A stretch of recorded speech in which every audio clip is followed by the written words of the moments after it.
Hey gang, welcome here to the stream for April the 18th. It is a Thursday today. I've got game night this evening, so this will be a slightly shorter stream, as usual, I guess. The usual Thursday short stream, but I've been having so much fun with the Wheel of Games so far this week, and since this is kind of our last week of regular scheduled streaming, before the semi-hiatus. I will make... I will double my efforts to try to get an evening stream going after my game night tonight. Once I get back home from game night, I will almost definitely, be doing more Wheel of Games later this evening. Oh yeah, this is some funky shit. Turn that up. So yeah, welcome Vasil, welcome everyone, and yeah, we're gonna continue doing what we started yesterday, spinning the Wheel of Games here. Or I've redubbed it. I felt like I needed a bit more of a clickbaity title, so we have the newly renamed Wheel of Best Video Games Ever. We're gonna spin it and play one of the best video games ever. Then once we finish that game, we're going to play another best video game ever. You can see the stuff here on the list. We went through 5 of them yesterday, because that's the thing about the best things in life. They tend to be short but sweet, and that's pretty much all of the games on this list here. Most, or all of them, I can beat in a couple hours or less. So we're going to spin it and see which game is up next. Wheel of Best Video Games Ever. Turn, turn, turn. Ooh! Demon's Crest. This is one of the longer ones on the list here. Okay. Yeah, this is one of the ones I kind of hesitated to put on the list. Not because I don't love it and think it's one of the greatest video games ever, but I hesitated a bit to add it to the list because it's a little bit long. But I think I know the game well enough to get through it in kind of expedient fashion. Now, actually, I'll talk more about the game once we actually get into the game. So yeah, this is Demon's Crest. This is a game that I actually didn't... this isn't one from, like, my childhood, like from back when I played my Super Nintendo games on my Super Nintendo. I'd never heard of this game when I was a kid. I discovered this one through emulation years later.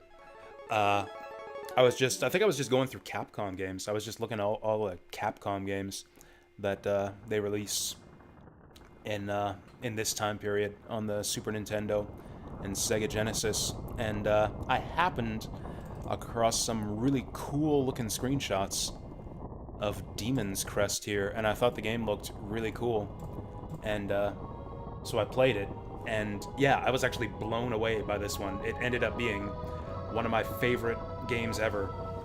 Probably one of the coolest SNES games that I ever found through emulation. Most of my SNES favorites are games that I played, like back when I owned a SNES. Games that I picked up through the rental shop back in the mid-90s. But yeah, this is actually one I picked up through emulation. And so yeah, we're gonna play this game. Demon's Crest, starring Firebrand the Red Armor. So this is the sequel. This is part of a series, actually, of games called Gargoyle's Quest. There was, I think the original Gargoyle's Quest was a Game Boy game. Then it had a sequel on the NES, or I guess the Famicom. Then I believe this is the 3rd game in the series, and yeah, we're gonna see the story so far right here. I actually forgot all about this intro. I cannot remember the last time I watched this intro. I might actually learn something here.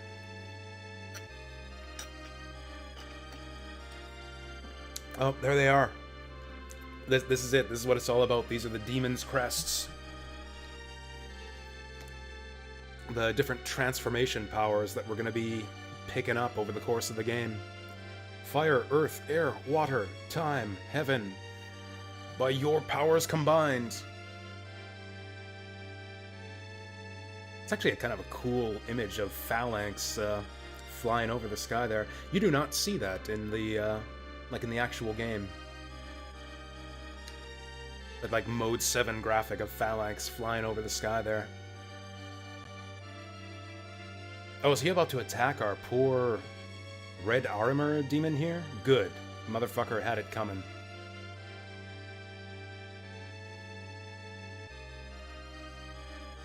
I think they are actually or I don't know, I can't remember if the, like, crests were part of the previous games or not, if they're, like, recapping the story of the previous games here. Or if, this is just new backstory for this game. Hey there, mister.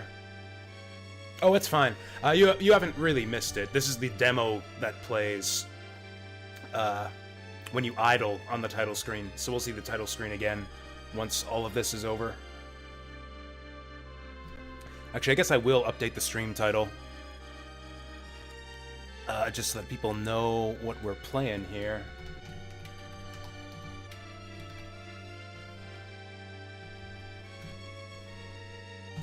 There we go. It's Demon's Crest, just so people don't have to be asking me. I think I'll stream under the Demon's Crest category instead of retro.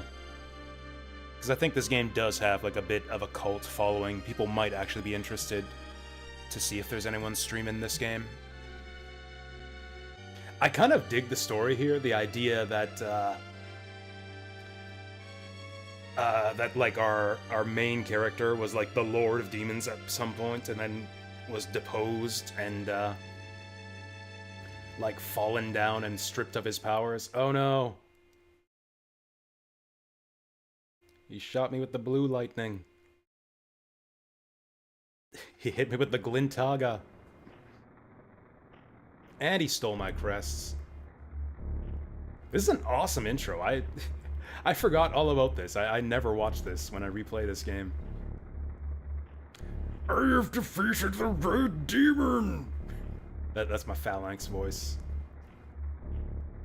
I shall reign supreme!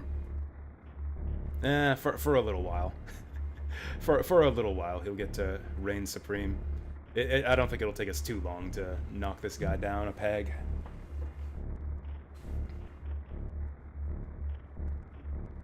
I don't know if it's literally the same demon. Like, it's the same sprite.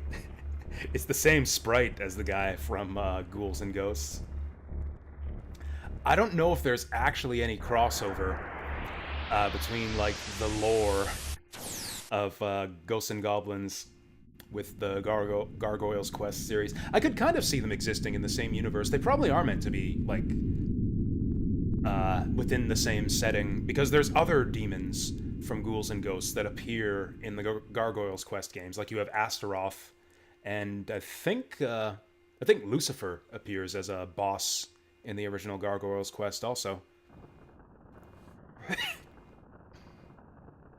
But yeah, he's not Red Arimer anymore, he's a Firebrand.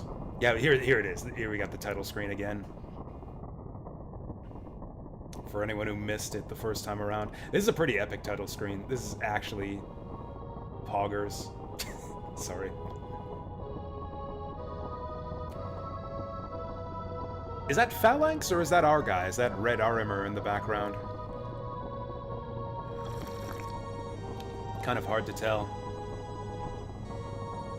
It's surprise, it's actually Dracula. Demons. Crest. Wicked. This game is just so freaking cool. Just like the style of it, the whole, like the gothic sounding organ music. It's really got a really bleak tone to it too. I love it. So yeah. Our protagonist, Firebrand, has been cast down, thrown into the Colosseum to fight for the amusement of lesser demons, or maybe he's meant to be executed here or something. I don't know what's going on.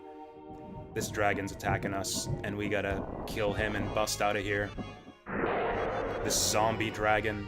This thing looks so cool. This is a really, really impressive opening to the game right here. Dude's so big you can't even see all of them. I kind of want to, like, walk forward so I can take in the whole sprite. Can I do that? I can only see so much here. So this one of the things that, apart from just everything, one of the things I love of this game, other than just everything about it, is the control scheme. The way that you can just hover is amazing. That's like such a cool gimmick. Gives you so much freedom of movement. You got the wall climb as well, and like all of that isn't unique to this game. This is the first game that I played in this series, and it is still my favorite.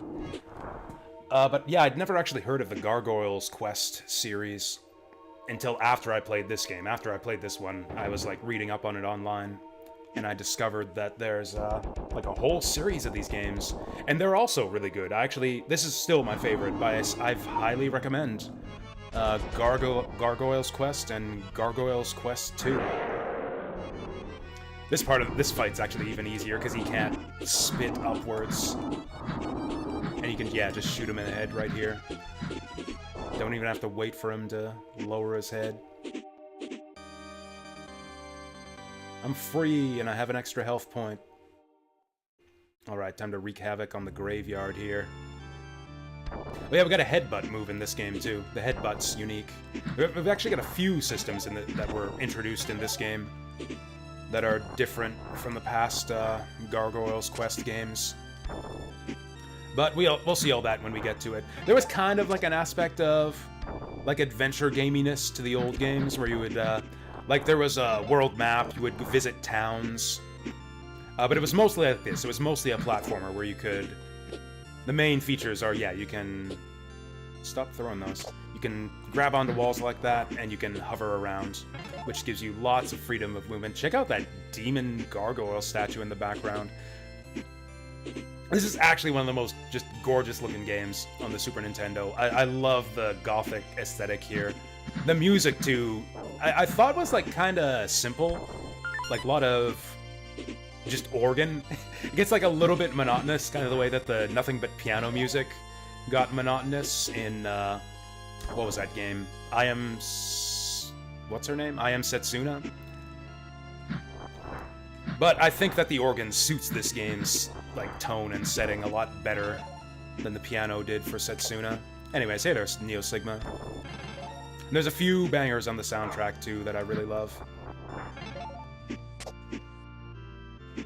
Very somber opening here. You'd expect something like high energy. It's like, hey, we're breaking out of jail here. It's time for Firebrand's return to power. Let's fucking go. You'd expect like some heavy metal guitar or something, but no, it's just like this somber graveyard music. Because that's the kind of world we live in Demon's Crest. Bosses have a lot of iframes in this game, so you kind of have to, stagger your shots a bit. Also, you can only have one fireball on screen at a time, so you do have to kind of aim your shots carefully. There we go. But, we won't be limited by that restriction for the whole game. This game is kind of a Metroidvania. Past games were like that too, but this game has even more, like, wild, different power-ups for you to collect to increase your power. We'll be getting new demon transformations, new breath powers, new relics to give us other different types of special abilities, and potions and magic scrolls as well. Lots of ways to upgrade your character in this one. No level up system, so it's not like a Castlevania style Metroidvania where your character levels up, but yeah, there's lots of power-ups for us to collect. It's a very wide open game too. Like you'll see all the different options we have for where to go next once we get to the world screen, which is really cool. I love the world map in this game. Oh, there's like copy protection on this game. Tells you to buy a real copy. Nice. Oh, is it like unique music too? Is it music that you don't hear elsewhere in the game? I might have to check that out to see what music they used for that.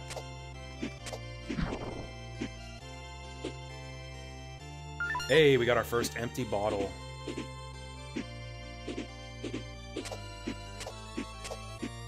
Yeah, boss theme is really good.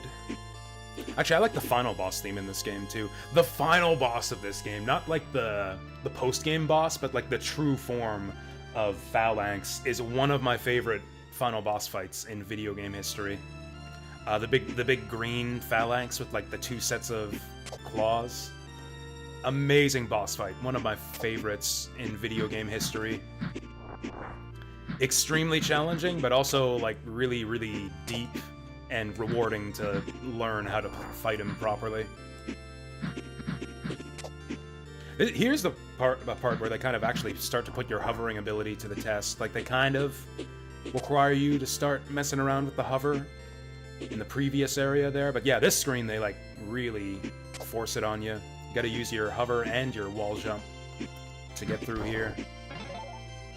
And then they're giving us some health for yet another boss fight.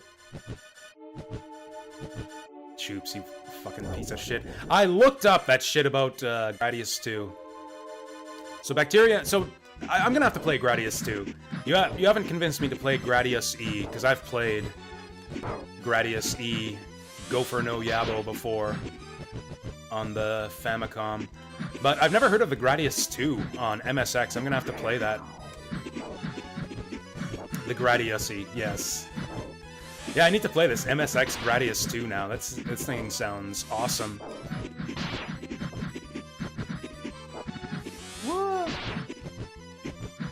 You'll do it for me? Do you have a MSX now? Because that would be really cool. MSX Monday? Oh shit, Are you serious? If you are, I'm legitimately looking forward to it. That sounds amazing. Play Maze of Gallius. I've always wanted to play that game. That, like, might be the only MSX game that I give a shit about. That and Metal Gear. You don't have it? Oh. Isn't there no, like, EverDrive or something like it for MSX? Anyways, I'm falling behind on chat. Oh yeah, the boss's color palette changes as they get low on HP. I like that. That's really cool. And yeah, there is a lot about this game that kind of reminds me of Super Metroid. Just like the atmosphericness of the levels. Just how much, like, yeah, the tone and the ambience contributes to just my enjoyment of the game as a whole.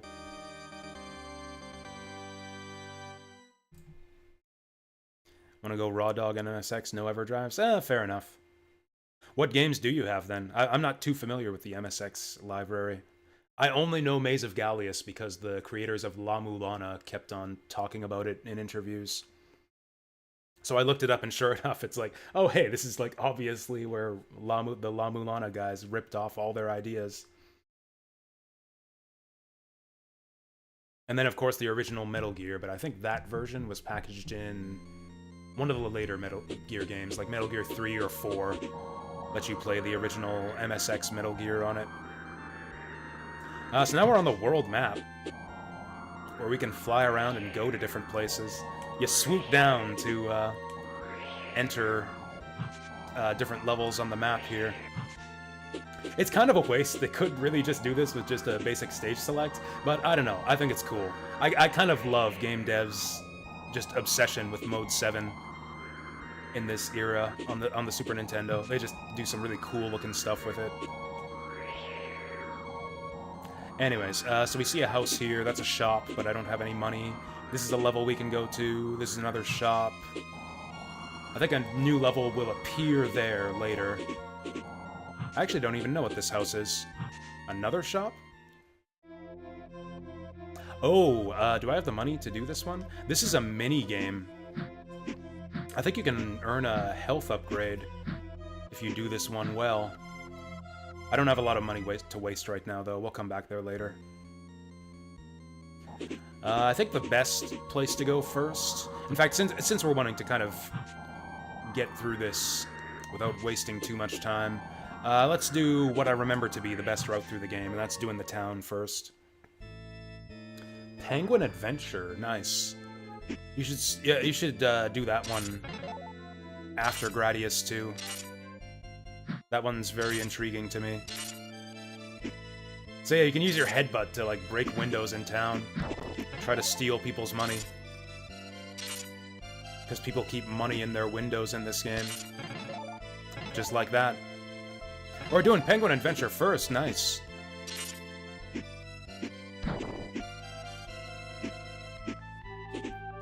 Make sure to post on Twitter when you put the stream live, because that way I'll see it more reliably. Because I'm like checking Twitter all day at work pretty much, but not Twitch usually. Ooh, big coin. Oh, hey, there's a little gremlin in the fountain here. Hey, you, I haven't seen you around here before. Are you a stranger here? Nah, I own these lands. Or at least I used to. Did you hear that the Red Demon Firebrand escaped from the Colosseum? I heard that General Arma is hunting him down. I think Arma's the guy we just beat, the guy who dropped the Earth Crest for us. What if I tell him that I am a stranger? They say that the Red Demon known as Firebrand has arisen. He nearly burnt the demon realm to ashes years ago. If Phalanx had not rescued us, we would all be dead thanks to that arrogant fool Firebrand. Take care of yourself. Oh, we'll make sure that he gets his for talking shit about Firebrand. Just knocking on people's doors with our forehead. What's this guy's deal? According to this book, the humans have treasures called talismans. Oh, so humans do exist in this world. Yeah, this must be part of the Ghosts and Goblins universe. So the Salamander I do know. I used to play Salamander 2 on in MAME. That was like one of my favorite arcade shooters way back in the day when I was getting into MAME games in college. I don't think I've actually played the original Salamander, though. I have played MSX Parodius, but that game's way too hard, and you don't get any continues. I think I only ever made it to, like, the 3rd stage.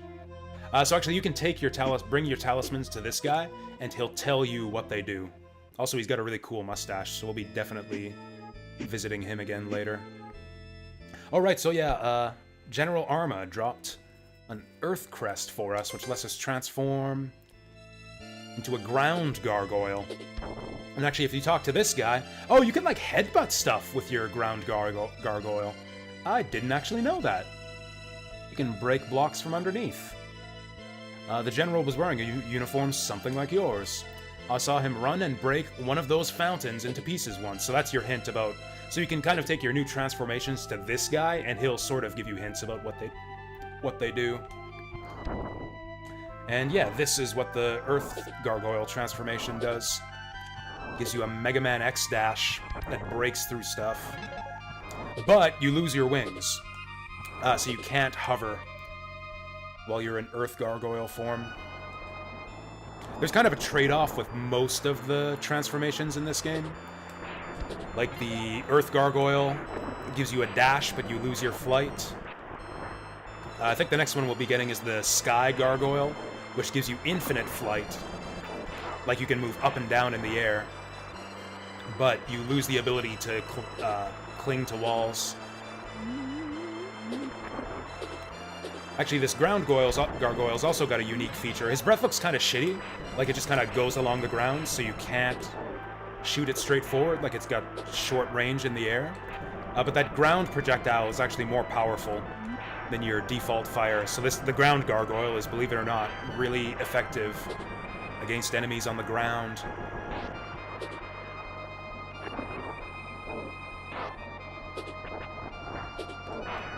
Although it's actually kind of still better to, well, use the jumping shot, because you can rapid fire them in the air. Whoa. The ground shot also pierces through enemies, which can be both good and bad, since you can only have one shot on screen at a time, so you can't really rapid fire it. Really good for enemies below you, too. Oh, the music in this game is so good. Oh yeah, we'll need the Buster Shot to get through there. So in addition to the Crest powers here, we also have Breath powers on the top row. In order to get the true ending of this game, we have to fill out all of these items. I believe you need every single item to unlock... Or actually, no, that's wrong.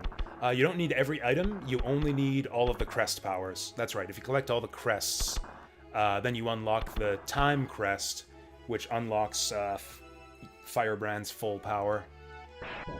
It's essentially a giant, like a super crest that replaces all the others. It has all the powers of all the other crests. Whoa. Which is a bit of a shame that the whole transformation system basically becomes irrelevant by the time you get to the end game, but the Time Crest is really cool and fun to play around with. This game's quite challenging, so I don't know, we'll see how much difficulty we have with it.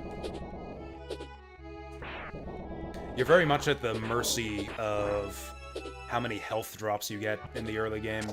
I could have bought some potions while I was in town too, I guess. We'll have to fly here.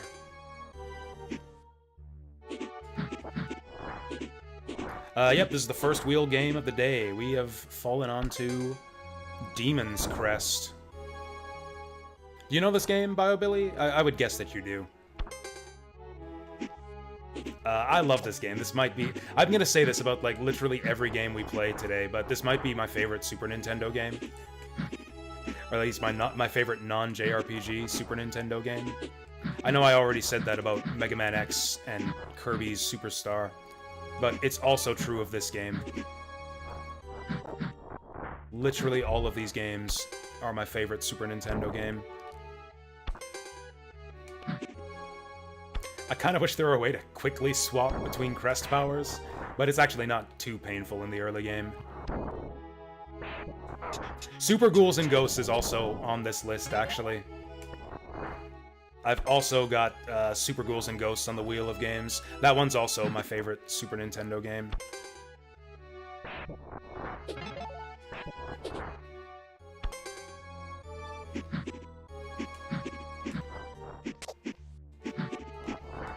Is there something over here? There is nothing. So the gimmick here is if you let all the torches get snuffed out by the ghosts, then the bats get active, and the bats are really annoying to deal with. Also, I believe the ghosts come after you after they finish snuffing out all the candles.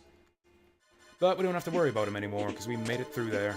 This can be a difficult boss. This actually makes me a bit nervous. I wish I had come here with some potions. The bosses in this game are really good, actually, in general. The final boss in particular, like I said, is one of my favorite boss fights of all time. But the bosses in general in this game are really, really good. Really, really just well-designed for your move sets and abilities.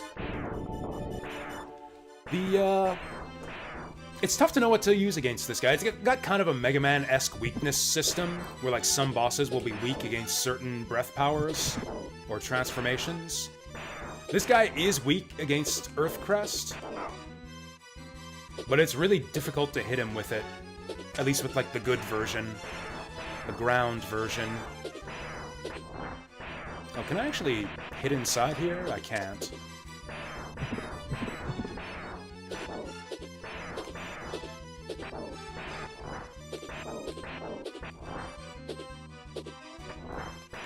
Oh, I want that!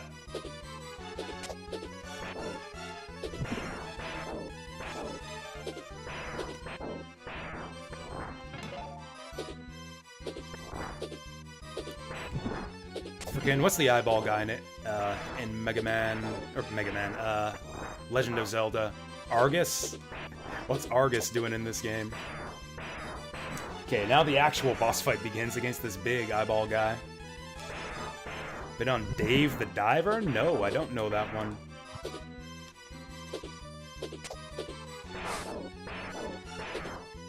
Oh, that was a good volley there. You can do crazy damage to this guy. Whoop. If you can get the ground shot on him. Yeah, see, just like that. That's kind of a trick to this fight. It's easier to dodge him and easier to land shots on the eyeballs with the flame transformation, but the earth transformation does way more damage to him. And for our trouble, we get a new breath weapon. We got a piece of the fire crest called Buster.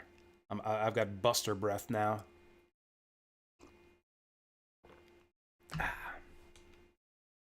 With it, you can break through stone. That's pretty cool.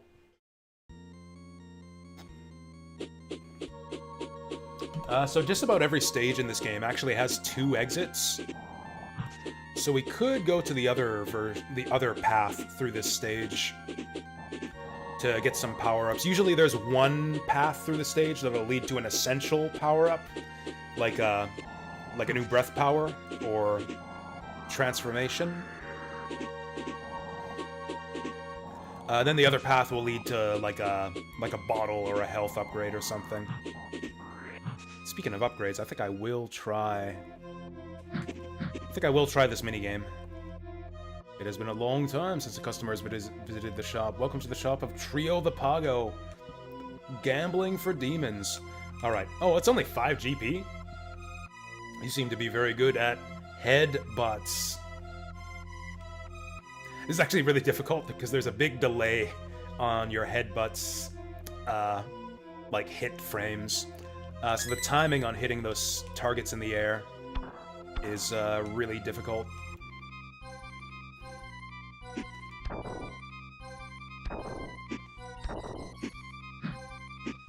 You need to hit the button when you're on like a certain part of your downward arc, like right above the skull. Damn it.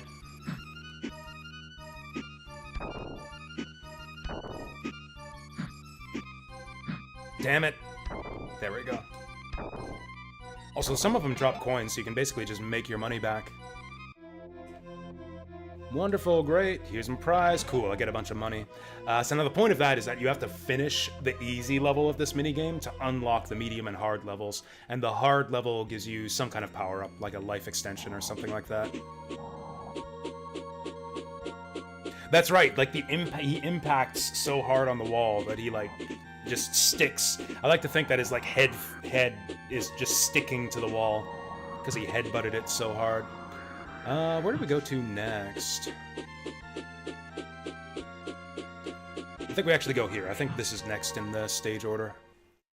So Dave the Diver is a roguelike where instead of progressing through stages, you dive deeper and deeper to catch fish?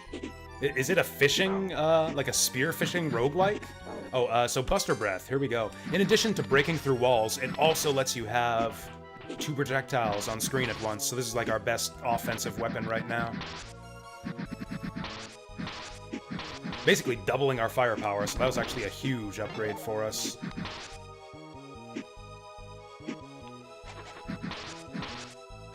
I think there's a power-up we can get kind of cheesy-like here. So I need a different breath power to break through these. I think the air gargoyle gets us through there, and that'll get us the alternate path through this level. I thought there was another power-up down there that we can get to. Oh, or maybe I can just drop down there. I kind of... well, let's try it. I didn't actually think we could get down here without another breath power. Whoa, look at that dragon skull in the background. That's awesome. So you take damage in the water unless you have a swimming form equipped.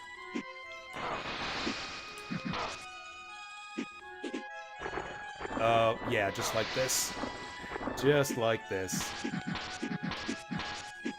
This cave is actually really difficult without the swimming gargoyle form. I like to leave it till later. The boss of this area is really difficult, too. Shit. Well. Thankfully, there are basically no consequences to death in this game. I'll retry. Oh, I thought that would put us at the beginning of the whole level. I don't want to do this stupid cave. Oh well, we'll do our best, but I actually don't think I can clear this level yet. Oh, then you make sushi meals and sell them to make your money for upgrades. Cool. Whew.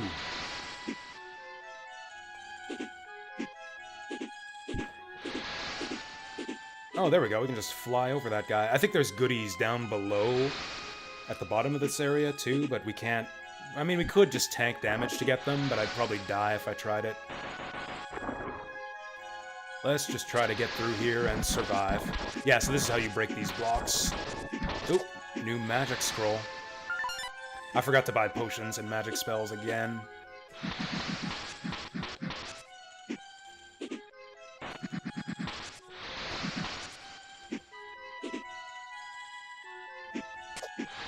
Hey, we made it.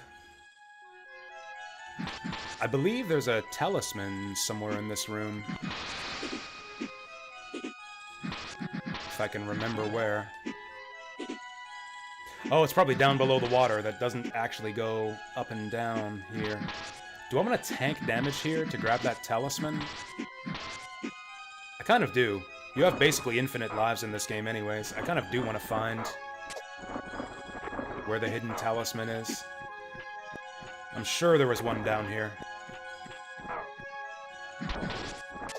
Hoping for health in one of these pots. Okay, this is not working.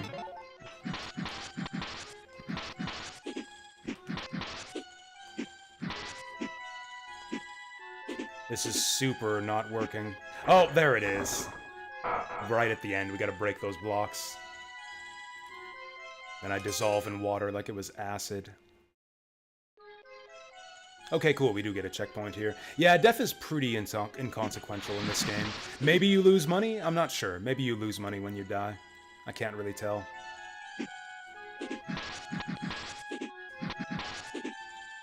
There are no save points in this game, actually. I believe the game autosaves, or maybe there's a password system. I can't quite remember. I usually just beat this game in one sitting. It's not insanely long or anything. Although I guess if you're going for the true ending, it's actually kind of long your first time through. Probably took me like 4 or 5 hours to beat this my first time. Oh no. Okay. It's a health extension, not a talisman.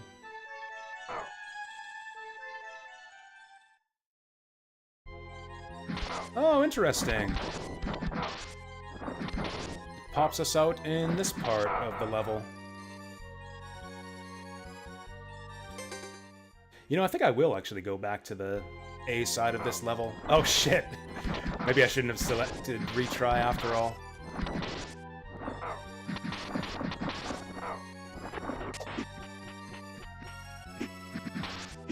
One of you guys, please drop health. Thank you.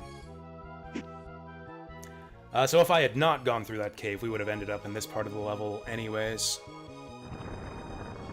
If I remember right, this is the route through the level that actually has the breath power-up we want.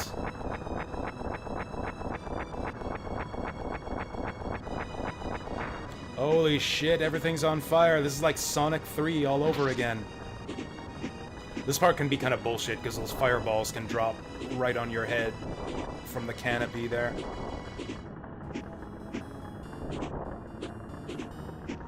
Oh yeah, the breaker breath can actually break these guys' armor. Normally they're invincible from the front, but this breath power lets you just melt that armor.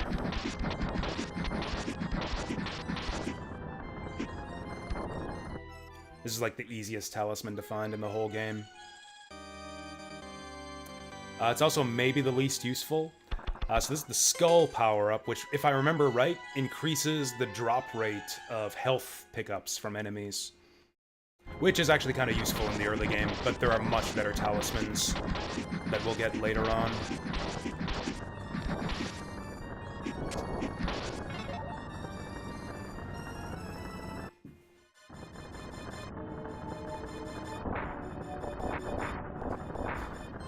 I actually don't remember too much about this boss. Is he easy? Hard? I don't actually know. Whoa! Let's just keep our distance. Oh, he's throwing the firebirds at me. Whoa.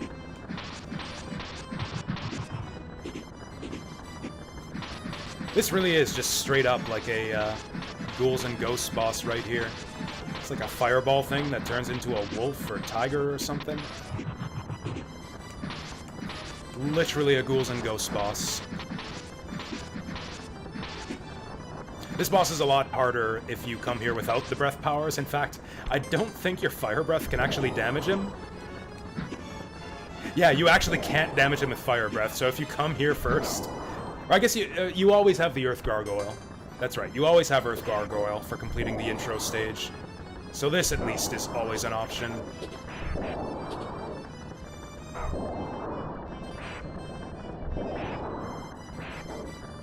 Actually, I think the Earth Breath might be, like, the most efficient way to damage him.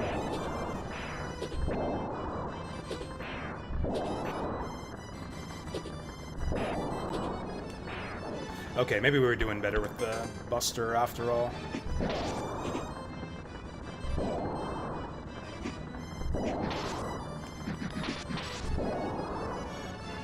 Yeah, that's tough to dodge. Okay, what we need to do is not take stupid hits.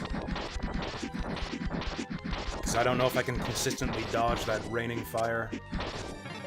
I have done deathless runs through this game before. I've challenged myself to do that, but it takes a bit of practice. Oh yeah, this is really cool too. If you die in this stage, the burning canopy goes away, which actually makes the stage easier. You don't have to deal with the raining fire anymore. And those firebirds he throws up into the air, like, don't turn into raining fireballs anymore. Yeah, so this fight actually becomes easier after you die once.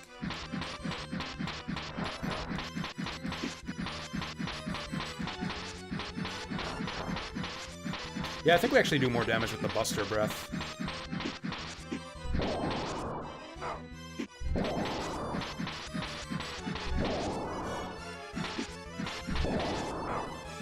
Ooh, we take big damage from that.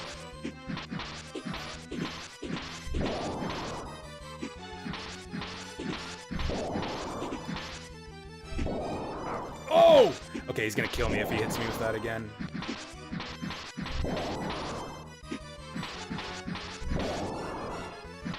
Woo! Goodbye, shitty flaming skull. And for killing the fire boss, we get the wind breath, which is actually probably the worst breath weapon in the game. But I think you need it for at least one secret. We got the Fire Crest Tornado. With it, you can jump higher than before. That's slightly misleading. It doesn't actually affect your jump. What it does... I'll actually show off when we get to the next level. Oh, I love this music. This is one of the best tracks in the game, I think. Okay, I killed the music. Faded it out right before it was getting good. So you can actually use these as platforms to gain height, which is basically entirely useless after you get the air crest, because you can just straight up fly once you get the wind gargoyle transformation. This is a cool level, even apart from the music. I love this level. Really tests your mastery of the hover ability, I think, which I'm failing to demonstrate right here. Actually, we need Buster Breath.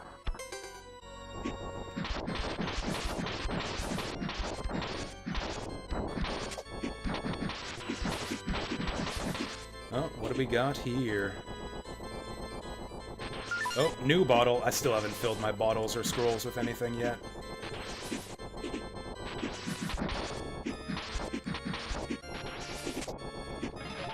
Got all this money and I'm not spending it on anything yet.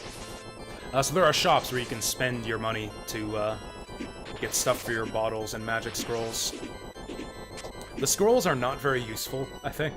I don't think there are actually any magic spells that are very good at all. But the bottles can give you health, which is always handy. In fact, so if you do get a full, like, 100% completion run of the entire game, it'll give you a password that'll unlock, like, a bonus dungeon with this, like, insane super boss at the bottom of it.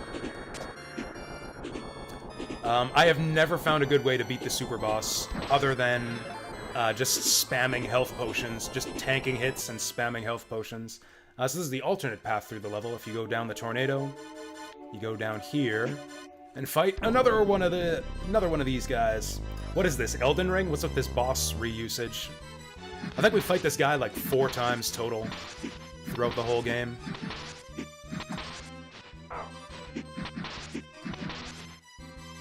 Oh, he's being a dick this time. Get down here where I can hit you.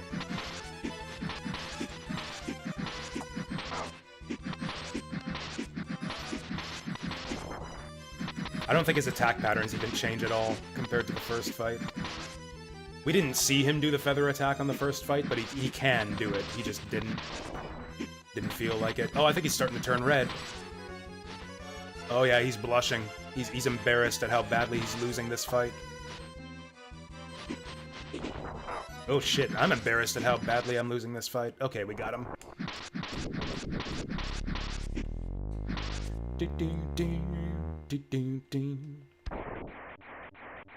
Bust his head open. Yeah, no power-ups from that guy, just a health pickup. So I believe you need the wind platforms to get through this part of the level. Could be mistaken. I guess we'll see. If you don't need the wind platform breath here, then I don't know where you need it.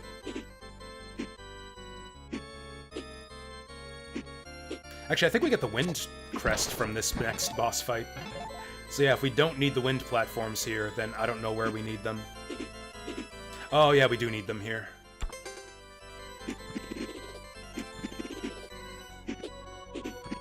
Yeah, they don't even damage enemies, they're only useful as platforms. Is this the best song in the game? It might be really close. Actually, I think there's a...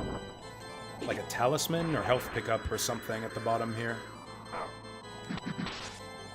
Also, those floating heads in this section kind of remind me of the schmooze from Symphony of the Night. Money! Ooh! A crown pickup. That one's kind of similar to the skull. Instead of making the enemies drop more health, it makes the enemies drop more gold.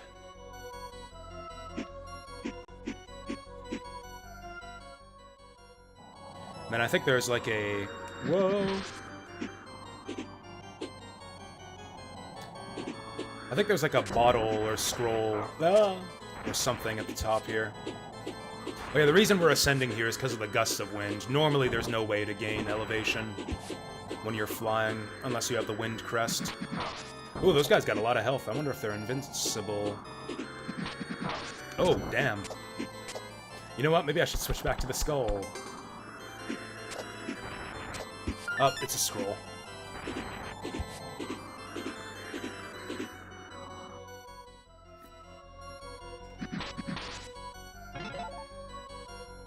I love this rotatey tower effect.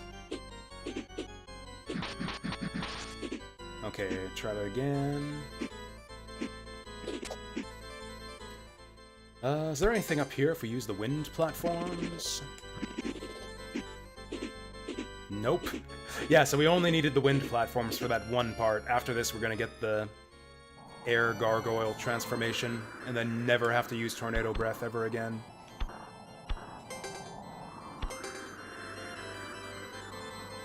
Ooh, are they gonna give me a health pickup before this boss? Yeah, so this is another fight with Arma here. This is the guy who generally gives you your transformation powers when you beat him. Unlike a lot of the other boss refights in this game, this guy does get new powers every time you fight him. Usually related to the crest he drops. You can see he's green this time, which means that he's got tornado powers.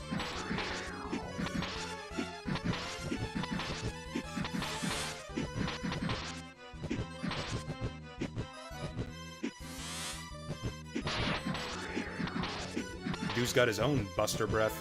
That'd be cool if I could aim my breath upwards. Is he not gonna do the tornado? Maybe he only does it when he's low on health. Oh, here he goes. Yeah, so the tornado pushes you backwards and sucks you in, which makes it hard to maneuver. Thankfully, he didn't do anything nasty while I was out that time. Oh, do it again. Yeah, it's really hard to dodge his swoop attacks while you're stuck in the tornado. This is kind of a variation on the greatest hits. I've got a wheel. I'll show it to you right after this boss fight. I've got a wheel that I'm spinning to choose what games we play. And it's, basically a list of all my favorite games from the 90s. My invincible whirlwind has been defeated. What are you? Goodbye for now. I wonder what kind of farewell message or like farewell phrase he uses in Japanese. He's probably a Sarabada type of guy. Yeah, favorite games that are like 2 hours or less, I guess I should clarify. Chrono Trigger is not on that list. Actually, yeah, here's the list, or here's the wheel. Whoops. Yeah, here's the wheel. We can remove this off the wheel now. Yeah, this is the wheel. We landed on Demon's Crest for the first one of the day. Yes, this is the game where you play as the annoying shit from Ghouls and Ghosts. Turns out he's like the king of demons. That's the way you get to become the king of demons, is being an annoying shit. It's so cool, too, because like you kind of have a lot of the moves that the red armor has in Ghouls and Ghosts. Okay, now we can morph into a gargoyle and soar high into the air. So I think with that, we should unlock the next tier of levels, since we've cleared one path on the first 3 stages. Oh, no, that's right. Okay, so this is Phalanx's castle. It's still under construction. If you go here, you can just fight Phalanx immediately, and that gives you a bad ending. So if I wanted to, I could just beat the game right now by doing that, but I don't want to do that. I want to get the full ending. But it looks like the next set of stages haven't unlocked yet. I guess we can go do the alternate path through the graveyard. I think we'll be able to get all of the secrets in this level with the air gargoyle. Yeah, check him out. He can go up and down. That's kind of the tricky thing to get the hang of with this game. I've seen people complain about the controls. Because, like, you can ascend using the A button. That's pretty simple. But, like, you only go up in steps, and the only way to go down is to just halt your hovering by pressing B and dropping like this. So you kind of adjust your elevation by, like, rising and dropping. I think it's an awesome system. I love the controls in this game. But I've heard from a lot of people who just don't jive with it, who have difficulty with it. And the game really does require you to master the flight controls, especially on the final boss. I actually don't know Marvel 3. I would guess that he is. I guess since Bio Billy just said that he is. Also, just there's like a million characters, and oh yeah, so right, the reason you can't headbutt with the other demons is because they have other moves set to the A button. Like, A button is your headbutt, but it's your dash with the ground gargoyle, and it's your flight with the aerial gargoyle. I think this is the potion shop. Yeah, I think I'll just fill my bottles with healing potion, which I believe is herb. Restore some of your vitality. It actually doesn't restore much vitality, but it'll be enough for the early game. I think it's ginseng is the one that actually heals you to full. And, like, the only way that I know how to beat the secret boss is with 5 full bottles of ginseng.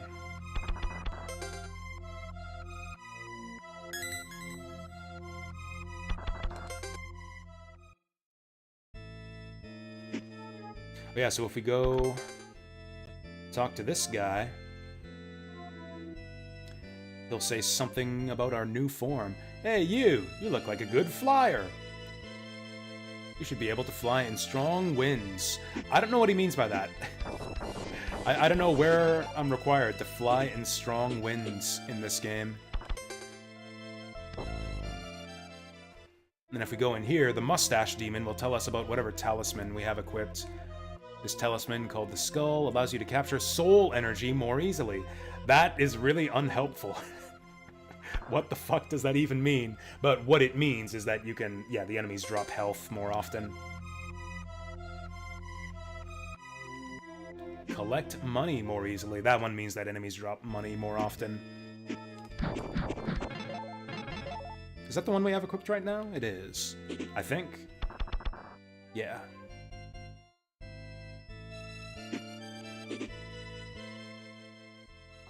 Actually, it might take us a while to finish this game. It's possible that we won't get any other games finished before I've got to go for game night. We'll see. Although the air gargoyle will help with that. Just soar right over the whole stage. Actually, most levels have flying enemies, like, yeah, these ghosts, to stop you from doing this. Or at least present you with a little bit of danger for trying to fly over everything.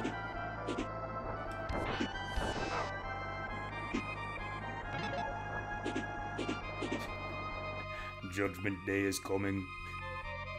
Actually, I think we want Earth Gargoyle here. Whoa! I'm being grabbed. Oh, yeah, so this is actually kind of funny. Whoa! Ah! Yeah, so these guys, like, take skulls from these piles and roll them, or sometimes try to basketball shoot them at you. But if you destroy the skull piles, they have nothing else to throw at you, so they just run at you.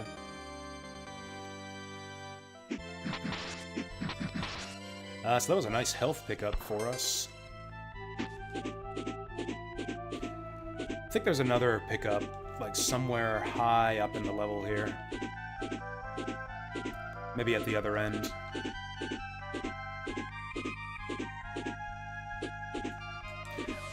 For some weird reason, a lot of enemies in this game are immune to the wind breath. I mean, these guys are just immune because we're shooting them from the front. It's kind of funny to watch, though. Just push them around with my windy breath.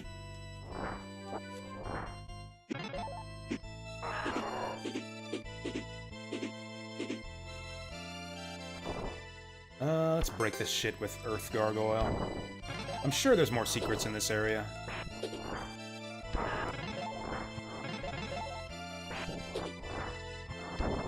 Maybe not. Maybe that's it.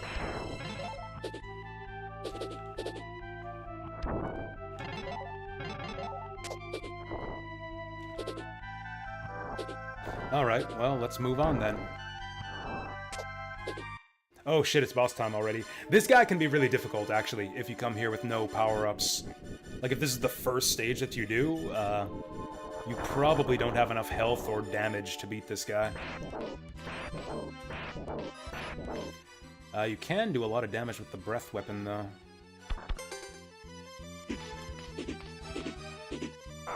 Oh, but then he does that if you try to fly over him. Yeah, this guy's tough. I think we want Ground Gargoyle just to get the high-powered breath attacks. Oh, he's taunting me. Oh, he's starting to turn red, too.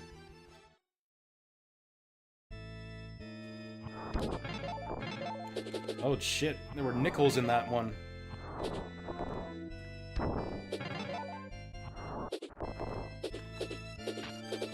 Oh god, he's licking me. Actually, I think the fastest way through this stage is to just dash along the ground.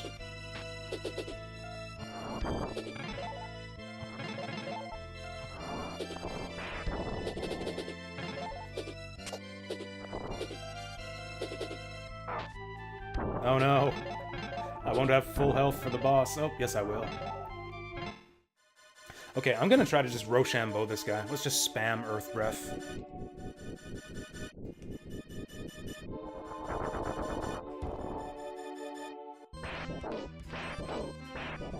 Oh, I should have gone under him there. We might be fucked. Yeah, Rochambeau was a terrible strat. Man, I wish we got a closer checkpoint to this guy. Maybe Air Gargoyle's better for this one. Oh yeah, I got the herb too. I should be using that. There we go. Try and catch me now, suckers.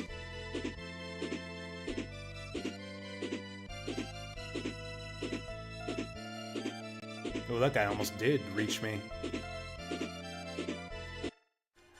Yeah, if this guy can be damaged by wind, I might just hit him with the wind. Also, check out my chicken legs on my Air Gargoyle. Oh no! I knew there was a problem with this strat. Yeah, you can stay safe from him by flying up here. Whoa. But you can't damage him at all with the wind breath. That blows.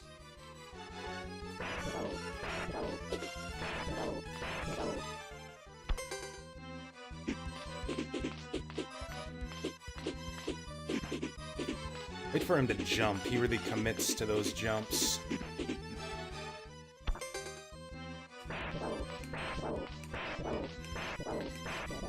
Oh, there we go. That's the good shit.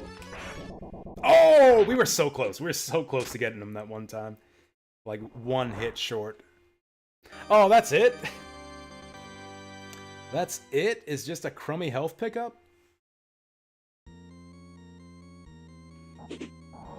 I don't actually know what we have to do to unlock the next tier of stages.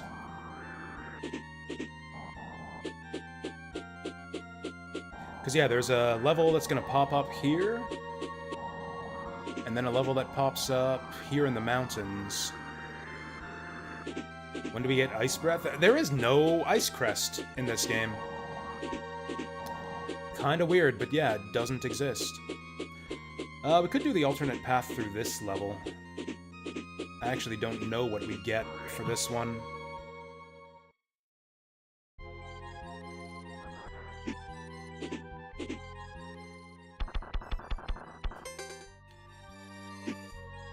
Oh yeah, if we stay on the ground, I think we can get like a new scroll or something.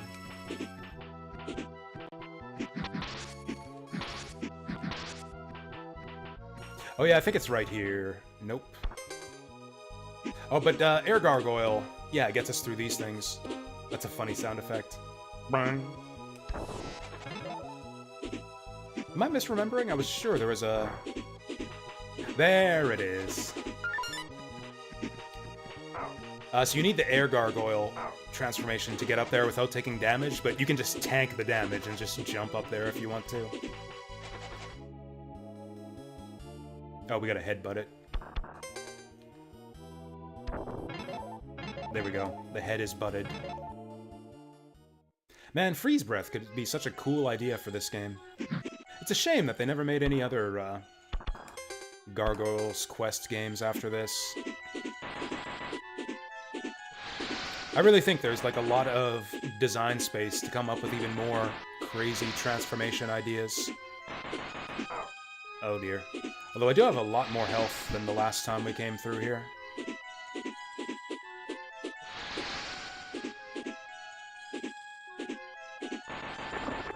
Whoa.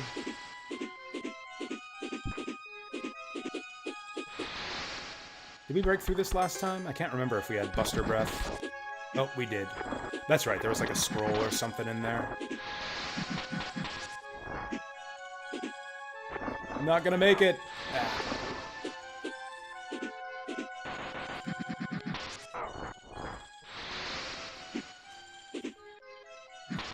I wonder if there's something down here. I think there's an item in just about every area in this game. Although, that's right, we got the one in this area already. It was a scroll or something from that pot. So if we just don't go through the door in this area, there's a boss just over on the right. Let's go Flight Power. Oh no! Okay. Get a moment to get out of the water before it starts damaging you. Actually, I should, whoops. Use the Skull Talisman, because I'm gonna want some health before the next boss. Or maybe they'll give me some? This is a cool boss, actually. I like this one. It's like a big guy, little bug type thing. And, of course, he's immune to air breath, because everything is in this game. Yeah, so he throws the little guy around. It's cute.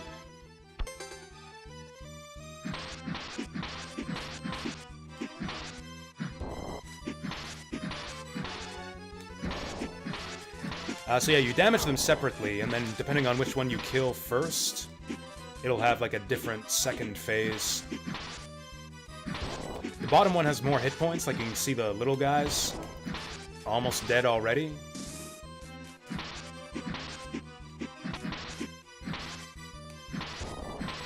But I think the little one is actually easier to kill on his own, so I think I'll go for the bottom guy first. Yeah, fuck this guy. Yeah, fuck this guy. Loser. Oh, I thought that was me dead for a second there, jeez. And nothing but a health pickup. Maybe we just have to kill all the bosses to get the next levels to come up. Because, yeah, I think we only have one boss left to kill in this initial set of stages.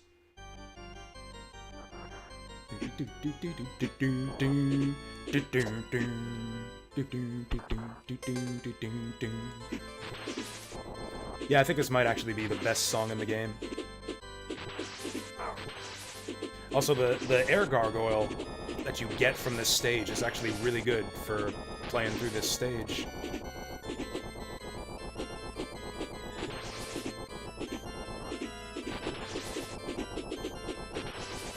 There we go.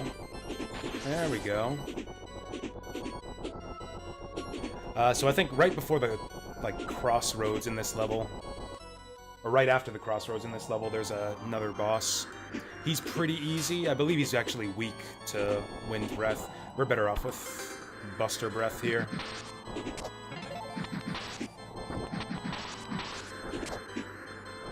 Oh, and then we're better off with Air Gargoyle here. Damn it. Yeah, these guys die in one hit to Air Breath. In general, flying enemies in this game tend to be weak to Air Breath. Oh, yeah, we gotta be careful here. You can't grab onto the wall there. Or you can, but not with the Air Gargoyle transformation, because he loses the wall cling ability. I believe this guy's vulnerable to Wind Breath. So this should be super easy. This is another one of those bosses you fight like 3 or 4 times over the course of the whole game. Also, yeah, you can stand on him, just like that water dragon from Mega Man X. We could employ the same strategy here, actually.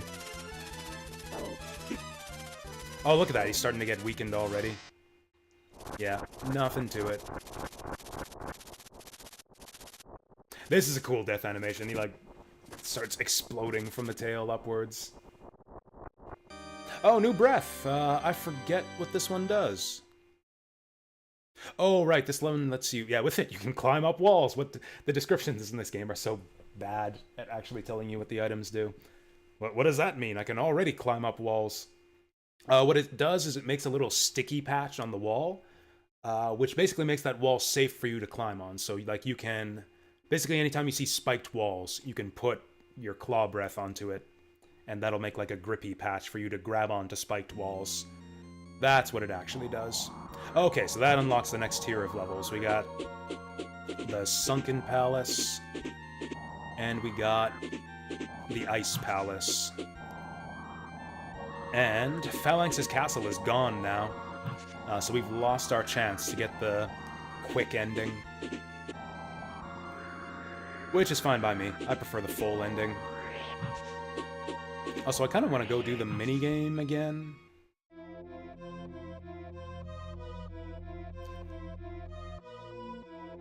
This is level 2 of medium difficulty. Okay.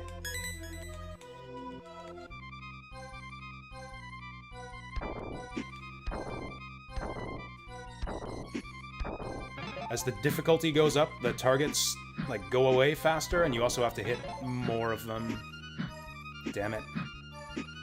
Like, I think we might have failed this one already by missing so many times.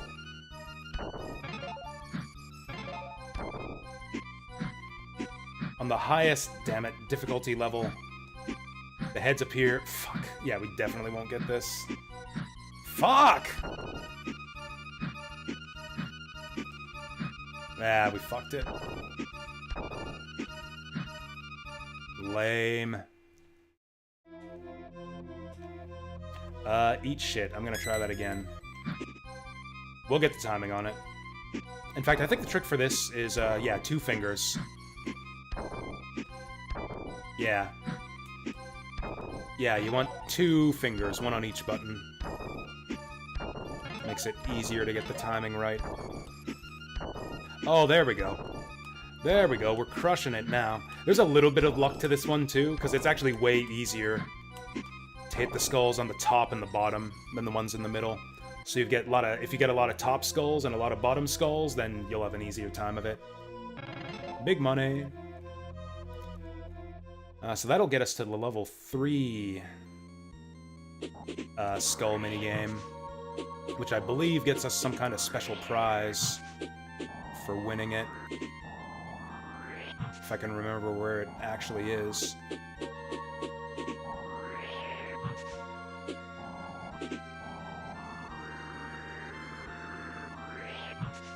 Oh, maybe this is it. There we go. Level 3, somewhat hard. 20 GP to get in this one. Oh yeah, this is the last one. Coming at us 2 at a time. Which actually makes it easier to, like, hit targets rapidly. But the requirement for how many targets you have to hit is really high. Fuck.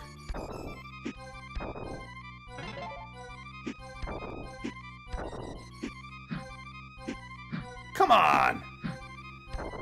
Bullshit, I'm so close on all of these.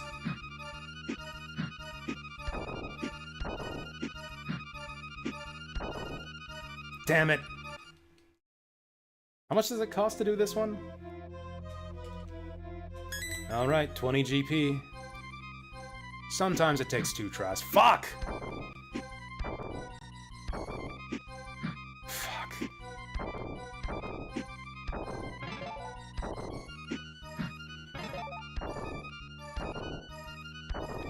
This is what's gonna happen, is we're just gonna get a lucky run where they're all on the bottom.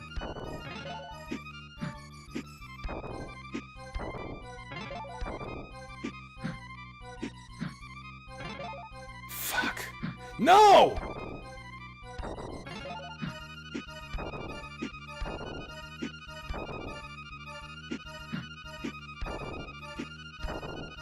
Wow, were we even close?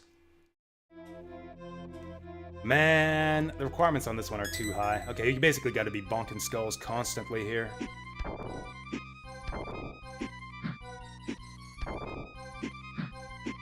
Shit! Like, we might have just failed it right there.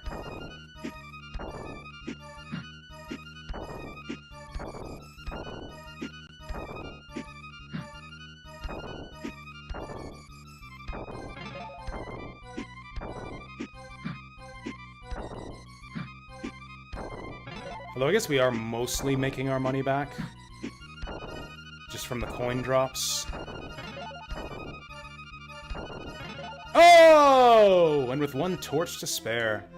Fantastic! I'm the first one to ever win this. Oh, that's it. We just get a health pickup. Lame. Oh, hey, we're on the 2nd row of health now. That's huge. So what are we gonna do?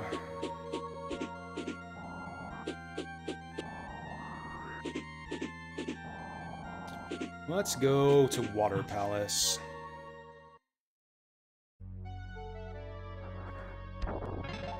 Oh, this level's got good music, too. Screw this. I'm just gonna fly over these guys.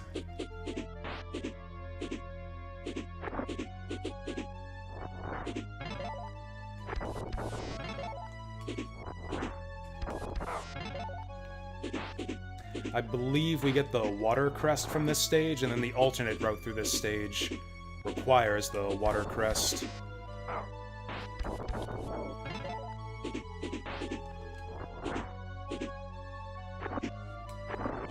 Actually, if I remember right, this boss coming up is quite difficult.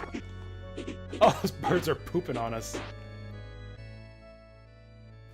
Forgot all about that. We haven't seen him do that yet.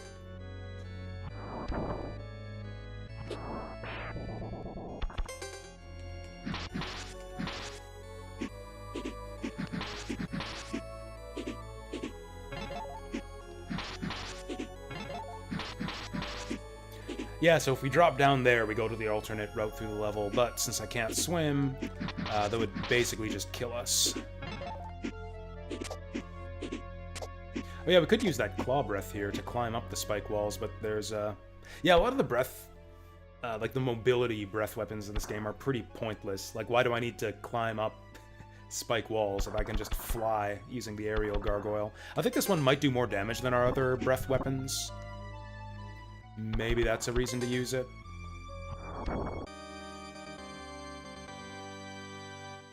Damn it! I got trolled. Although, that means we can just fly back up the same way we fell down. Oh, nice, they're weak to wind breath. That's really weird, but I'll take it. Okay, I might actually want to use my potions for this next fight. Yeah, that's how it works. Damn it! Yeah, we spit the goop on the spikes. And then we can climb on the spikes, but there's no point because we can just go around the spikes.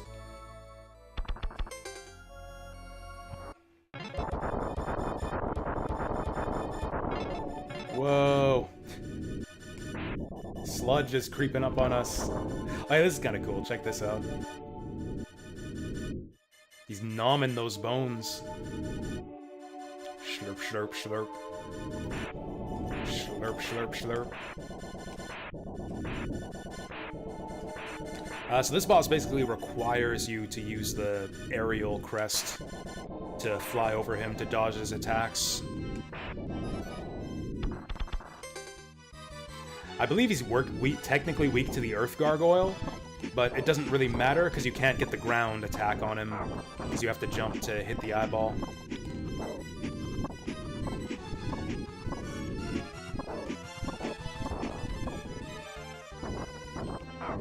Oh dear. You know what? I'm gonna slurp the herb right now.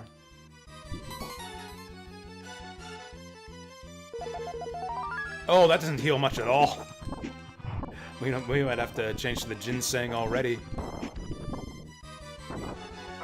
Damn, those are hard to dodge. Especially with my HUD in the way there. Yeah, so once he gets close enough, you need the air gargoyle to flip over him.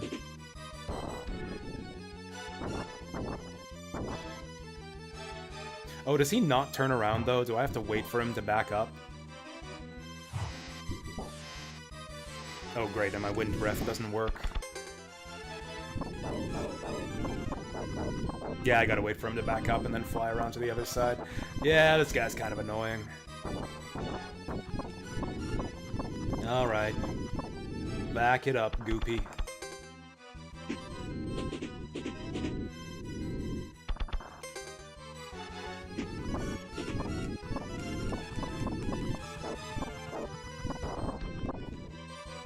Oh, looks like the rocks never drop. Whoop, on the far side here. Ah, we only got one hit there.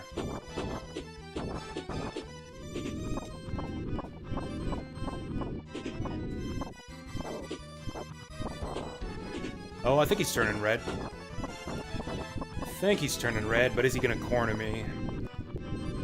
Is he gonna corner me? Yes, he is.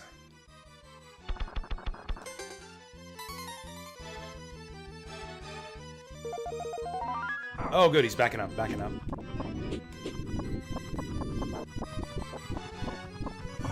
No! Oh, we're so close. Okay, maybe we're not that close. This guy has way too much health. He's still turning red. How many shades of red does this guy have?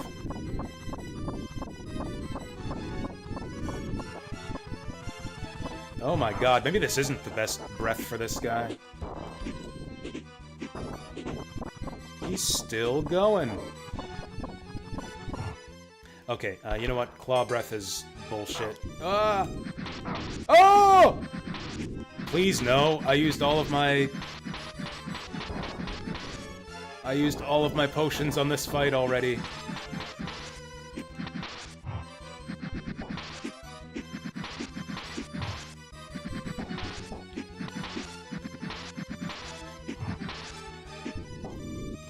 No! Fuck! Do I have to go back and get more potions for this one? Shit. Maybe I should have used the Earth Gargoyle after all. Maybe I was wrong. Because I'm pretty sure that Earth Gargoyle is his weakness. It's just not super effective against him because you can't get the ground breath. That's the wrong one. That boss is really annoying. I think he has way too much health. I'm almost positive that the Air Gargoyle doesn't work on him. Oh, wow, there's a power-up up here. Maybe this'll help us somehow. Oh, hey! 1 extra health pip. That might have actually won us the fight. If I had 1 more health, maybe we would have won that. Oh yeah, so he doesn't do the whole, like, chase thing now. Now he's just over here. I kind of like that bit of continuity, where it, like, doesn't repeat. Like, boss intros and stuff. Actually, the ground breath... Whoa. I was gonna say should be good for dealing with those, mud golems, but I guess not.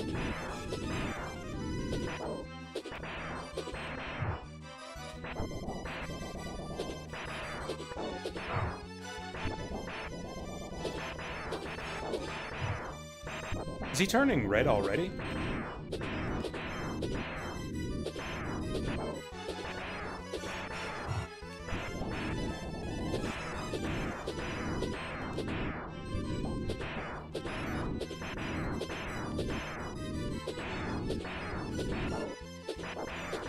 It's like fighting a crocomire that never opens its fucking mouth. Yeah, this is way faster. Look how quickly he's turning red. Yeah, I just was using the wrong weapon last time.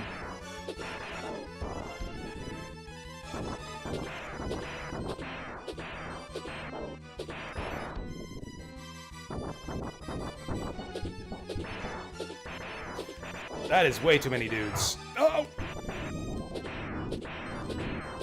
Come on, just a couple more shots. Oh, he's beat red. There we go. Yeah, I was just using the wrong breath weapon last time. I think this gets us the water crest. Yeah. I think this is the only crest that you don't get by fighting Arma. We get T Gargoyle. T for Tide, I guess?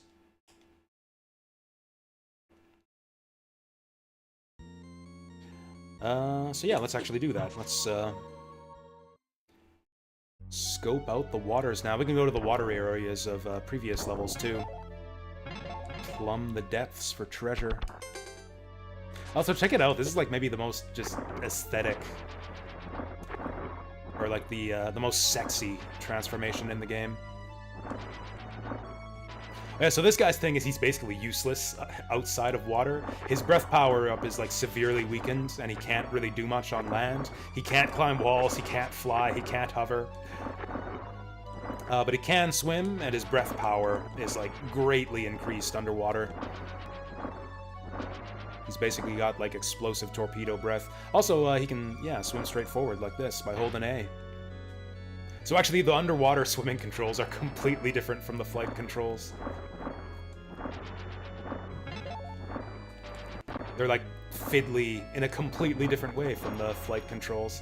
I kind of like clunky, fiddly controls like this in platformers. I enjoy that sense of, like, mastery. And once you do master the controls, they're really versatile. Like, you can pretty much move in whatever way you want with them.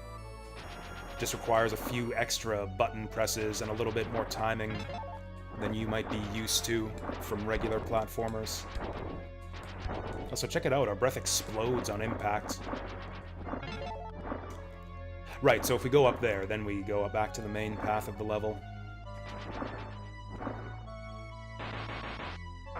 Whoa. I'd like to find some good talismans by now. So the talismans we have now just affect the drops we get from enemies. But the later, better talismans do cool stuff like make you take reduced damage. With the shield talisman, you take half damage from enemies, basically doubling your health. There's one talisman that doubles your attack power, and one that lets you have an extra projectile on screen. My favorite's the double attack power, but the double defense power is really good too.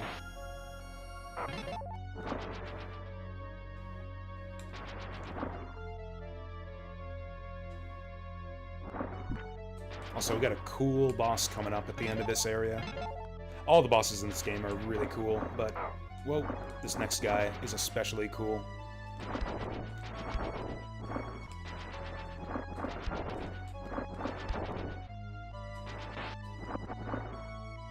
Can I get that without taking a hit?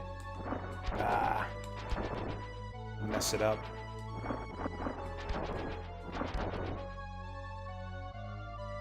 Swing. Alright, are we there yet? Not quite. You know what? This part of the level reminds me of Deep Duck Trouble for the Game Gear. There's an underwater level that looks a lot like this. Same kind of color palette, same kind of color of the spikes.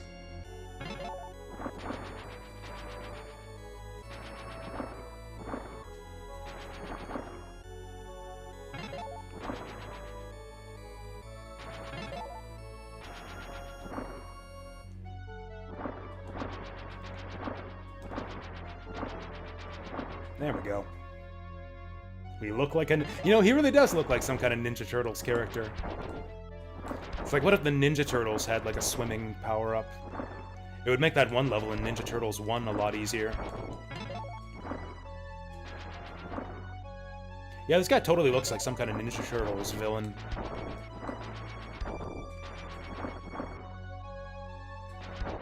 Okay, I kind of had enough of this by now. I want to find the snail boss already. There we go. Ask and ye shall receive. There we go. I really like this boss.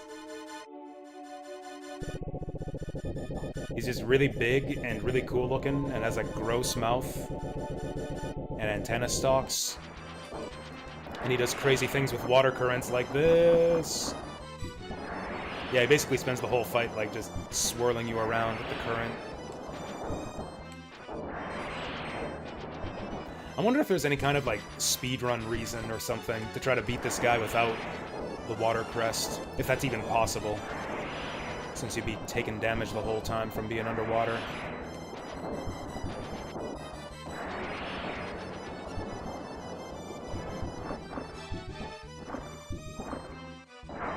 Nope. Let me down! No, I'm being eaten! I'm being eaten! And shat out. I got eaten and shat out. Wow! That was a lot of damage. And then he ate my bones. Oh, please don't take me all the way back to the start of this section. Fuck! I hate this. This is so lame. Do I just tank all the damage to try to speed through here? Because I do have that skull talisman equipped. We'll just get our health drops. Oh wait, no, I have the crown equipped. Nope, I got the skull.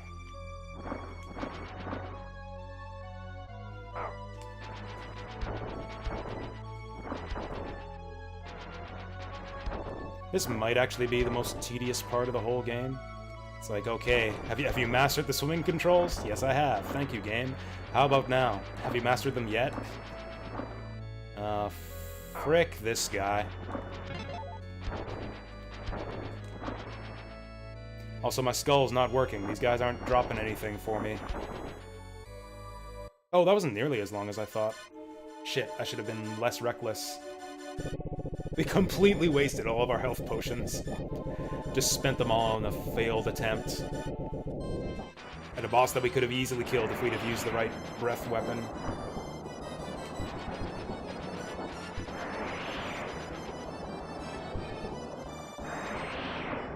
Damn it!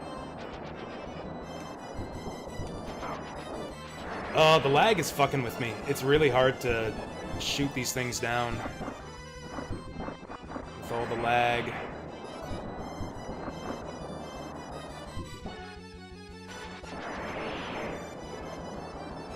Woo!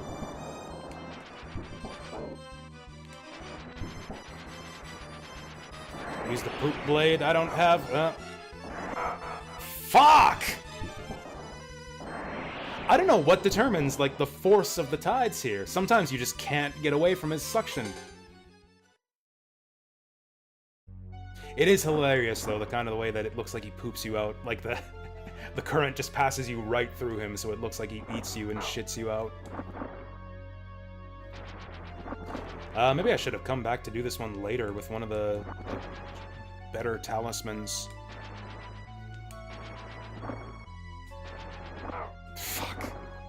The hitboxes on those spikes are way bigger than they look.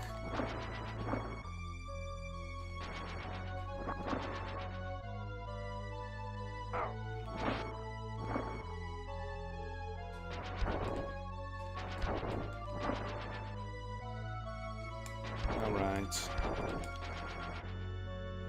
Also, the skull talisman's not working at all. I haven't gotten a single health drop from these idiots. Oh, there's one.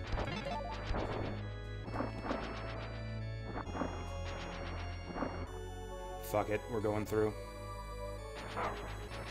Shouldn't have done that. Now we don't have full health for the boss. Oh, I couldn't even see that there through my HUD. Fuck you, game. Load of bullshit. Maybe we should just leave and come back with some more health potions.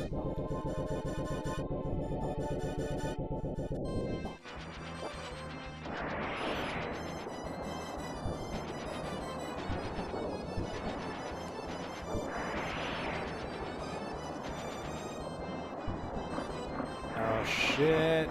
There's too much poop in the water.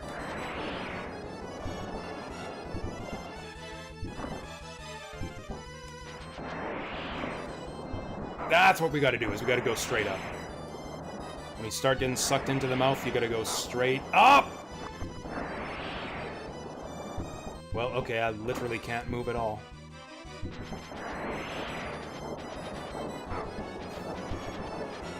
Okay. Whew!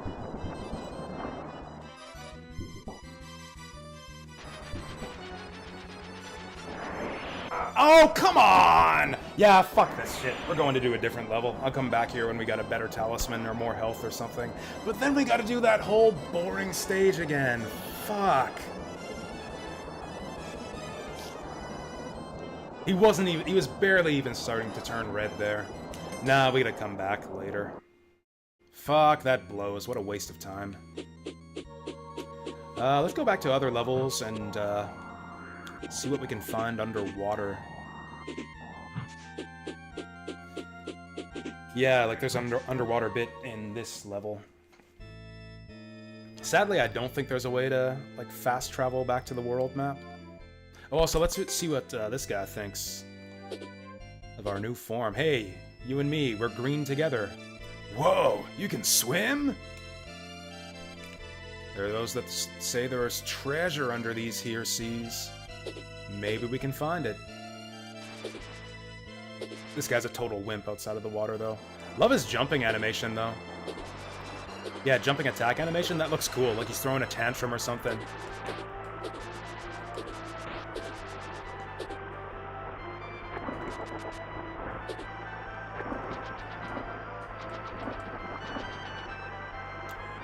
Okay, we just gotta go up and around. Oh yeah, he can't cling on to walls. It's probably just like a scroll or health in here or something lame. Ah, potion. Oh, I should have bought potions while I was in town.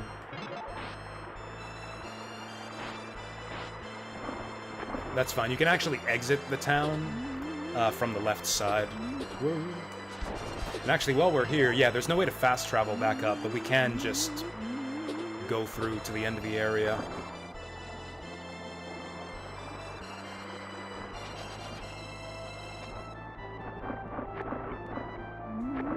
Well, this is kind of annoying.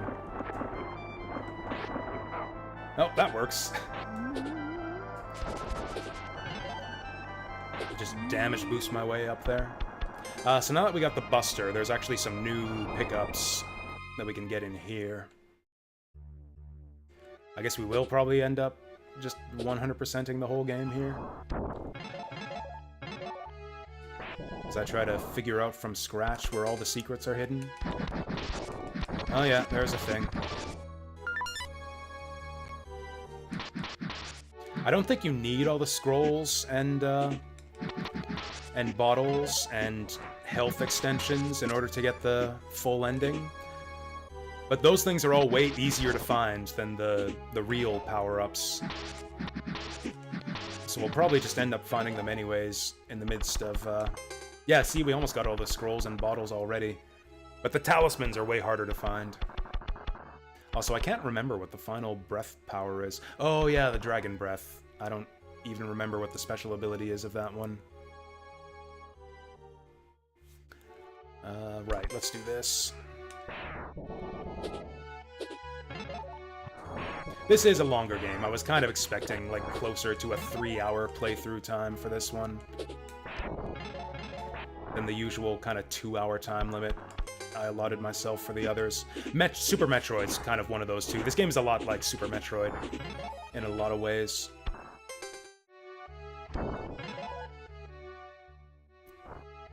Mainly in that it takes me about as long as Super Metroid to finish it.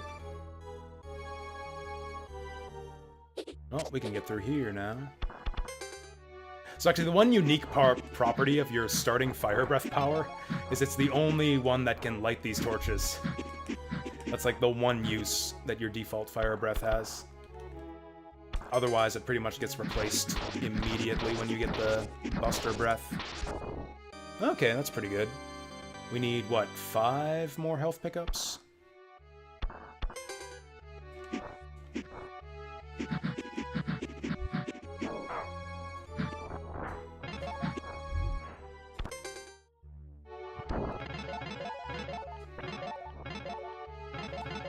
Oh, I'm swimming in the dough now.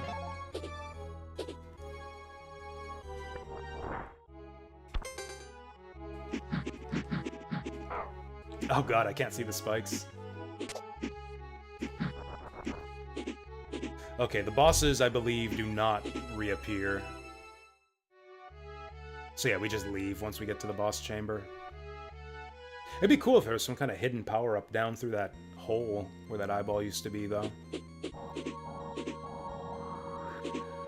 We could go here to see what other power-ups the swimmer gets us. Let's do it.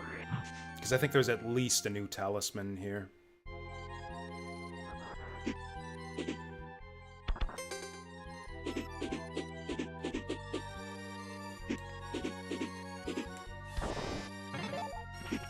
Yeah, we got all the goodies in this section of the level already.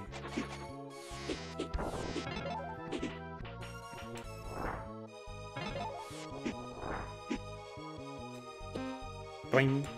I just wanted to hear that sound again. Boing! Alright. Let's go for a dip.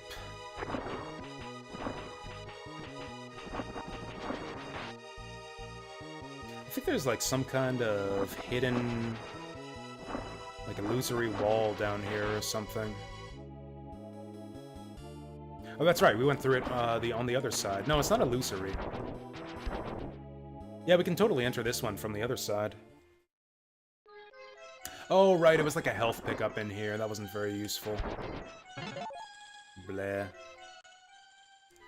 Well, we'll see what else we can find down here.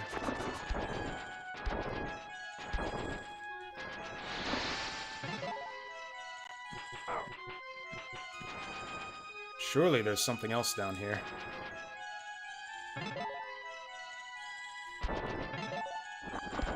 Maybe I should just break all these pots looking for health pickups. Now we're getting big money. Probably from our crown talisman. I could have sworn there was like a false wall somewhere in this level. Oh, really? Going down there takes me back here? Well, okay, I guess we got nothing from this level. Lame. I guess we'll go to Snowland.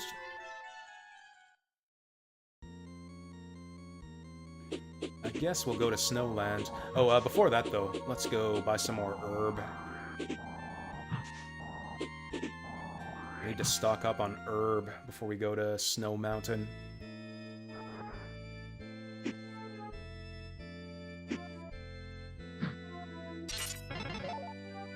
There we go, now we can buy all the herb.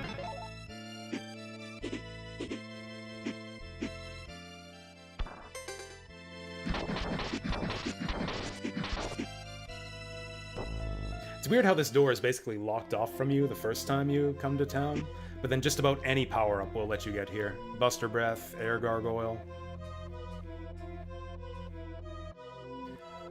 Actually, I think it might be time to start investing in ginseng. I've got way too much health for herb to be useful.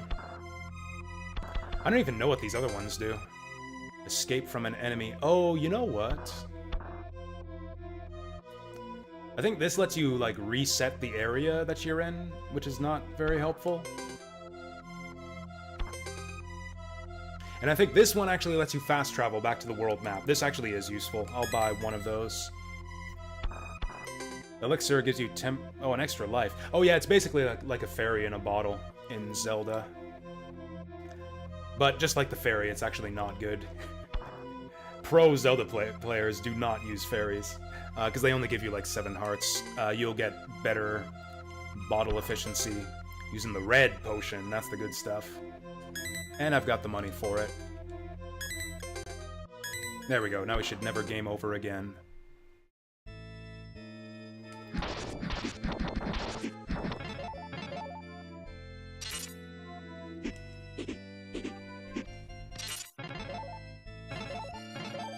Actually, there are 2 more crests here, but I don't know what they are, because, like, there's the Time Crest. Oh, right, the Ultimate Crest, that's right. I believe that's a post-game crest. Right, because you get... That's right, because if you get the 100% clear, you get the password that lets you... Yeah, basically kind of unlocks New Game Plus, where you unlock... Or I believe you get the Ultimate Crest right from the start of the game, and it unlocks the final super dungeon, where you basically need the Ultimate Crest to survive. Ultimate Crest, I believe, is basically the exact same as the Time Crest. It's just a palette swap of the same thing. It has all the same powers, but has, like, double the attack strength and double defense. Demon's Crest is going okay. Oh, this is a good song here, too. This is a really, really good song here, too. Maybe the second best in the game.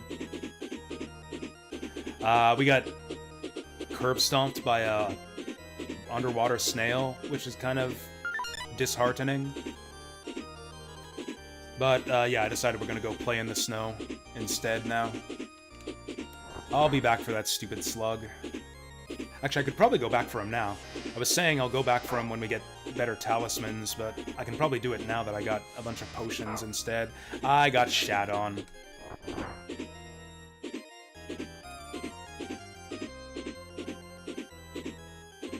I think there's another power-up somewhere way up over here. Oh, that's the way to the castle. I think I want to go the lower route here. And fight the big cat, just to get his health pick up.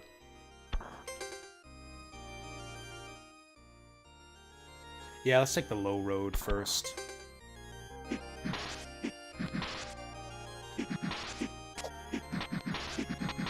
Whoa, these guys got lots of health.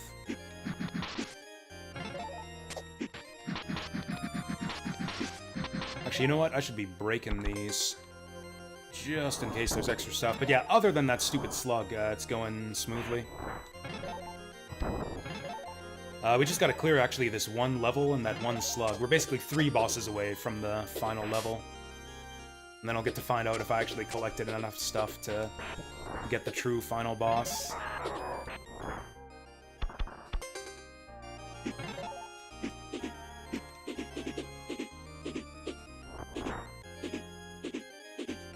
Did they hide something, like, way up in the top left again? For 2 areas in a row? They won't.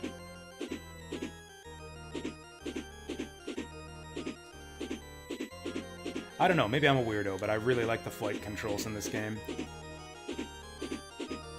Bit of finesse to it, but also really powerful and useful. You have a lot of freedom once you figure it out. That's it, we got all the scrolls and all the potions. We got all of the least useful pickups in the game.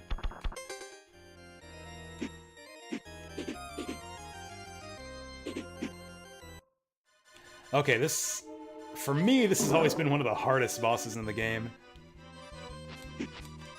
Like, yeah, you pretty much need to go Wind Gargoyle to pass overhead of him. And of course, guess what? He's immune to Wind Gargoyle breath. Actually, I wonder if this will work.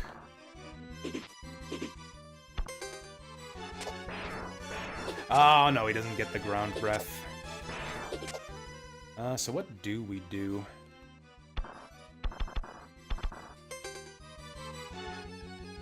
Oh, we're sliding down because of the ice. Oh!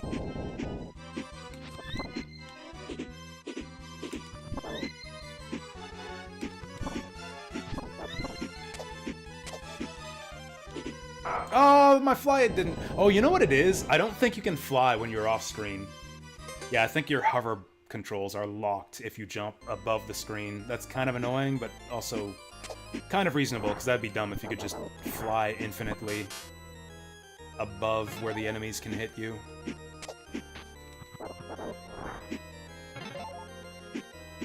I wish there was some way to, like, bomb this stupid cat from up above.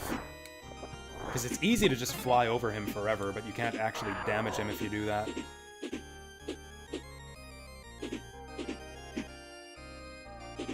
Damn it.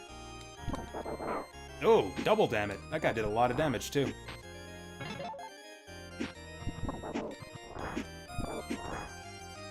Okay, let's see what these give us.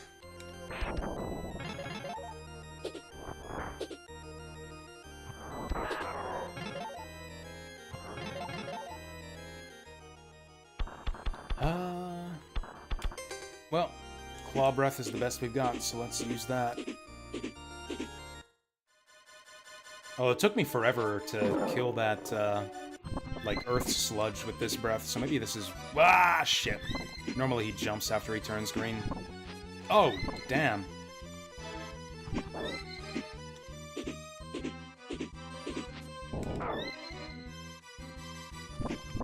Damn it! Yeah, this cat is legit the hardest boss in the game. I've never found a good strategy for dealing with this guy.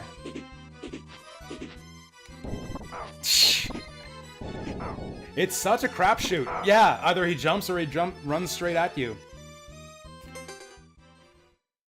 So this is another boss that I just don't think we can beat until we get better talismans. Like, even potion spamming I don't think will get us through this one. We're not even close to beating him.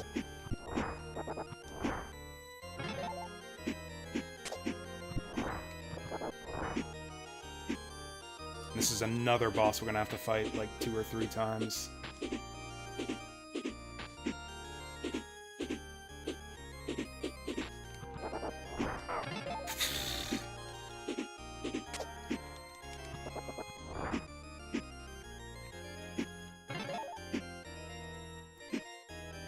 Maybe we gotta come back with whatever this guy's weakness is.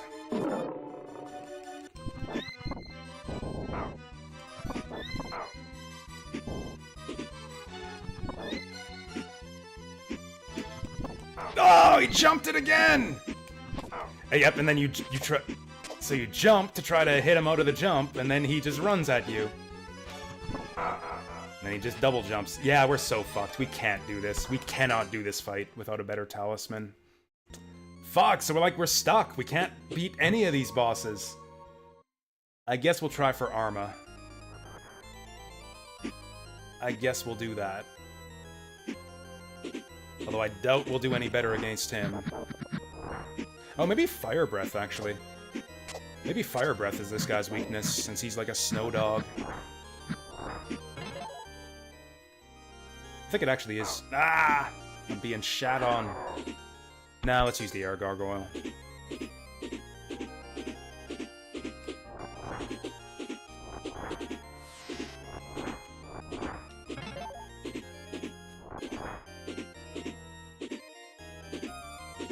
Alright, we're going through the Ice Palace.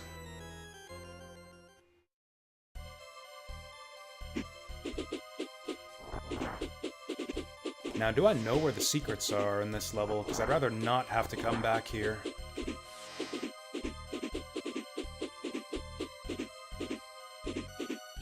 Oh, left or right? Wait. There we go.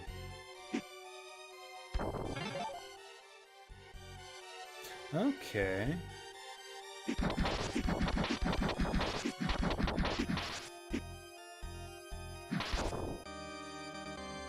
Is there a puzzle here? Do I have to hit, like, some kind of pattern in these blocks? I don't think so, because there was a health pickup just right in this room. I'm going to assume that they're not going to do anything stupid and hide, like, a random item in these blocks. I'm just going to leave. We got our health pickup. 4 to go.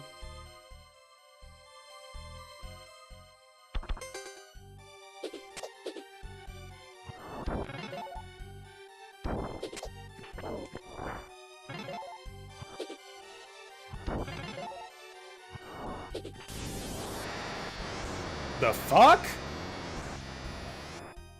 What just happened? Oh, is that what the eyeball enemies do? I guess I've never been hit by them before. Is that what happens when you touch the fly balls? I never knew they could do that. I don't think I've ever been hit in that dungeon. That's really fucking annoying. Wow. Cool animation, though. I have actually never seen that before.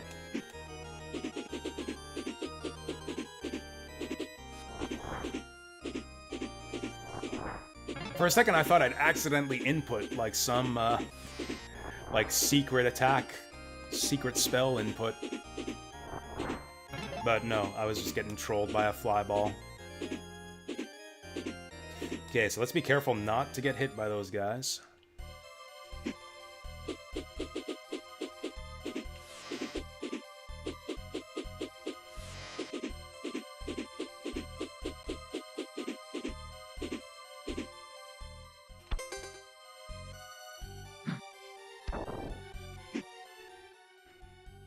Which means we probably want to avoid using Earth Gargoyle here, since his breath kind of stinks. Figuratively speaking. Oh no! Fuck, fuck, fuck.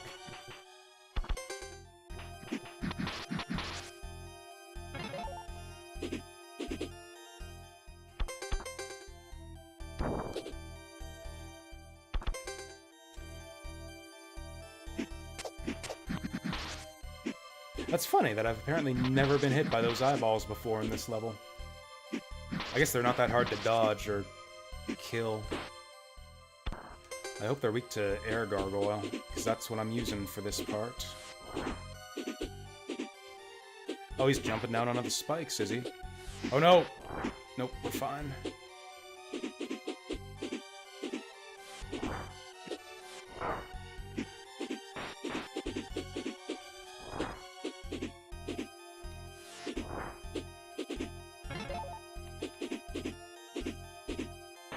Alright, what's up next? Oh, I think it's Arma time. Wait, no it's not. It's, yeah, Scytherbug time. Wait, that's the wrong one. Air Gargoyle. I don't think this is even any different than the last one we fought. I think he has the same amount of health and everything.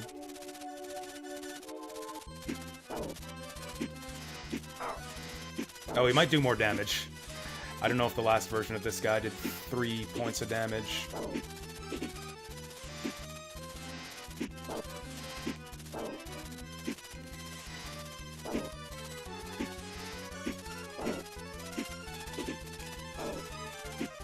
Maybe he does have more health. I'm pretty sure the last one was in the red by now.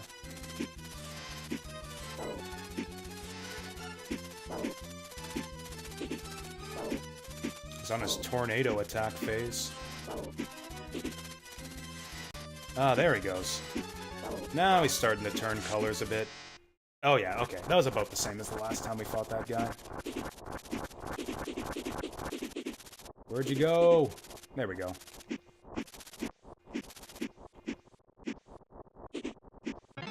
But he didn't drop anything good for us. Oh, do I remember this right? I think we got a cool part of the level coming up. No, I'm mistaking this game for Majuo. That's right. Majuo had a ice level with a really cool auto-scrolling section.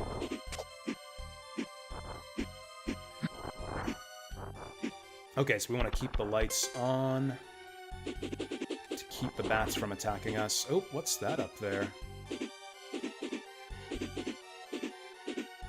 You know what, we can just kill the bats.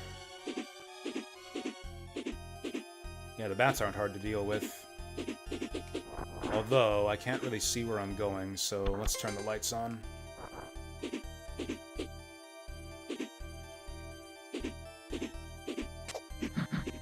Oh, cool! I guess the fire breath's good for more than lighting candles.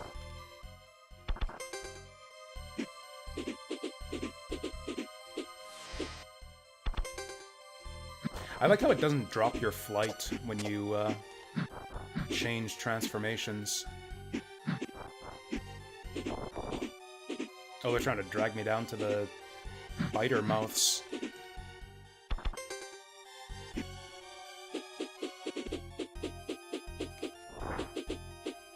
Oh god, that's a lot of bats. Okay, deal with the bats. Then we turn on the lights. Oops. Did I go the wrong way? Oh, shit! I think I went the wrong way. I think I missed a power-up earlier on.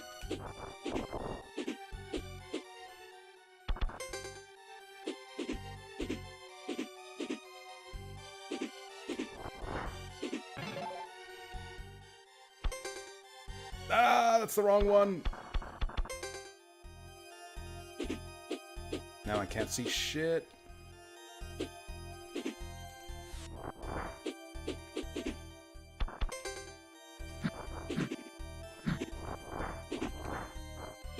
Okay, yeah, we want to go up here.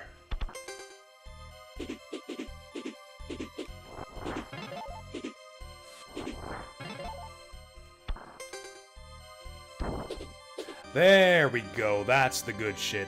Now this will probably let me beat all the bosses that I couldn't get before. Yeah, the armor reduces the amount of damage we take by half. So we have effectively doubled our health. I think you're meant to have this to beat some of the bosses at this point of the game. I think I actually just well, no! I'm being sucked! Look at that, though. Yeah, they're only doing like half a pip of damage to me.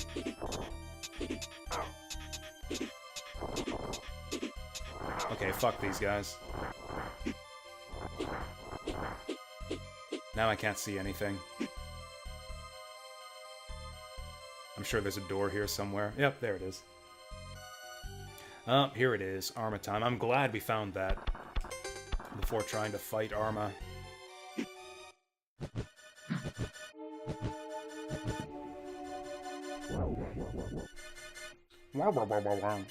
It's like his Kefka laugh. This is our final meeting. I will die trying, you certainly will. I actually can't remember what his new move is for this fight. I think he still has the tornado, but he has one other new move that I can't remember what it is.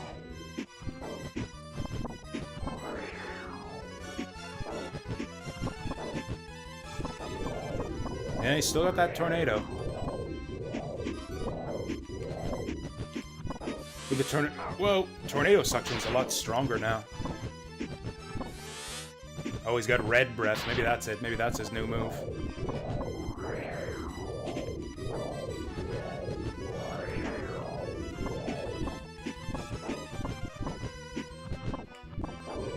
Is that it? He's just got stronger tornado suction? That's his only new ability for this battle. He sucks harder than before.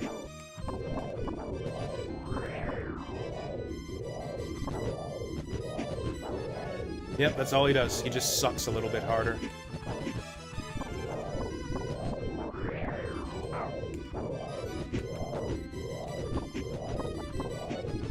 Man, he isn't even changing color yet. Oh, that's it. That's his new skill. Slightly different colored projectiles. Oh, it absorbs my breath, too. That's annoying.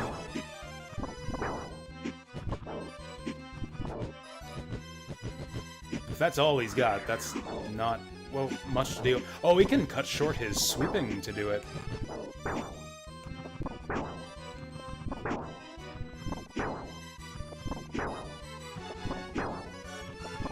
I can do this all day. I mean, I can't do this all day. I've got game night to go to eventually. This might be shitty breath for this guy. I'm gonna go back to Buster. Maybe fire is better, actually. Since we're in an ice palace, maybe he's weak to fire. I don't know, was he weaker to this, or is it just a coincidence? You possess incredible firepower, Firebrand. The power is yours! We just sew it inside this crest. Ooh, cool sound effect. Like I just killed a boss in Secret of Mana.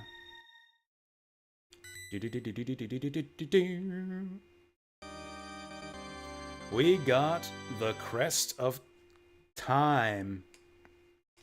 With it, you can morph into El Gargoyle, which I think is the legendary gargoyle, and your skin shall become like iron and decrease the damage done to you by half. So it's basically an upgraded version of the your basic form. So now we can probably kill that kitty cat. Right, I think I misremembered it. Yeah, this, yeah, the legendary gargoyle. He has the same abilities as your basic firepower, though. It's the ultimate gargoyle that you unlock with the hidden password you get for 100%ing the game. The ultimate gargoyle has all the abilities of the other forms. So I was wrong about what I said before. He's also got really powerful breath, so this should make the kitty cat way easier to deal with. Still getting shat on here.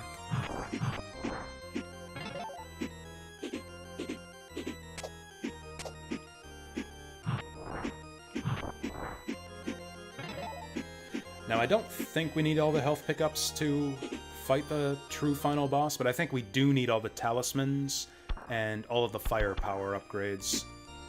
The last of which is going to be completely irrelevant. The Dragon Breath is just totally supplanted by this guy's, I don't know, Void Breath or whatever you want to call it.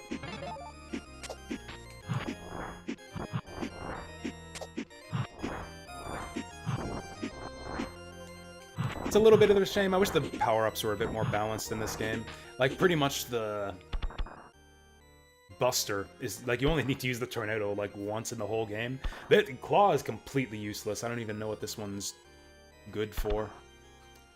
And then the Buster is useful for a little bit until you get the legendary gargoyle.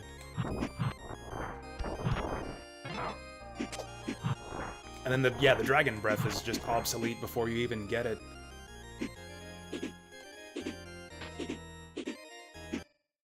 I need to get myself another drink. I'll do it after we fight this kitty cat.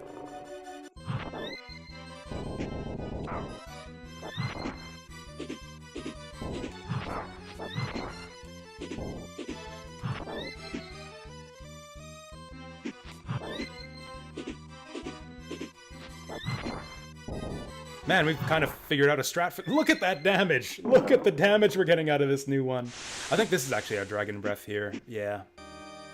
I think it just does more damage. Yeah. Demon Fire. The most powerful fire in the realm. That's a lie. Our legendary gargoyle has better fire than that. Maybe I was meant to have that for the Arma boss fight? I don't know. Can we do the final boss yet?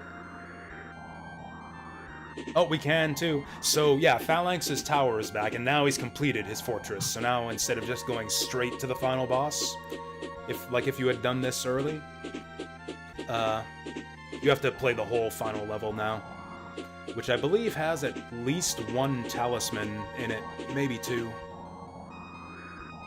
We're not going to do that just yet, though. We're going to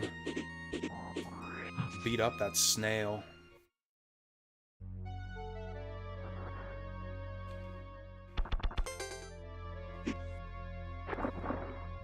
Yeah, sadly this guy can't breathe underwater. So we're still gonna have to use the swimmer gargoyle for this fight, but we will have the shield talisman.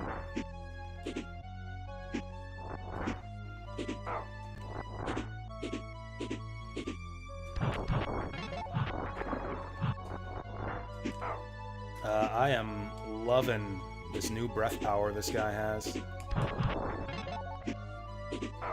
Not quite as exciting as the ultimate gargoyle form. I remembered this legendary gargoyle as having all the powers of these other ones, but yeah, that's the post-game ultimate gargoyle form. Wait, what am I doing here?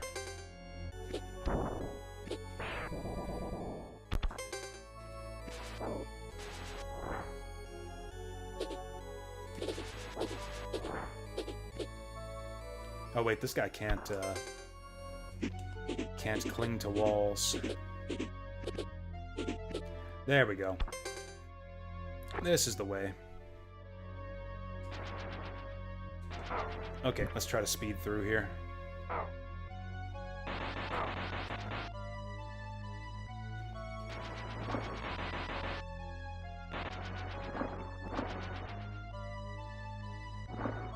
It's a cool, like, fish dragon thing in the background there. With the pearl in his mouth. Look at that. Look how little damage we're taking with this shield talisman. Right, this was the part that was extremely long and drawn out.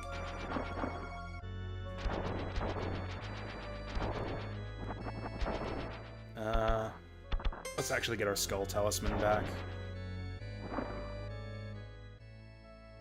Oh no, it was this part that just went on for way too long. Damn it.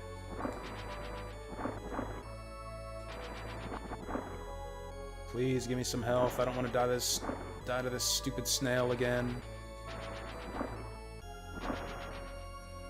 Man, I think the skull talisman's broken. It's not getting me any health pickups. Oh, there's one. Oh, there's another one, but we just lost one.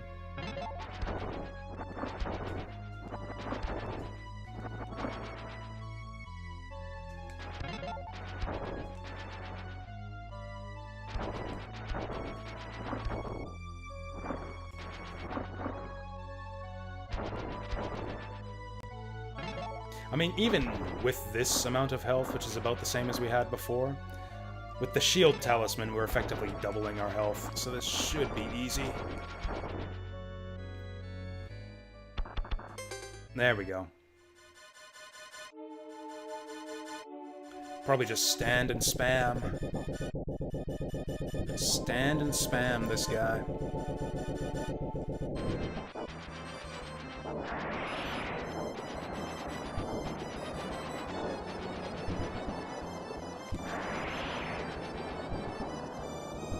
Let me down. Thank you. Oh, you can't actually destroy those little floating brown turds. I thought the whole point of this fight was to shoot them down, but you actually can't. No wonder I kept on missing them.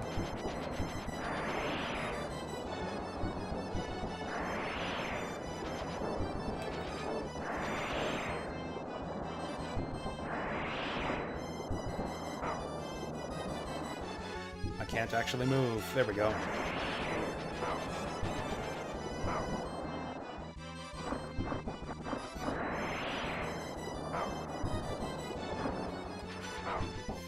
Cool, I'm just stuck in the corner here. Whoa! Oh, he's starting to change color.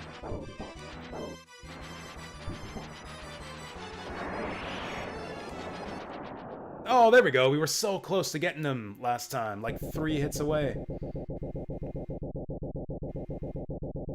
I think I'd have gotten this guy even without the armor talisman.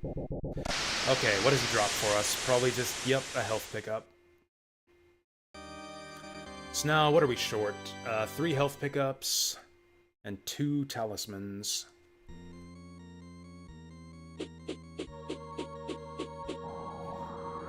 I don't think I know where any of those things are. Oh yeah, there's 1 health pickup, I believe in the first stage, that you can get with the Buster Breath.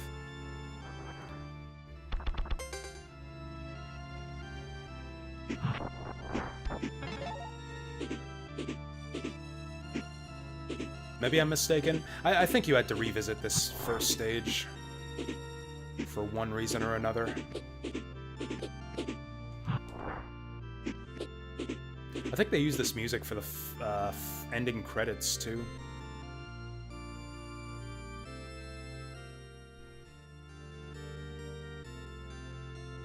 Maybe it's flight. Maybe you have to fly up somewhere. Can't remember.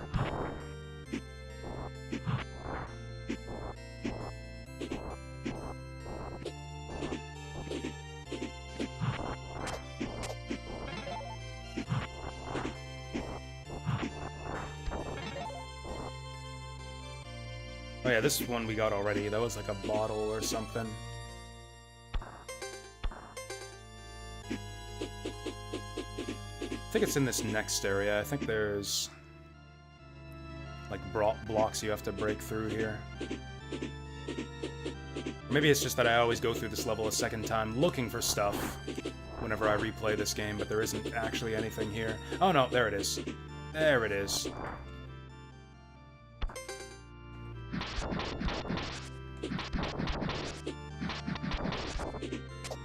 There we go. So now we have just 2 health pickups left. I think one of them is in the jungle. Or maybe not. Maybe we got it already. Not the jungle, but like the forest. You know, that one with the dinosaur bones on the map. And I think both of our talismans are in the final stage. We can always just back out of here if we're not actually done. Also, yeah, cool final stage music. Let's go get a drink. Let's go celebrate the end of Gargoyle's quest. Demon's Crest with a drink.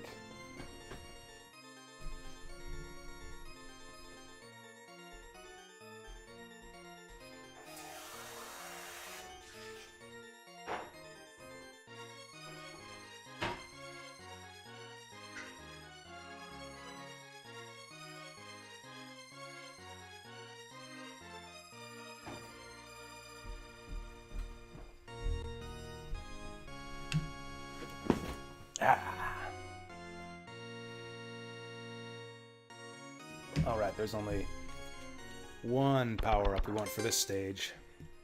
Legendary Gargoyle. Which I think you have to get here. I don't think this final stage unlocks until you win the final Arma fight to get this crest.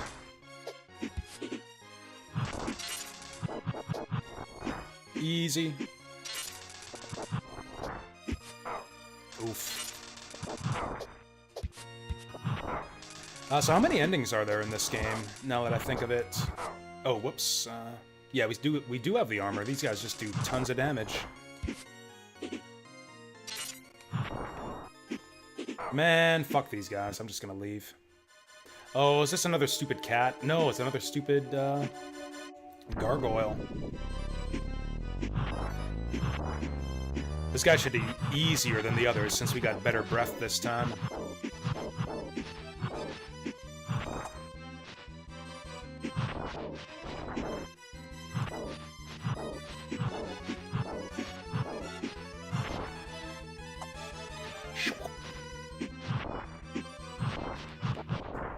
Yep, easy. Yeah, these boss refights are gonna be cake with our legendary gargoyle.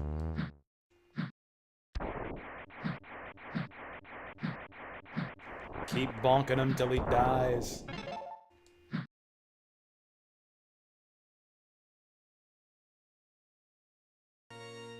I wish you could headbutt enemies to death in this game. Just like a forward melee headbutt. Like forward A or something. Okay, so we do still need our other crests for this level. Also, I probably should have bought more potions, but whatever. I think we'll be fine without him.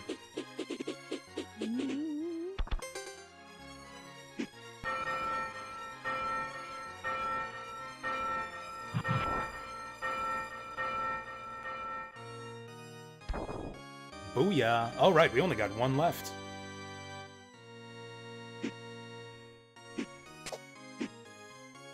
So I think there is a talisman in this area.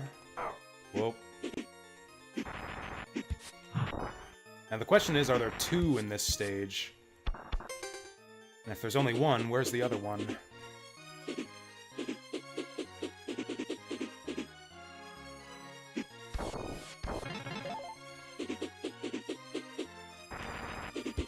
Almost got shat on there. Whoa. I was pretty sure there was a talisman somewhere in this area. There we go. There we go. This one, I think, gives you double shots of your breath. And so the positioning of that fang there leads me to believe that we haven't missed one, that there's another one of these later in the level. Oh no, that's right, it's the hand. It's the hand that gives you double breath. This one is double damage on your attacks. I think we'll actually keep this. Even though the enemies do a lot of damage in this level. That'd be really nice if this was our final health pickup.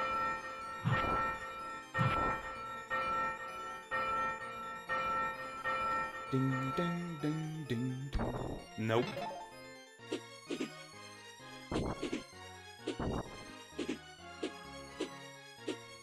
Dodging the schmooze. Whoa. Damn. Ah. It's fine. We take barely any damage in this form. Where to next? Is there anything up top here? It kind of distresses me that I can't remember where the hand talisman is. Did we miss it? I would hate to not get the true final boss because we missed something here.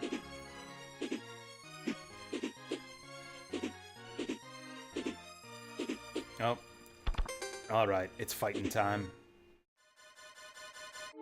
This should be a quick fight now that we got the double firepower breath.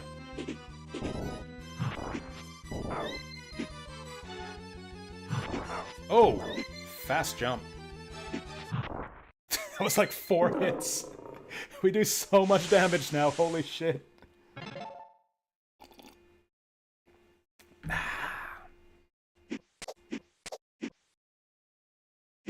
Oh, I think that's it. I think it's Phalanx time.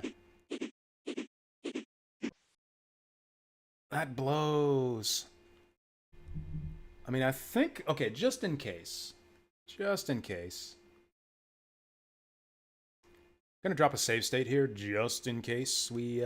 I think it saves your password anyways if you beat the game, so I could just come back and get the stuff that we missed. Yeah, it's final boss time. We did not actually find the hand talisman. This thing here you can't fill in until you finish the game. But yeah, we missed the final talisman and the last health pickup. I wonder if that's still enough to unlock Phalanx's true form. I don't think it is.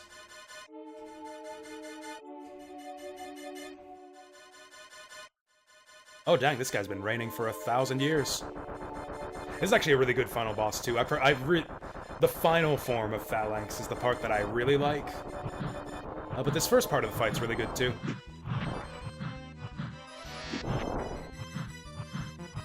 Oh, you know what? This is the one use for Claw Breath that I've actually found. It lets you climb the spike walls here and actually get Phalanx when he's flying up in the air.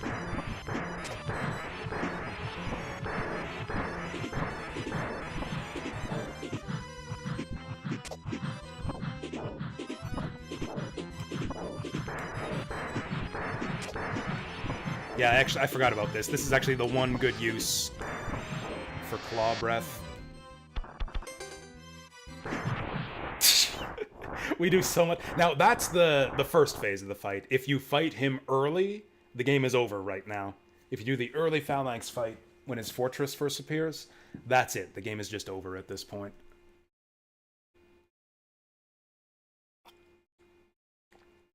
Crest of Heaven! This is not his final form. This is just the second part of the fight.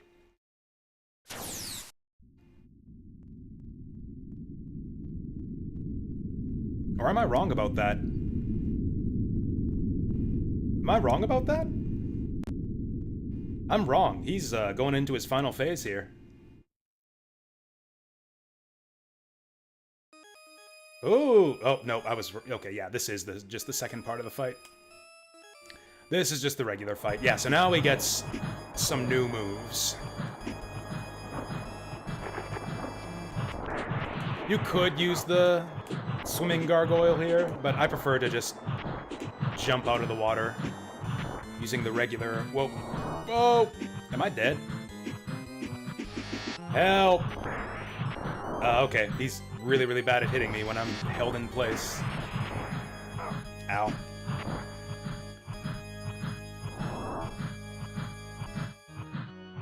Stay away from that. We do so much damage with that fang. Now, are we going to go to the true final phase here? Ah. Yeah, then he just kills himself, and then you get the normal ending. Yeah, we need that last talisman to get the true final boss. Lame. I don't know, do we just chalk this up as a win and move on? I really, really wanted to do Phalanx's final form. Maybe I'll just look up where to get that hand talisman on game FAQs while we're watching this.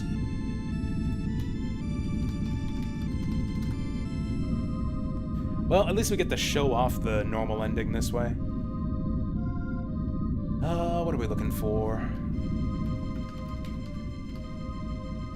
Okay, reservoir. What is the reservoir?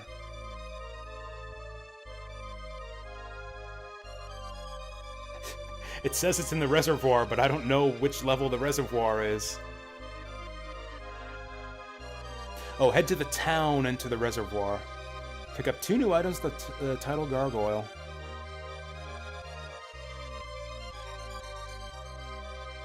Enter this little area. Drop down into the next gap. There is a hidden passage in the right wall.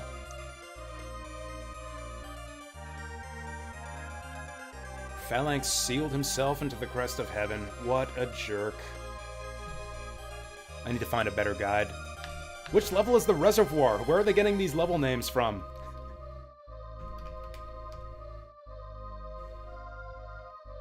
This other guide says it too. It's in the reservoir, whatever that is. They say it's in the town, so I guess it's the second part of the town level.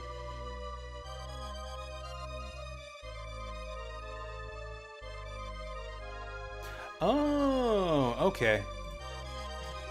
That actually shouldn't be too hard to find.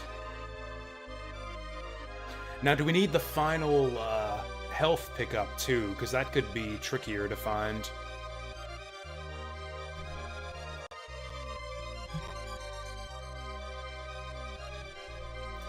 What does it say about the true final boss?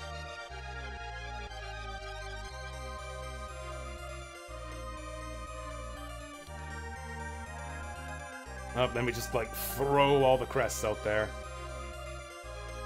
Fuck you, Phalanx. I'm yeeting you into the mountains.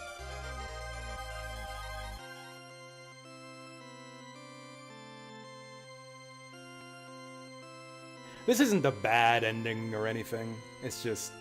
I really like that true last boss fight. I really wanted to show that off. What's this? Oh, snowflakes, I guess, since we're in the mountains. I'll get you next time, Firebrand. Next time. Oh, look at that smirk on his face. What are you smirking about? You're trapped in a jewel in the mountains.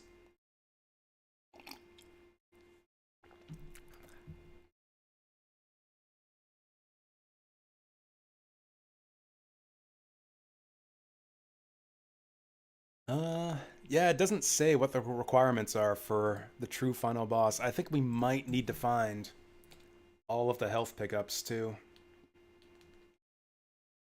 Also, please take me back to the title screen. I might have to reload that save state after all. Oh, here we go.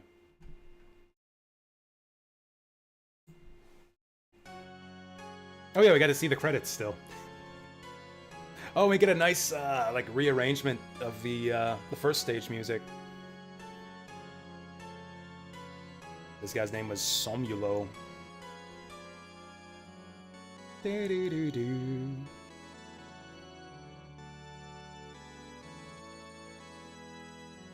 And then we end as we began with like somber organ music. Looking at all the bosses from the first level. Hippo. Oh, Hippogriff.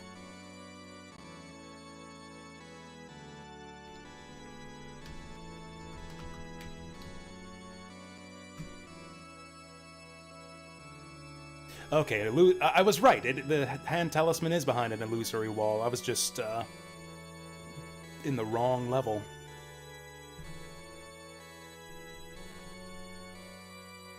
The problem is it's going to be really hard to look up in the guide specifically which health pickup we're missing, so I hope we don't need them all to unlock the true final boss.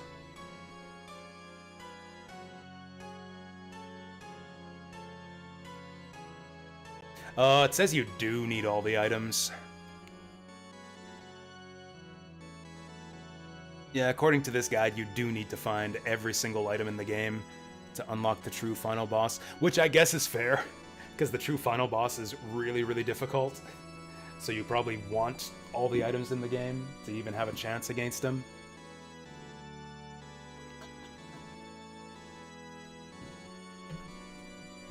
It's funny, too, because, like, the first two forms of Phalanx are so easy, you'd think, like, oh, I'm just super overpowered. I can handle anything the game can throw at me. And then the game throws the true final boss. It's like, oh, shit. Because, yeah, the true final boss is actually balanced for you having all the power-ups and all the, like, double armor, double attack power. It's like, even with all that stuff, you die really quickly, and it takes a long time to kill him. Crawler, that's all this guy's called. This isn't even the credits roll. We haven't even gotten to the credits yet. It's just showing us all the boss names.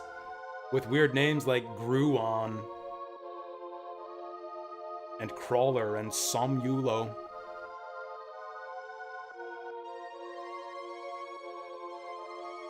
And Phalanx.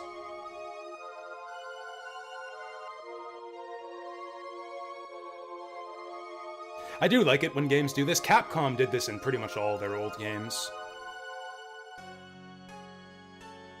Yeah, they always had the list of enemy names at the end.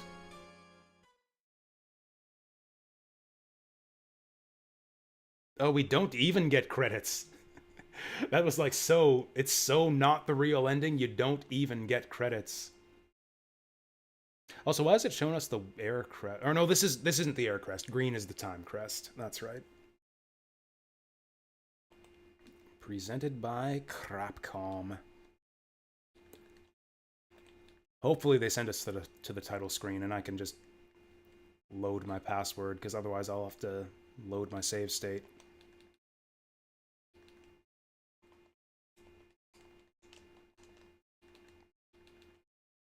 Where could that last health pickup be?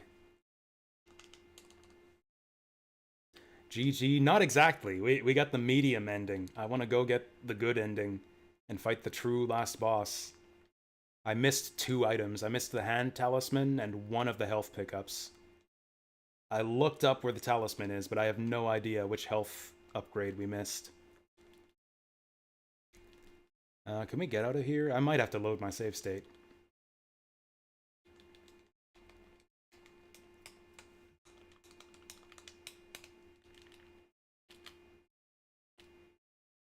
No soft reset. Damn, I might have to either reset the console or load state. Well, okay, let's try reset. And then I think normally that just lets you load your game through your password on the main menu. I actually don't know how to get your password while playing the game, but there is a password system. Continue. Shit. Shit, okay, so it doesn't remember our password. How do you get your password? I actually don't know how to, like, get passwords to continue your game in this game. Okay, it's a good thing we saved our game this way. So first we have to die. Oh wait, no we don't. I've got... Oh. Did I use the wrong potion here? I could have sworn that I kept a teleportation potion. I used the wrong one by mistake. Whatever. Just fuck my shit up.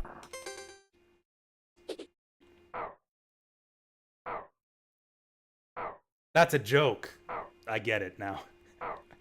I get it now. I was thinking, oh, are you friends with Put Password? Does he know this game really well? Is that why you're telling me to talk to him? I get it. I get it. It's a joke about his name. Man, Fishman's got tough feet.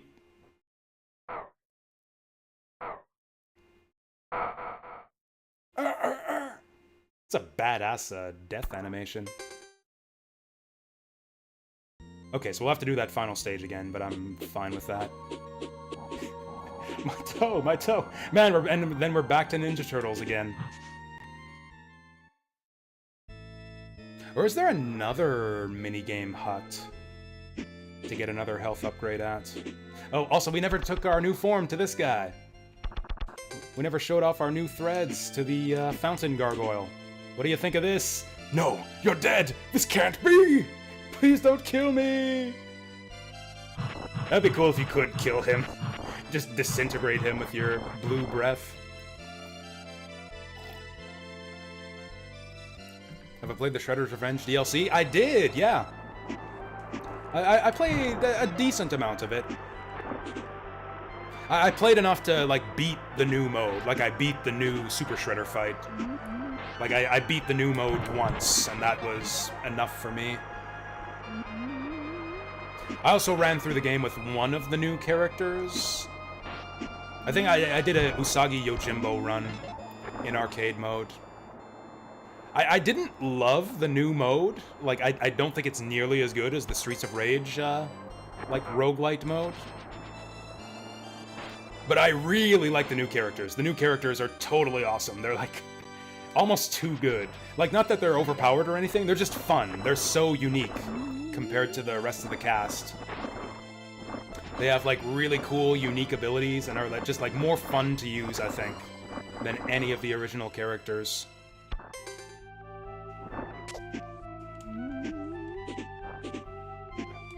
Yeah, the what's-her-name? The Ninja Girl's really cool, with, like, the electric attacks and, like, her power-up mechanism and her, like, cool teleport dash and stuff. She's got, like, a really cool, unique playstyle. Usagi Yojimbo is really, really cool. Probably my favorite character.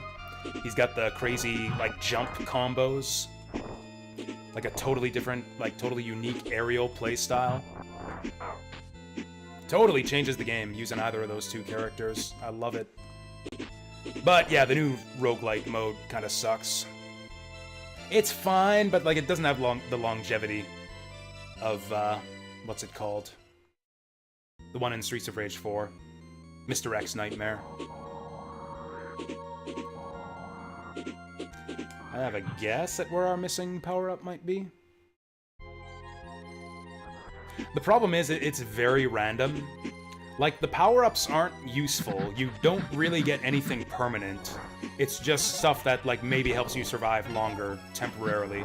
The real thing you're looking for is those gems that actually help you make progress through the new roguelike mode. And it's just totally random whether you get them or not. Like, sometimes the game just dumps a bunch of them on you, and you get to advance really, really quickly, and sometimes it just takes forever, and you're just, like, spinning your wheels, getting nothing. And the mode has less variety, like, way, way less variety than Mr. X Nightmare. There's, like, a really limited amount of different, like, enemy configurations and room patterns and such. It felt like it was, like, starting to repeat content very, very quickly. It was enough to keep me interested to beat it once, but I felt like I was, like, done with it after just beating it the one time.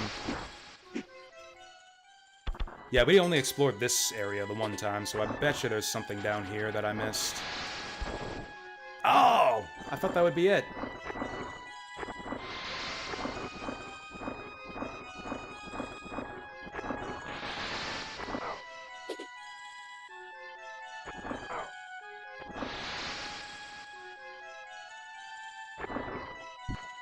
Actually, it probably isn't here. It's probably not here, since we found a scroll in this area before.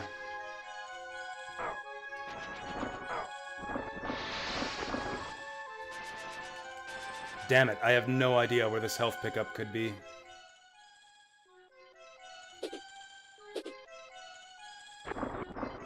Some hidden wall somewhere?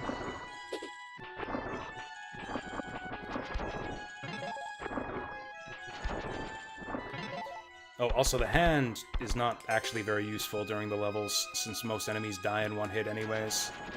Or not the hand, but the fang.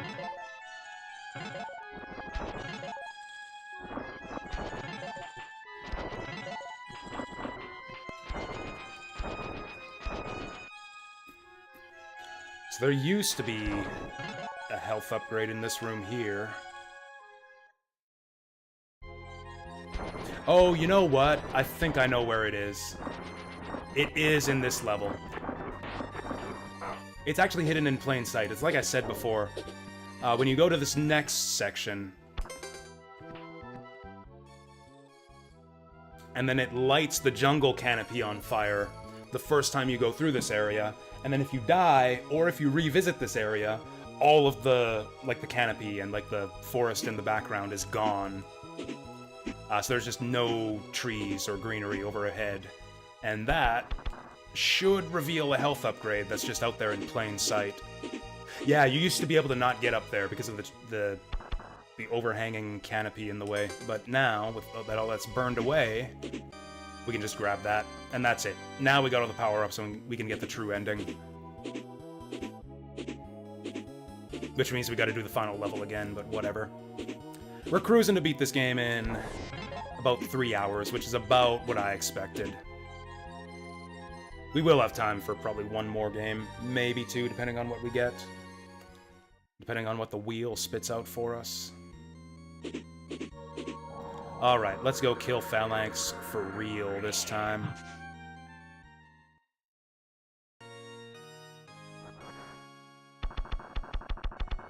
Should I have bought more potions? I think 3 should be more than enough.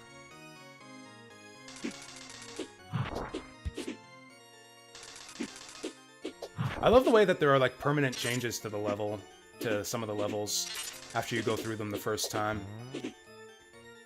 Like when that slime, that crawler guy first appears, breaks the ceiling, eats all the bones on the floor and everything, and then, like, they're all gone the second time you go through the level, the way the jungle's all burned away in the forest. That kind of stuff. It's a bit like Mega Man X. Actually, I said this game's like Super Metroid a bit. This game's more like Mega Man X, with, like, the way the levels transform, with the boss weaknesses, the power-ups, where you're getting, like, talismans and breath power-ups, and we can kill bosses super fast with the Fang. Yeah, Fang is just the best power in the game. Oh wait, we gotta get this to go to the next area. Oh no, we don't. We gotta go to the right. This final level is actually not that long. This shouldn't be too painful to backtrack through here. Oh yeah, I will get the armor for the non-boss portions of the stage. Although with that said, it does kind of blow that I have to fight all these bosses again. I guess the bosses only stay gone if you actually beat the stage. Because yeah, normally you don't have to refight bosses in this game, but I guess you do for this final stage. Because I didn't actually beat it the first time. Look at that red sky in the background. That's ominous. Fuck. I got pooped on.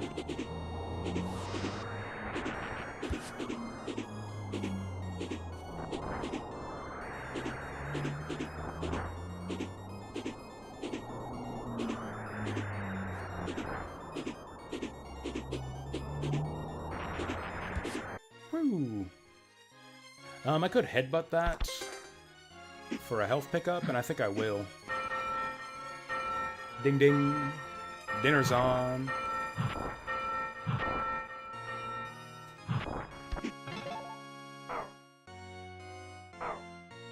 That's fine, that's like less than a pip of health. Oh yeah, I got like 20 more where that came from.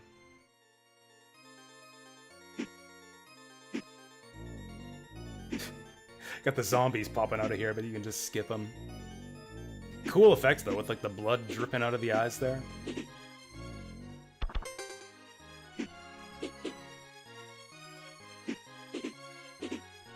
So many cool details like that, like gory, gothic stuff too. I love it.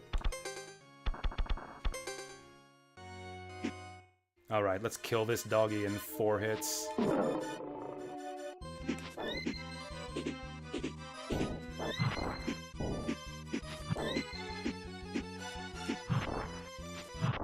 Yep, 4 hits. Yeah, bosses are a joke once you get your legendary gargoyle. Including Phalanx. I'm gonna save again just in case we somehow missed something, but I don't think we did. Also, how the hell do you get your passwords in this game? No idea. Yeah, blah blah blah, let's fight.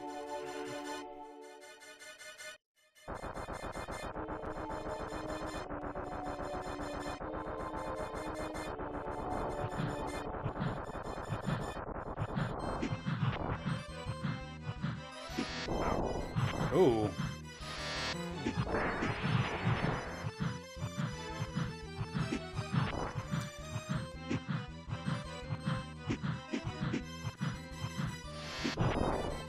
Oh, what a whiffer. Come on, he should be dead by now. Oh, come on. There we go. Sometimes it takes 5 hits instead of 4.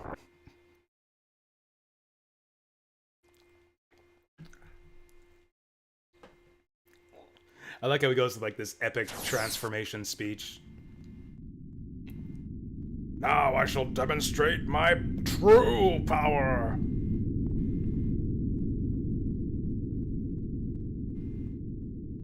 Whoa! Epic. Now my clothes are green. I shall show you my true power! My clothes are green.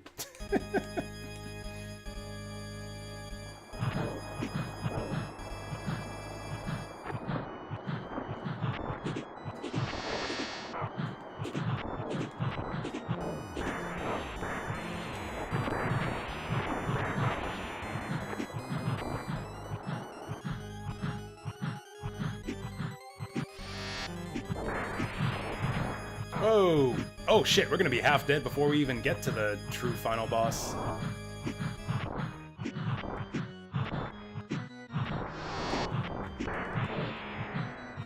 Whew.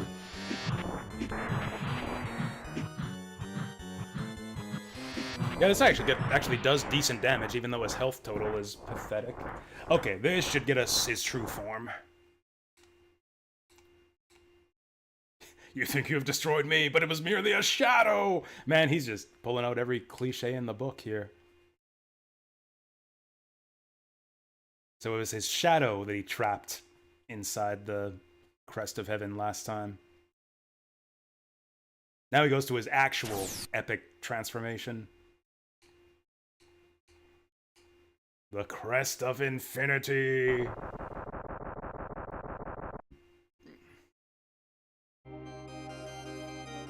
Yes, I love this fight so much. This is one of my favorite boss fights in video game history.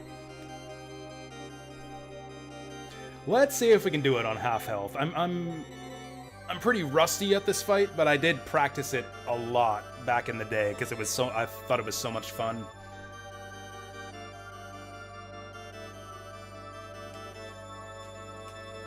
This is a tricky one because this one really puts your mastery of like their gripping and flying to the test. You gotta... Whoa, shit. Yeah, we're fucked. You gotta use these platforms to your advantage. And you gotta kind of manipulate the boss. Like, he'll change his attack patterns depending on, like, your relative positioning to him. He won't open up while you're shooting at him. Like, if you just spam attacks all day, you'll never get to hit him. So you gotta kind of, like, bait him out like this. You either gotta wait for him to attack with both sets of hands, or more likely, you wait till he uses the laser like that.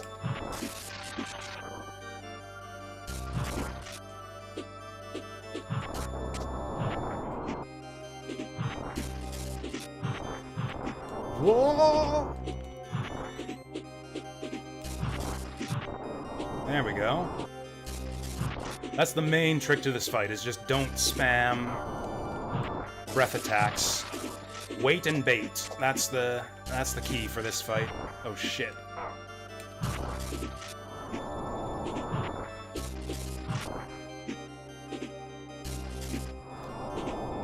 He will eventually change color once he starts getting weakened. Damn it! I was trying to attack him there. Can be tough to get your hits in on this fight. Sometimes you end up, yeah, going 1-for-1 with him. Do I use the ginseng here?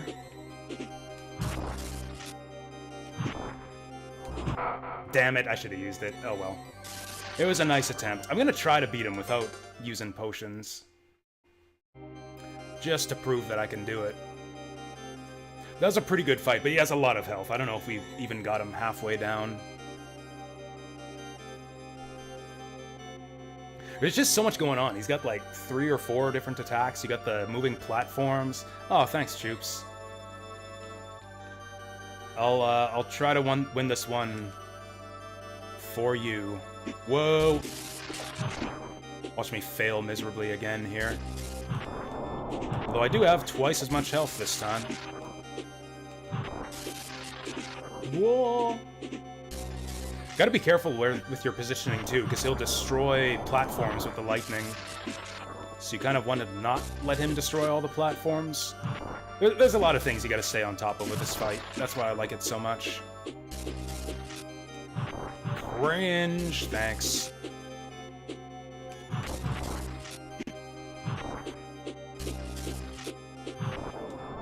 Damn it. That's the worst thing, is when you rub up against the hitbox of the platform, but you don't actually cling to it. You want to get pretty low on the platform so that you can actually grab on.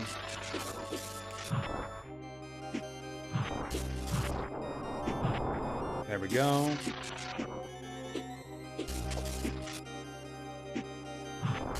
Come on, breathe already. Oh shit, not like that! Damn it.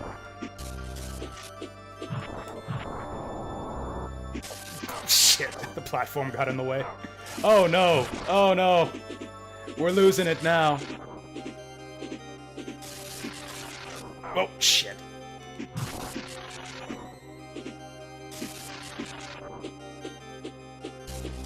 We're too high. You gotta get right in front of his mouth to bait the breath there.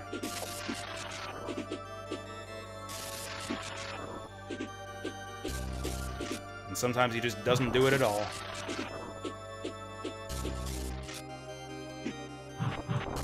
There we go.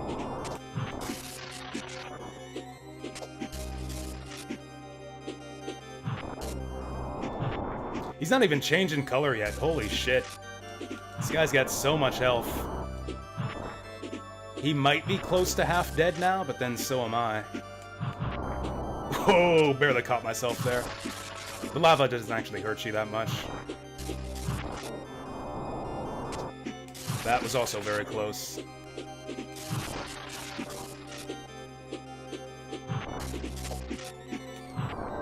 Nice. Oh, now he's starting to turn. Now he's starting to turn color. Damn it. And this is with the double attack power item on. Imagine how much longer this would be. I mean, it would be twice as long. It would take double the time to kill this guy without the Fang Talisman. Okay, come on, just a couple more shots. Yeah! Oh, look at that. You can see his skull now, too. We broke his face open. He kind of looks like a cobra once his arms fall off. Wicked. I love that fight. That's such a cool fight.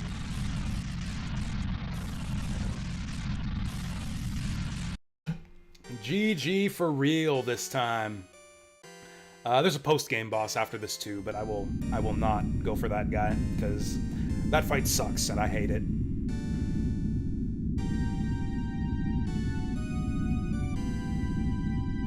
Oh yeah, you can see like the full height of Phalanx's tower in this ending too. I don't know why they don't use this sprite on the actual world map. It's like, oh, Phalanx's tower was that big. Yeah, I know, right? There's like no way to dodge his attacks. Like, shit falls from the ceiling just quicker than you can react to it. And like he starts taking away the walls and floors and turning them into spikes. Eventually there's just no safe place to stand. There's like no... I don't know. I've never learned that fight. I've like tried to challenge myself to do it like, I'm gonna do it with no potions. Nope, forget it. I use 5 potions in that fight every single time because there's just no way to avoid damage.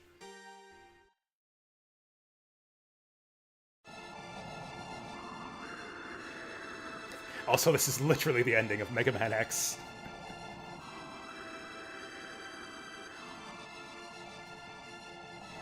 Just with more stars.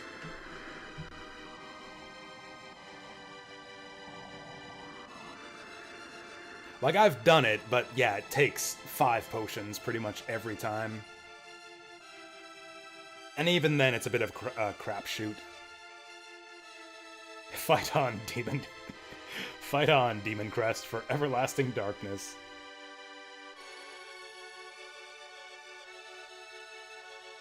It's like, we could keep the power of infinity for ourselves, but then nobody would ever be able to beat a Ghouls and Ghosts game ever again. It's like, if my arch nemesis is just like a shitty medieval knight in his boxer shorts, do I really need the power of infinity to beat that guy? Nah.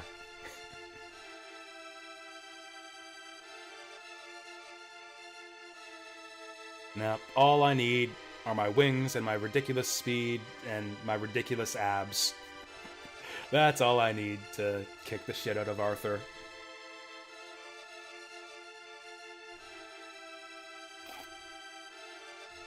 Oh, and now we get to find out what the Crest of Infinity actually is. It's like, unimaginable power. Fuck that shit. Yeet! What was it all for, then? I guess we just wanted to get revenge on Phalanx.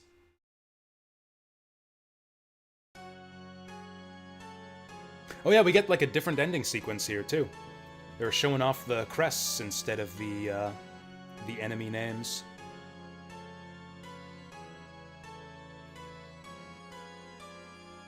That's not even true that it gives great strength to the owner. It gives great speed. You get your dash move from the Earth Crest.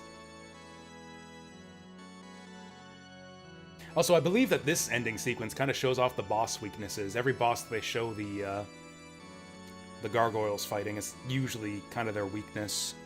Yeah, that guy's weak to Earth, this guy's weak to Earth. Nice freeze frame there. Avanunu. Are these different bosses than they showed last time? I don't remember seeing the names of these bosses. Maybe I just wasn't paying attention. I literally wasn't paying attention because I was trying to look up where our missing power-ups were.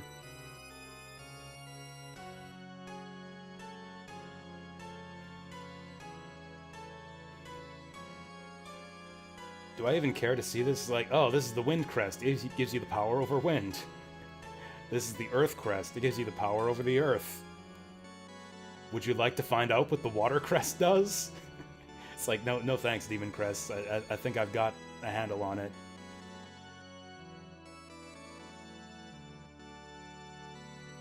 This guy's weak to the Wind Crest. This is almost like a mini strategy guide right here.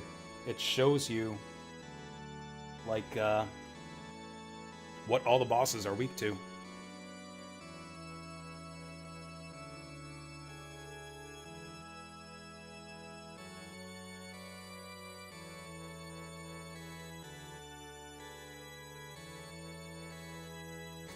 This crest rules over the ocean. It allows the owner to swim in the ocean. Thanks, Demon's Crest. Oh, is this? I actually didn't know this one. Is it true these guys are weak to the water crest? Which is, again, kind of pointless, because you can't use it to its full effectiveness, because you aren't underwater in that fight.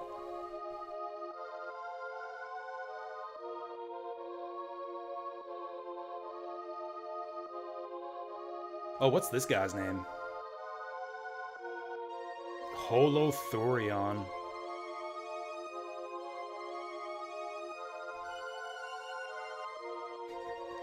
Because Holothurion from Hololive. That'd be a great idea for a VTuber. Just that giant, gross slug monster right there. Honestly, too many VTubers are just like shitty, generic, often poorly drawn anime people. Like, where are the VTubers of like gross monsters and like slug creatures and penguin mascots? It's like, if you can be anything you want with the whole VTubing thing, like, why have a humanoid avatar? Like, sure, there's like furries and shit, and it's like, you know, demons, which is basically just like a person with horns. Like, what about like the truly exotic creatures? If I were a VTuber, that's what I would go for. I'd be like some kind of gross slug monster, like Holothurion.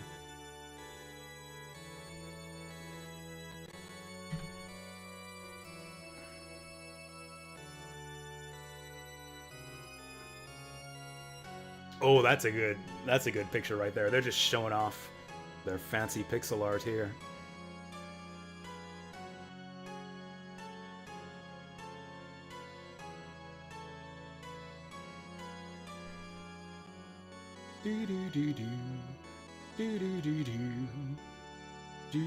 Actually, this isn't quite the same as the opening stage theme. It's like the melody starts on the first beat instead of the second.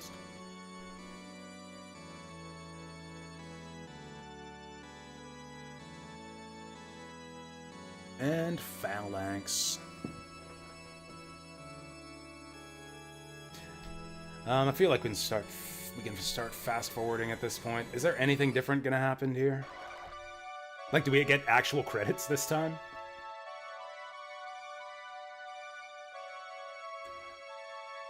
Look at that sky. The stars are all different colors for some reason. I guess because we're in Gemini Man's stage. That is a really cool The End font, and weirdly enough, it's different than the End message you get on the normal ending. This is your real reward here. Fucking dinosaur bone The End font. Is that it? Are we truly the end right now? We never did get game credits. Okay, here we go.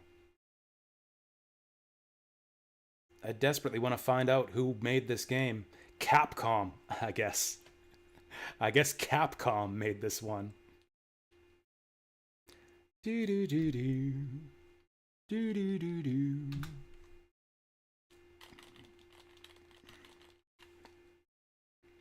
Now, I didn't get a password last time I reset the game. Oh? No, what's it doing? There we go. Quaffkaner Diddler Zugtug.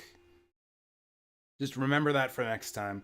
Quaffkaner Diddler Zugtug. Actually, I think I'll write that down. Just in case we want to show off the incredibly shitty post-game boss of this game. I'll write that down. Wow, I've got a lot of... I've almost filled out my notebook of video game notes. There we go. Damien Crest.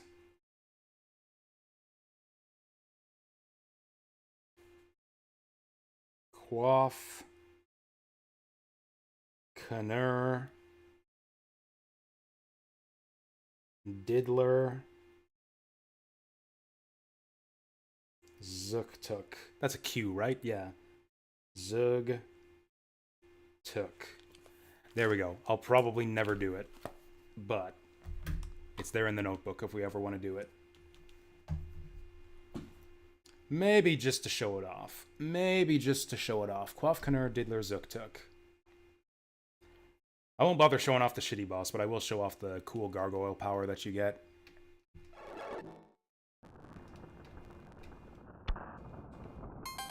Spin the wheel. I'll spin the wheel in like 10 seconds. Oh, yeah, see, it memorizes the password for you. I thought that it normally did. Now the big question is, can I remember where the bonus dungeon is? I think it's up here somewhere. Yeah, now there's a second castle that looks exactly like Phalanx's. And now we have the ultimate gargoyle quest, which is just a palette swap of the legendary gargoyle, but it's got all the powers of the other crests. You got your dash, you got your flight, you got your swimming, which works the same way. His breath looks kind of shitty, but it's actually really powerful. It is the most powerful breath, even though it doesn't explode. That's the one kind of power that you're missing, is your underwater breath.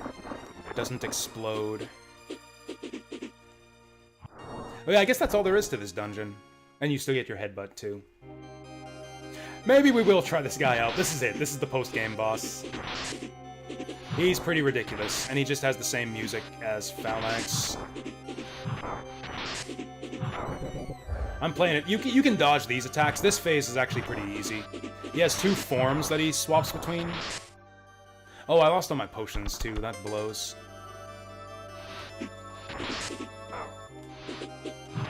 This phase is the shitty one. Yeah, I don't know how to dodge those rocks at all. He drops rocks every time you hit him. He goes, like, invincible half the time. And he's throwing, yeah, like boomerang blades all over the frickin' place. Frickin' impossible. I have no idea how to do this boss without bringing 5 full health potions. Alright, oh, hitting end is how you get your password. Okay. Alright, let's spin the wheel. We wasted enough time on this game. I mean, it wasn't a total waste, but it's time well spent. But, yeah. Let's go back to the wheel. There's the wheel. Alright. Wheel of video games. Turn, turn, turn. Tell us the game that we should learn. Rockin' Cats! Yeah! Rockin' Cats! So I say this about every video game we play on the wheel, but I think I really mean it this time. Rockin' Cats is my favorite NES game. I'm pretty sure I actually mean that for real this time. Rockin' Cats is the best video game on the Nintendo Entertainment System. I love this game so much. It is so ahead of its time in so many ways, and is so, so fun. Let's play some Rockin' Cats, fellas.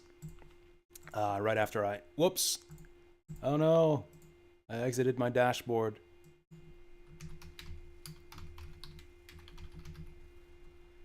This is so good. This is such a good video game. If you guys haven't seen me play this one, you're in for a treat. Rockin' Cats, or as it was known on the Famicom in Japan, New York Nyankees. Maybe I should use that as a stream title instead. What do you think would be more enticing for viewers? Rockin' Cats or New York Nyankees? I think we'll go with Rockin' Cats anyways, because that's the version of the game that we're actually playing.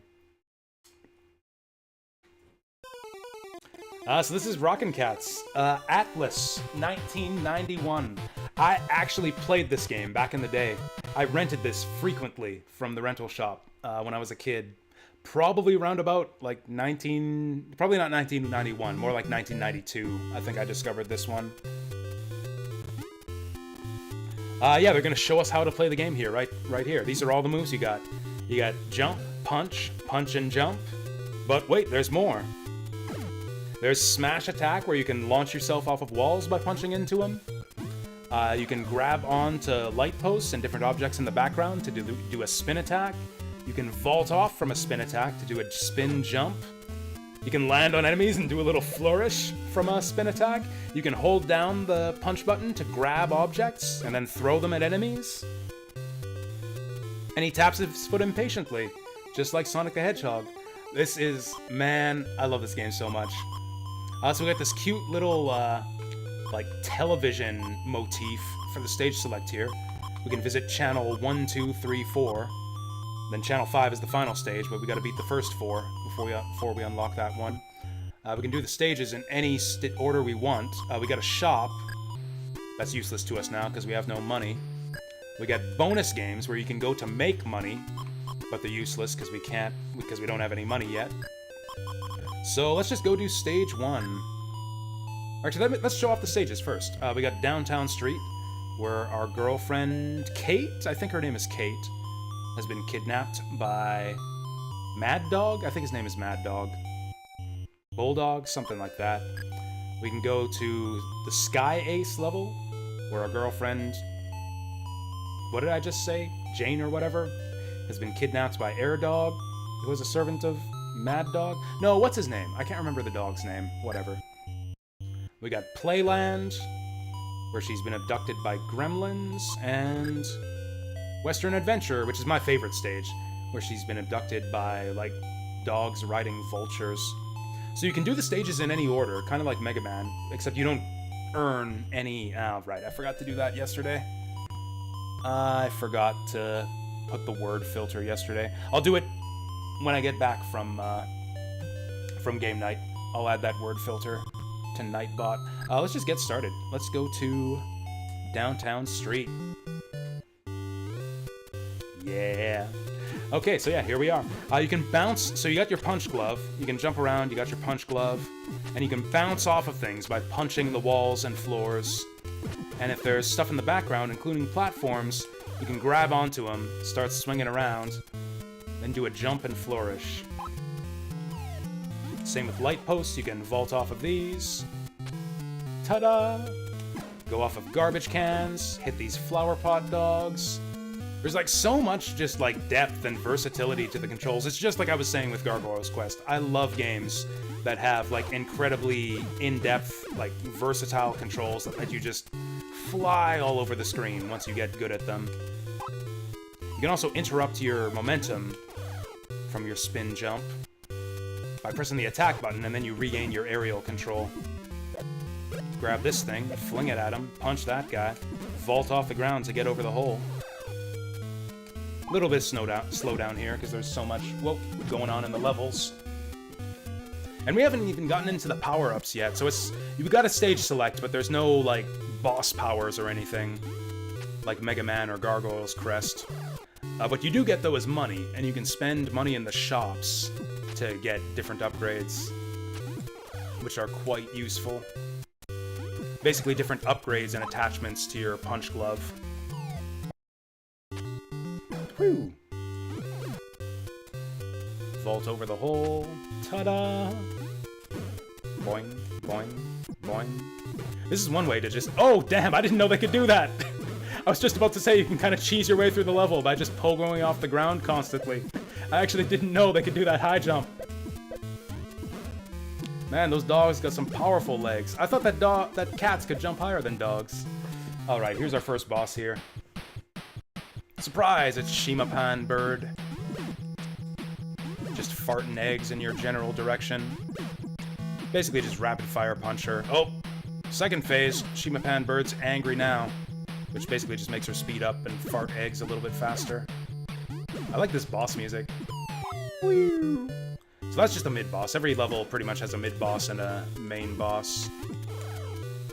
Alright, it's sewer time. Help! I'll save you, Jill, or whatever your name is. Then that tiny kitty is giving us a push on the skateboard. And that lets us chase after the train.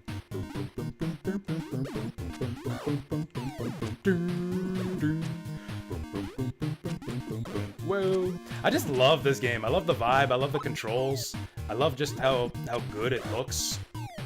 I love the level layouts and the way that, like, especially the later stages make you use like the full range of moves at your disposal. It's so great. This game is so ahead of its time, and that's like not even everything that's good about it. Whoa! We're not taking much damage from enemies at this point. Just half a heart of damage from pretty much everything. This is like almost puzzly at this point. You gotta figure out how to use your abilities to get up here. It's like, what the fuck? I can't jump. I can't bounce high enough. I can't even wall bounce high enough. What the fuck do I do here? You gotta combine your abilities is what you gotta do. You gotta do like a bounce into a grab. There we go. Kick the dogs in the head. Whoa. It's fine. It's kind of hard to die in this first level, since you take so little damage. The damage scales up as you clear more levels. This game kind of has scaling difficulty, which is such a cool idea. Like, Mega Man games never had that. Mega Man games would never, like, scale the difficulty and, like, make later levels harder based on how many levels you've cleared already. That's a really forward-thinking idea that this game has. Not only does the damage that enemies deal increase the more stages that you clear, it also changes the layouts of the stage a little bit. Like, you'll see different enemies in each stage, depending on the order that you do the stages. Basically, the enemies in every level get upgraded the more stages you clear to keep that, like, difficulty curve. Help, Willy! I'm coming as fast as I can. Hey, Willy! I will not give Jill to you. It's Jill, not Jane. I'll give you some of my heavy sound. Hit it, bull band. This is actually kind of the hardest boss in the game. Not in the game, but like of the first 4 bosses, which is why I like to do this level first, while the damage is still low. Willy and Jilly sitting in a tree. Someone call the fire department, because they're both cats. Actually, this is the trick you can do, is use catch the lights as they fall on you. Throw him at him if he goes on the wrong side of the screen. Playing whack-a-mole.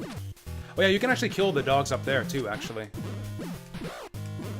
It's really not worth your time. All they do is just drop hearts for you. But it's a neat little trick you can do. I'm gonna die if I keep doing this, though. I actually could use some health now.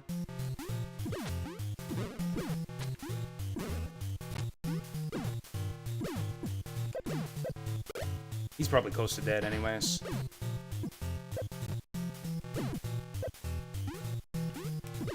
Woo! Do. Gut punch! Love that freeze frame. Oh, she was on a platform just up there all along. Thank you, Willy. I love you. So, I've played the Japanese version of this game. I've actually played New York Nankees. And they changed the aesthetics quite a bit for the North American version. In the Japanese version, Willy has like this weird, like, Mickey Mouse face. He's like much less expressive. Actually, more like Hello Kitty. Like, he's got like a very vacant expression on his face. It's kind of creepy looking. And Jill basically looks like a prostitute. She has a lot more makeup in the Japanese version. I just did what I had to. And that's the end of episode 1. E-N-D. Smooch. Nice. They'll just keep making out for as long as we care to watch. Finished airing. Colonel Saunders' cat says thank you for clearing stage 1. They say you can't choose this channel yet, but that's not accurate. We've finished this channel already.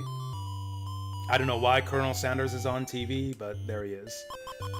So we got enough money to go to the shop now. We got $400 to spend, which is enough to get maybe a couple upgrades. Or we can go to the bonus stage and try to make some money. All of these bonus games are money makers. Basketball, the cheapest one, is probably the worst. But we'll start with that one just to show it off. I actually like the minigames in this game. I think they're all fun. So we got the $90 basket back there. We get 2 throws. You can bounce off the rim up to 3 times and kind of direct yourself to try to fall in there. But after you've bounced the 3rd time, you just die. Damn it, I messed up. Yeah, basketball game sucks. I don't like that one at all. Roulette is actually really good. Roulette is actually a moneymaker. So yeah, it tells you what you win on the wheel. It's not that difficult to like learn the timing and just get whatever you want. I'm gonna go for the 6 here.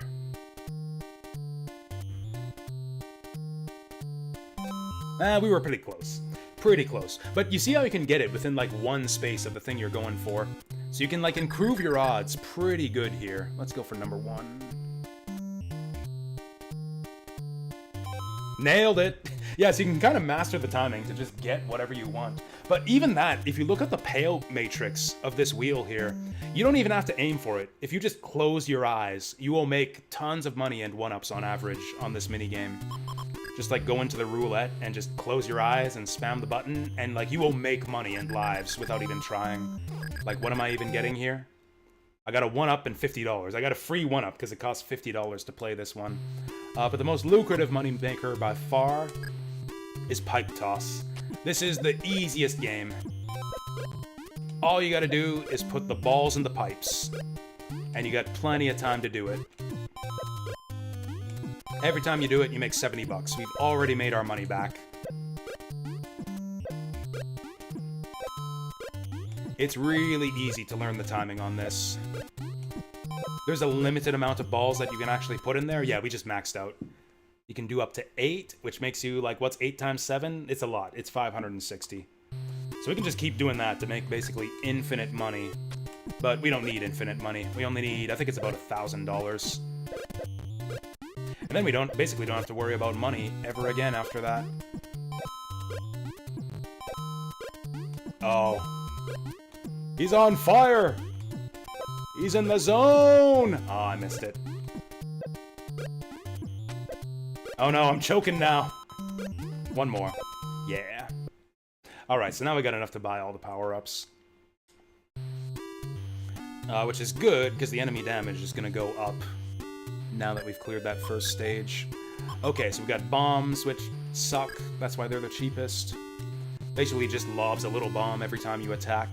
The twin balls is just a better version of the bomb. It actually shoots a projectile every time you throw the punch glove. Basically extends your range a little bit. It's really handy. The spike ball, the hammer punch is interesting. You remove your grabbing abilities, so you can't like grab and swing or grab projectiles anymore once you get this one. But it quadruples your damage against regular enemies and lets you destroy projectiles. It doesn't increase damage against bosses. You just do regular damage on bosses, but it does destroy boss projectiles. So some bosses you can just trivialize by just crushing all of their projectiles as they get shot at you. Like Bull Band's really easy because you can just keep spamming it and take out all his musical notes. And this is Hover Jets, which is a great jump upgrade. Really helpful in the final stages because there are some really, really tricky swing jumps in the final stage. Now we got our pick of levels here. I'm actually going to go level 3 first, because level 3 is kind of hard if you do too many stages first. Level 3 gets upgraded quite a bit if you leave it till later. So I'm going to do it second. It's got some tricky jumps, but they should be fine now that we got all of our upgrades. It's also got the most annoying music in the game, so let's, you know, get that out of the way first.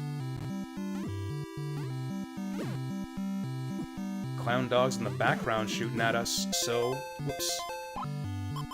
Let's get our upgrades on. There we go, see? See? Clown dog can't touch me.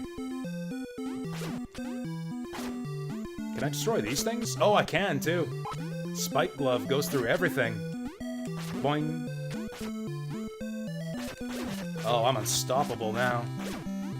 And then the damage increase of, the spike glove is not really relevant at this stage of the game. Most enemies die in one hit anyways, but as you clear more levels, you'll start seeing, like, the bigger enemies. And then the extra damage becomes really handy, because, like, there are enemies that'll take, like, 6 hits to kill otherwise.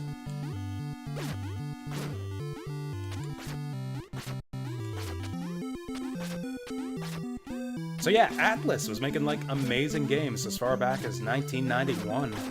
And, like, non-RPGs, even. You know what?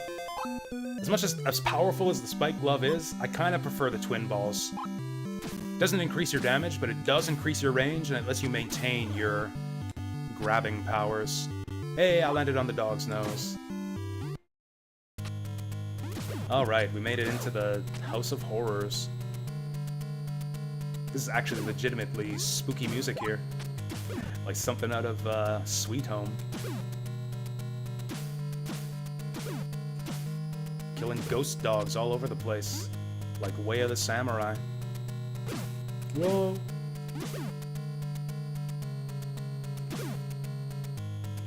Have any of you guys seen that movie, Ghost Dog, Way of the Samurai, starring Forrest Whitaker? I used to really like that movie when I was a kid. Not like a little kid, not as like a 5-year-old when I first played this game. But like when I was older in high school and I used to rent movies every week. Actually, I think I saw Ghost Dog on TV. I think Ghost Dog was actually like the CTV Friday night movie.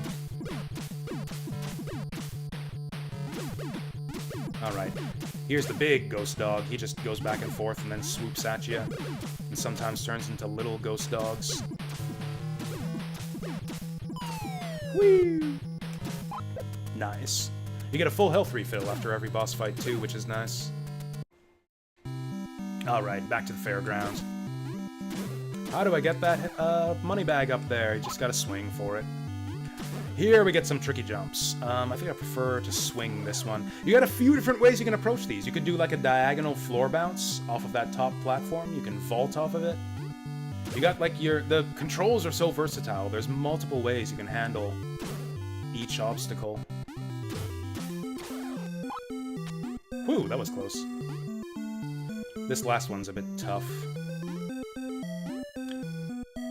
I think I prefer... Oh shit! Fuck. I should have done it the other way. I should have gone diagonally off the top. So it's a little bit risky to buy a bunch of items, because if you get a game over, you lose all of your items. I mean, it's not really that tough, like I showed you guys. It's not that hard to make money in this game. Let's try it like this. Nailed it. That's kind of a tricky final jump, but there's, like I said, there's a couple ways to do it. You can swing it, you can bounce it. You can use the hover boots. Hover boots will get you away from there pretty easy. This is such a cool game. It's got so much like depth to it. Such great controls, such just freedom of movement. Interesting level designs that actually incorporate all of those things. It's such a just banger of a game. It's unbelievable that a game like this could be released in 1991 on the NES. Holy shit, what a time to be alive. I was actually talking about this with a customer in the store last week. She was talking about how she was like having a good time, interacting with her foster kids who are big into stuff like Magic the Gathering and Pokemon, because that's like the cool thing with the kids these days. And it's like, oh, you're not with it. You're not hip with the kids of today, foster mom, who are into Pokemon and Magic the Gathering. And she's just like, bitch, I've been playing that shit since the 90s. I'll show you how it's done. And then she like totally schooled them with like her totally busted Magic decks and trained up Pokemon critters. It's like, hey kids, want to see my Nuzlocke save file? I've done Pokemon Nuzlocke runs. And it's just like, it's wild to me. It's like, holy shit, the stuff that like the Zoomers of today are into is the same stuff that we were into in the 90s as kids. What a magical time. It's like actually the peak. The Matrix was right. The 90s were the peak of our civilization. Before AI took over everything. Before everything became AI generated slop. The Matrix was like fucking prophetic in ways that we didn't even realize at the time. Alright, clown dog time. Help, Willie! It's like the same dialogue between these two every time. Ha ha ha! Time for some fun. Ooh, I like fun. Clown dog showtime, clap clap. Let's go. Clap clap. Whoops. Spike ball is actually good for this fight. So like I said, you don't get the bonus damage against bosses, but you can just destroy his shots.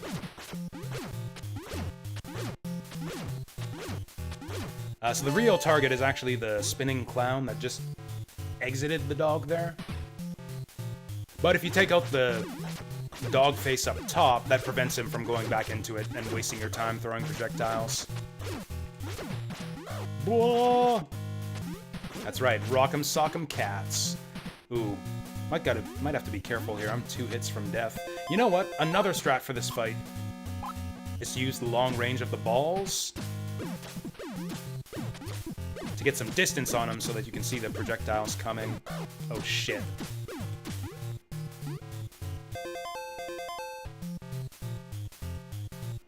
Okay, he spins twice. I got 9 lives though, so we're probably fine. Yeah, right up his butt. Look at his face there. His face kind of looks like someone just put a fist up his butt. Don't do that. I'm embarrassed. Hey, punk, I'll get you yet? It's like an actual episodic TV show. It ends the same every single time. Smooching in Playland now. We're just gonna, like, colonize all of Catland television. Just Willie and Jilly smooching on every channel. Until Colonel Sanders' cat tells you to knock it off. We got a bunch of money now, but I've got nothing to spend it on. Let's continue to go out of order. Let's do stage 4, third. Let's go on a Western adventure. Do-do-do-do-do. Every single game with a Western theme made in Japan goes do-do-do-do-do for the musical backing.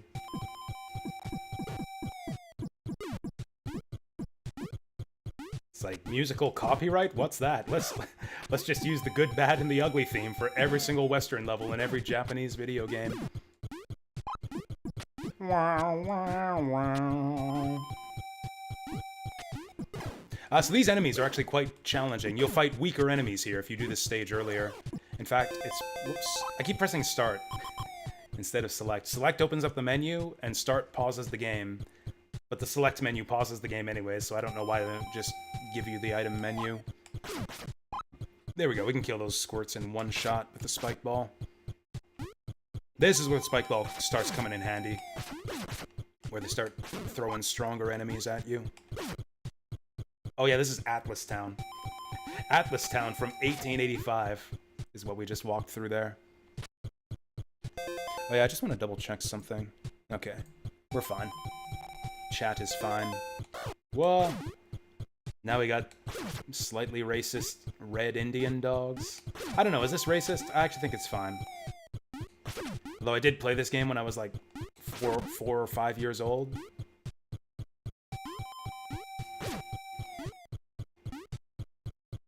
Peter Pan would have been like my favorite movie at the time. So as far as I was concerned at the time, this is pretty much what Indians were. Maybe is that kind of racist? I guess that is kind of racist, what racism is, isn't it? This is kind of a tricky fight. So you got the rain dancer dogs, and you got the totem dog up there. Totem dog is your main target, but you got the rain dancing dogs dashing at you. I got a strat here where if you attack the dogs, they freeze in place for a second. So I like to just alternate back and forth to just lock him down. Whoops. Yeah, this is the strat for this fight.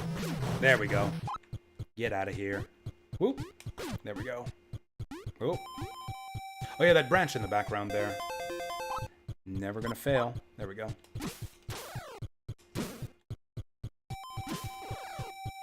Whoop. Get up there. Damn it. Huh. Ah, I missed my money bags. Not that money's good for anything at this point of the game, but it's the principle of the thing. Whoa! Oh! Okay, fine, we'll do it this way. Having trouble vaulting off that rock there. Oh, there we go. Shoot him right through the rocks with the balls.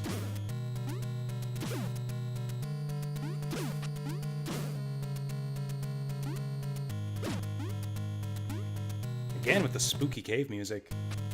Whoa. I love these vertical sections. These are like the trickiest part of the game where you really gotta make full use of your bounce and grab and swing powers. Ta-da! Ah! If there is one flaw that this game has, it's definitely the slowdown. There's so much going on every screen that you do have a lot of slowdown to contend with.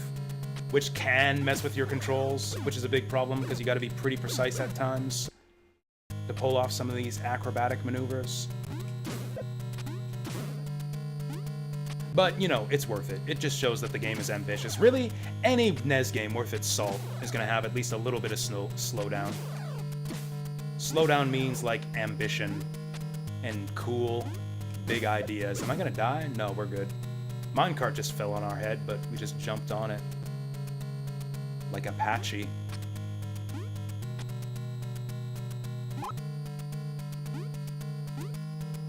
Woo! It's a fast minecart. I'm surprised I still have the reflexes. Even with my 16 frame reaction time, I can still do the minecart section in this game.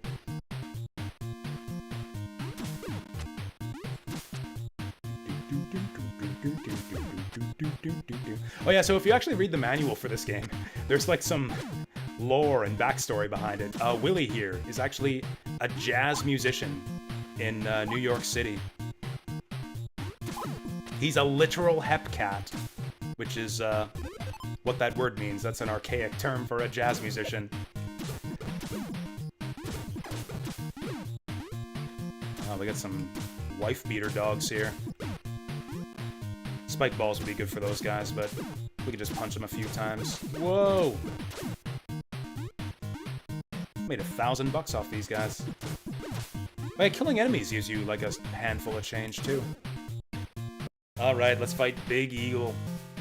Maybe this is the hardest boss in the game, I don't know. I've seen people have trouble with this one. The few people who actually play this game blindly. Yeah, so he's got kind of a tricky pattern where he like swoops and drops rocks on you on a specific pattern. The trick is that he's got two different types of rock drops that you have to handle in different ways. Like this one he just tries to drop right on you and you just walk to the side. This one he drops when you attack him, or he drops right on your head. If you let him drop it on your head, it's undodgeable, so you have to hit him to get him to drop it early. This is your chance to get the damage in, and then he's done. The trick to every boss in this game is just spam punches. Just go full aggro. Just punch, punch, punch, punch, punch to victory. Because every boss in this game takes like 30 hits to kill. Let's go back to New York. Alright, we only got one level left.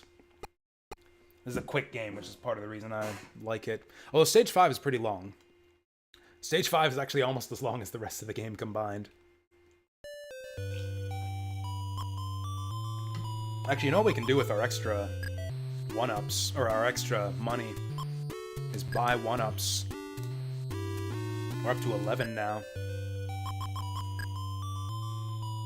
Alright, let's go to Sky Ace. This will be interesting. I don't normally do this. Oops. I don't normally do this stage last. Oh yeah, there's the bomb if you want to see the bomb. It's not completely useless, like for if you're going downward vertically through a level. Like the downward lobbing of the bomb can be helpful, but it's not that helpful most of the time. Oops. I keep hitting start first. I strongly prefer the balls. My twin balls.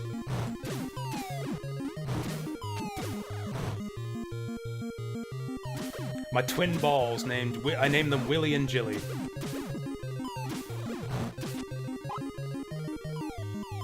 Man, this game just throws 1-ups at you too.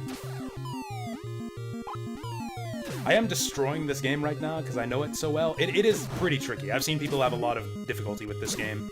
Mainly with like the acrobatic maneuvers and tricky jumps required in some parts.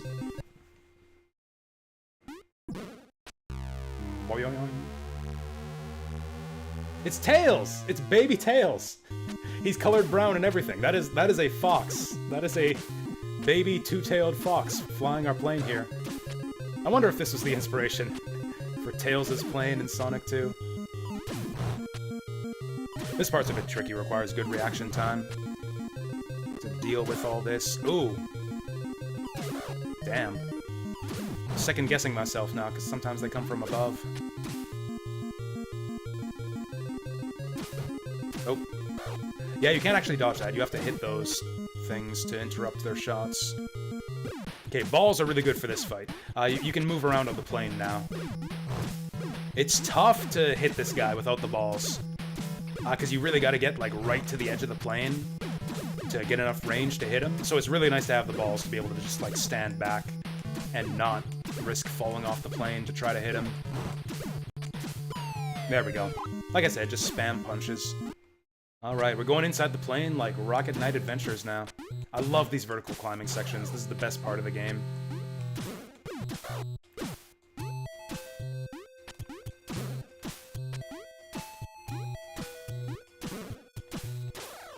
Spacing can be a bit tricky to hang off the ledges, too. There we go. Ah! I want that money. Alright. Now we got boomerang missile dogs. Actually, this part is pretty much the same as I always remember from this part of the level. I think it's always just boomerang dogs here. Maybe those blue gears are new? Yeah, I don't know if these blue things are in the default version of this stage. Woo! That was close.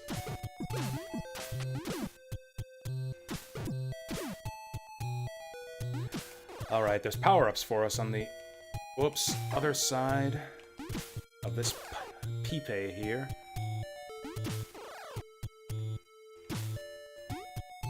There we go. Oh. There we go. And then, yeah, you can kind of slow your fall by vaulting off the side here. Okay, there was a one-up on the other side, too.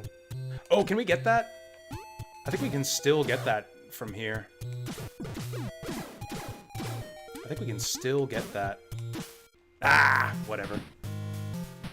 Help me! I'm a-coming! Oh, this is the end for us. Powerful machine. All the other bosses have names, like, you know, basic names. Big Eagle, Clown Dog. This one's the most basic one yet. Powerful machine here. Which is piloted by this adorable little, goggle dog. So actually, you can destroy the hands on this machine. You can actually destroy the hands to disable his different attacks. Each hand has a different attack it'll use on you. But you actually don't want to destroy all the hands, because then he moves on to a second phase where he just, like, swoops down repeatedly and tries to ram into you. That's way harder to deal with. So I'm gonna try not to kill this last hand. Oh, shit. Please die soon. There we go. I think the bosses might have more health the more stages you clear, too, but I'm not sure about that.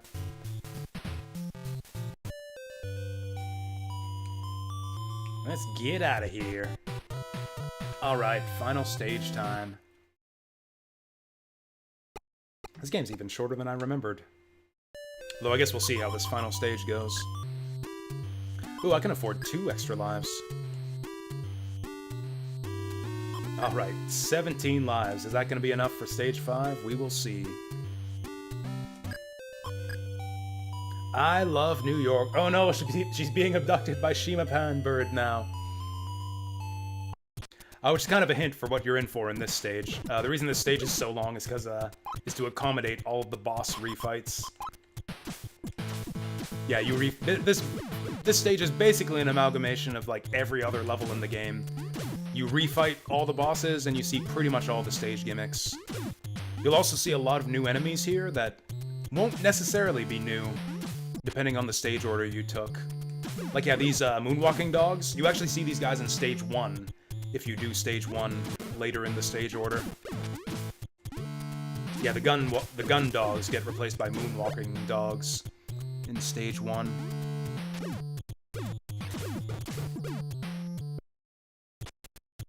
Radio Atlas, that's a... Whoa! Great idea. Alright, where to next?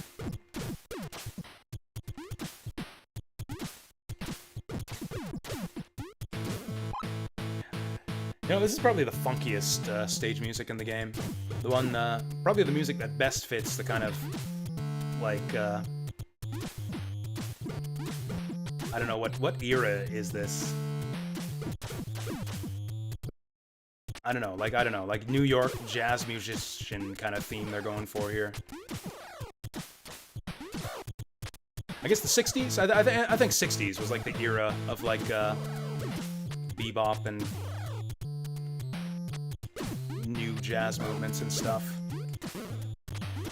Yeah, Thelonious Monk was active in the 60s, right? I don't know if he was a New Yorker, but yeah. Whoa. Not that that's what this sounds like at all, but I think that's like kind of... Whoa! The vibe they were going for with the notion of Willie being a jazz musician. This is hard. Oh, okay, that's one way to do it. So many ways to deal with platforming challenges in this game. Add damage bit boost to the list of tools we have. Okay, refighting Bull Band. This is going to be harder because he does a full heart of damage. Now that the boss stats have been jacked up. You know what? I think I want the spike ball here. Oh, can I not kill those? Oh, that sucks. Okay, let's go back to this.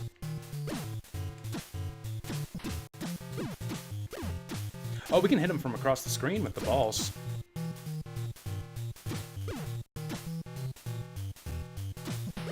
In that case, I don't really need to grab the stage lights and throw them at him. Okay, this guy's way... In fact, I can hit these guys easier with the balls. Maybe I actually just want to do this for a minute to get some of my health back.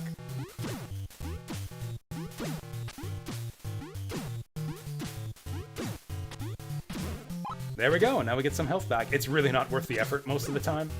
But yeah, you can totally do that if you want. It'd be cool if like one of the the instrument tracks dropped out of the music every time you kill a band member. Oh yeah, we got a split path through the stage here, so you don't end up refighting all the bosses in the game. So yeah, we can either go down this manhole cover, or we can skip it to go through the park. I think the top route is easier, because there's some tricky jumps through the sewer route. Oh, I thought we could go under that. Ooh, this might be... Nah, we're fine. We're cruising.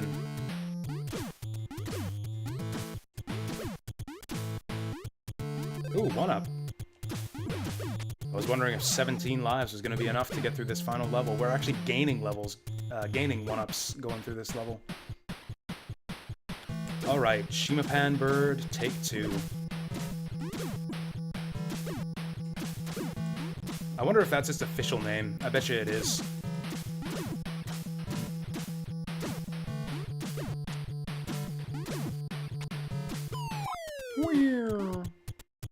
Oh, it's a double header. Here we go. Oh, you know what? We can just do it this way. Yeah, without the cliff on the other side. Yeah, these rain dancing dogs can't even touch me. We can just do it this way. Although I think this way is faster. In fact, you can do it this way, too. Oh, never mind. I was wrong. But we got him anyways. I thought that hitting one dog froze both of them, but I guess not. Yeah, that's definitely the easier route. This is where the routes converge. If you go in the sewer, I think you fight Ghost Dog, and... Maybe that's it, actually. Maybe you just fight Ghost Dog. So you fight fewer bosses in the sewer, but you have trickier jumps.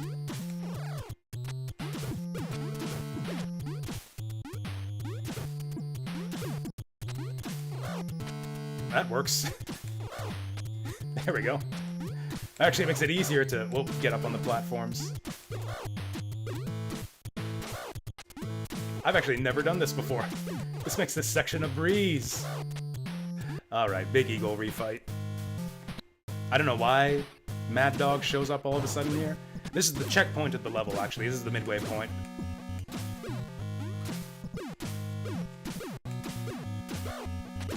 In fact, if you game over, you get a checkpoint right after this boss.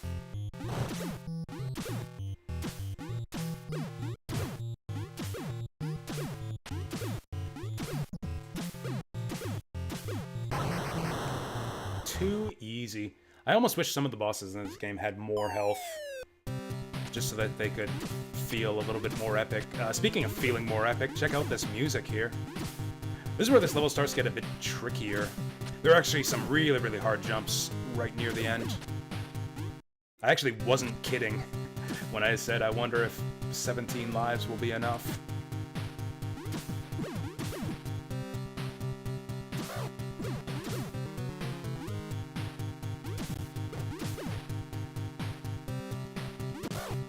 Got this fang dog chasing after us. Whoa, damn it. Alright, powerful machine, take 2.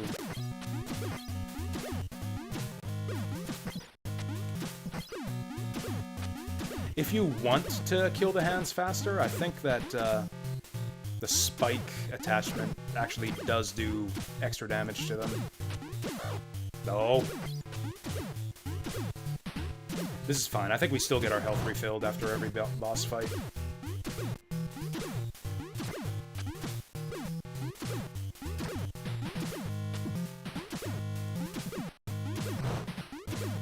There we go. Probably the least interesting boss in the game. The most interesting part about that fight is trying to avoid killing the hands. You know what? Let's go spikes here. These guys take a lot of hits otherwise. I think you're really meant to dodge them rather than kill them, but with the spike hand, with the spike pistol, you can totally just kill them. Oh, damn! Okay, this guy's way easier. You got the conveyor belt, but you don't have the tiny airplane to contend with. Can I kill those explodey things? Actually, one thing you can do. You can grab this thing and throw it back at him.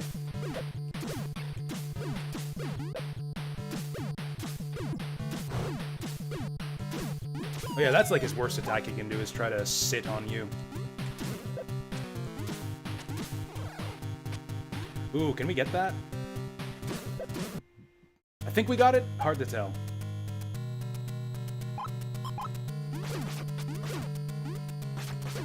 Alright, going deeper into Mad Dog's lair.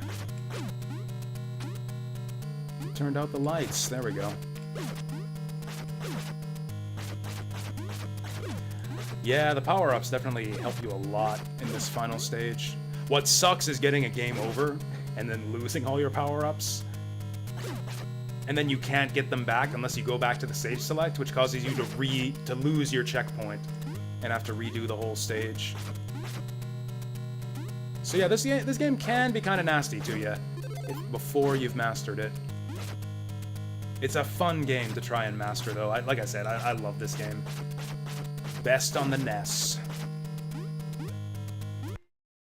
In my opinion.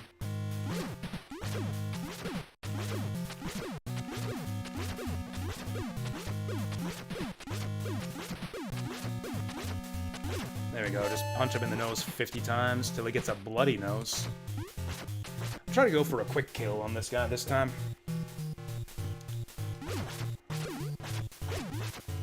I think 2 cycles is the best you can do. Yeah, I think we'll get him in 2 cycles at this rate.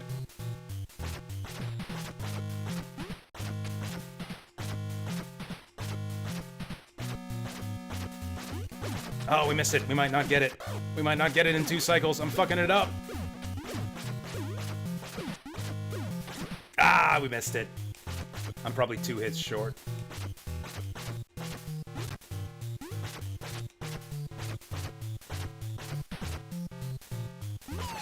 Oh, 1 hit short. We were so close. Okay, this is where shit gets crazy.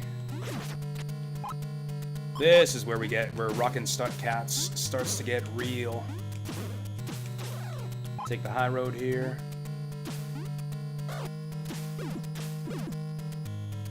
Okay. Yeah, so what you gotta do here is swing from one wheel to the next. Yeah, that's tough. That's really tough. The easiest way to do this is to use the rocket skates. Actually, I haven't showed these yet. It gives you a hover jump to extend the distance of your jumps. It basically lets you skip one of those wheels. You only have to do like one wheel-to-wheel swing and grab instead of 2 in a row. Oops, I forgot to... Yeah. What you have to do, though, is while you're spinning, after releasing your grab, you have to punch in midair again to regain your controls. To revert Willy to his neutral state. Damn, this is really hard. This is really, really hard. I used to be good at this, but I'm out of practice. Also, these are our first deaths, aren't they? I haven't died at all in this game up to this point.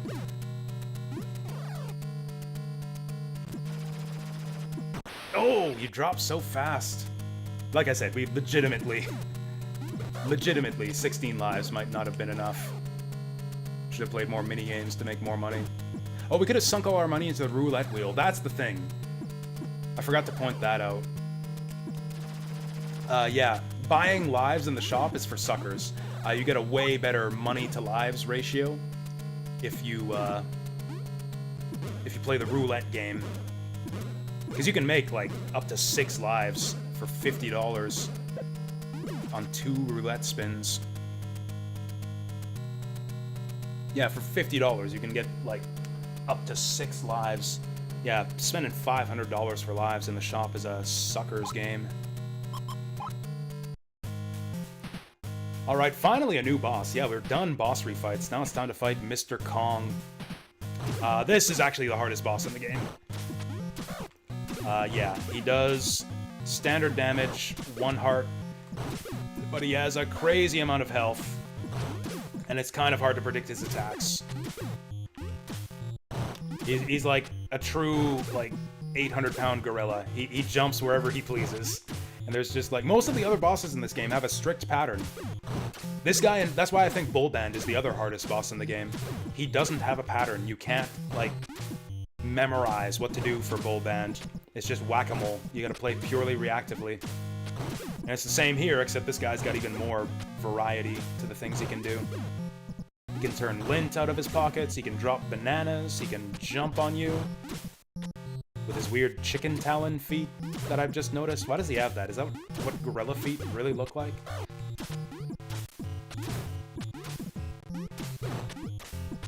Also, his weak point isn't his head or his legs. Weirdly enough, you have to hit him, like, right in the ball sack is the sweet spot for this guy. Which maybe actually isn't that weird.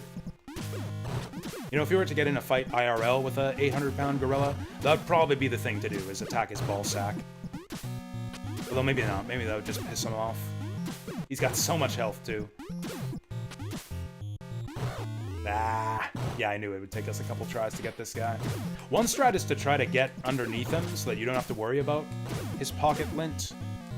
But then he sometimes just jumps away from you. Ah.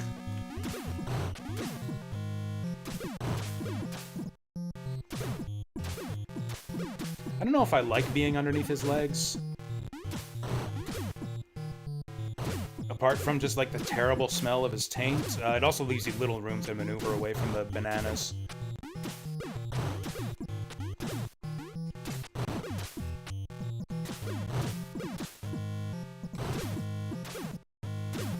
Oh, there we go.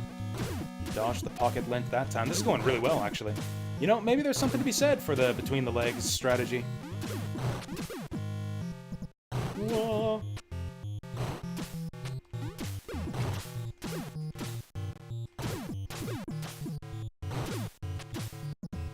Ah! He's got so much health, though. Hey, we got him! Alright, I think it's just one screen, and then the final boss.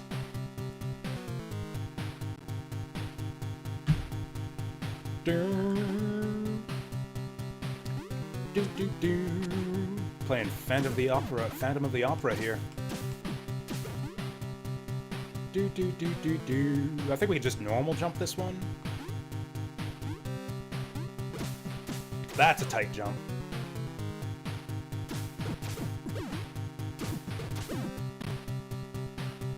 Oh, yeah. Worth it. Oh, this is it right here. This is the hardest part of the game. Damn. Maybe not, actually. We only have to do 2 wheel jumps this time. In fact, I think we can just skip them with the jet skate, or the jet sneakers. Yeah, it was that last jump, the one with the 3 wheels. That's the real hardest part of the game.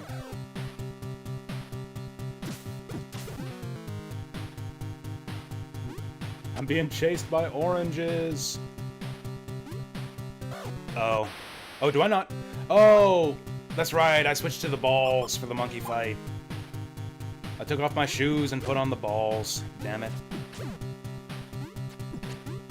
Oh, what time are we at now? We'll see. We'll see if we have time to start up another game after this. I mean, we'll definitely have time to start one, but will we have time to finish one?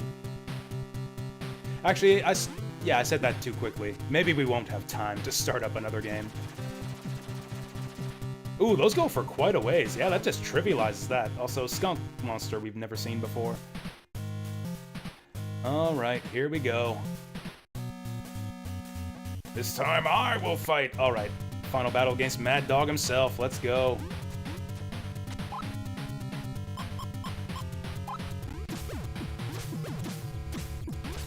This is a pretty cool final fight. We got like the random platforms coming at us. He's shooting at us and dropping bombs from the other side. You really want to keep him locked down. As long as you keep him like stun locked, he won't shoot at you. But he does have one other thing he might do that's going to be really annoying if he lives long enough.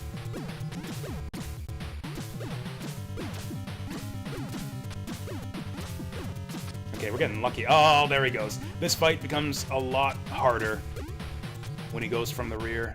Because then you got to be like constantly moving to the right, but firing to the left. He's probably close to dead, though. Oh, nice! Here we go. We smacked him in the face so hard. He's going all the way to the moon. And the moon's like, oh, what the fuck?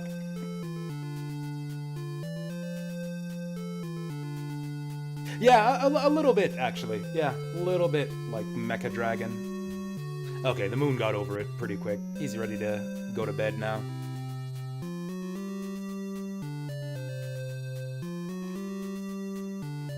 I did a Let's Play for this game on my YouTube channel years and years ago. I actually played it at 150% speed in the emulator, which is a gimmick I ripped off from Brick Road.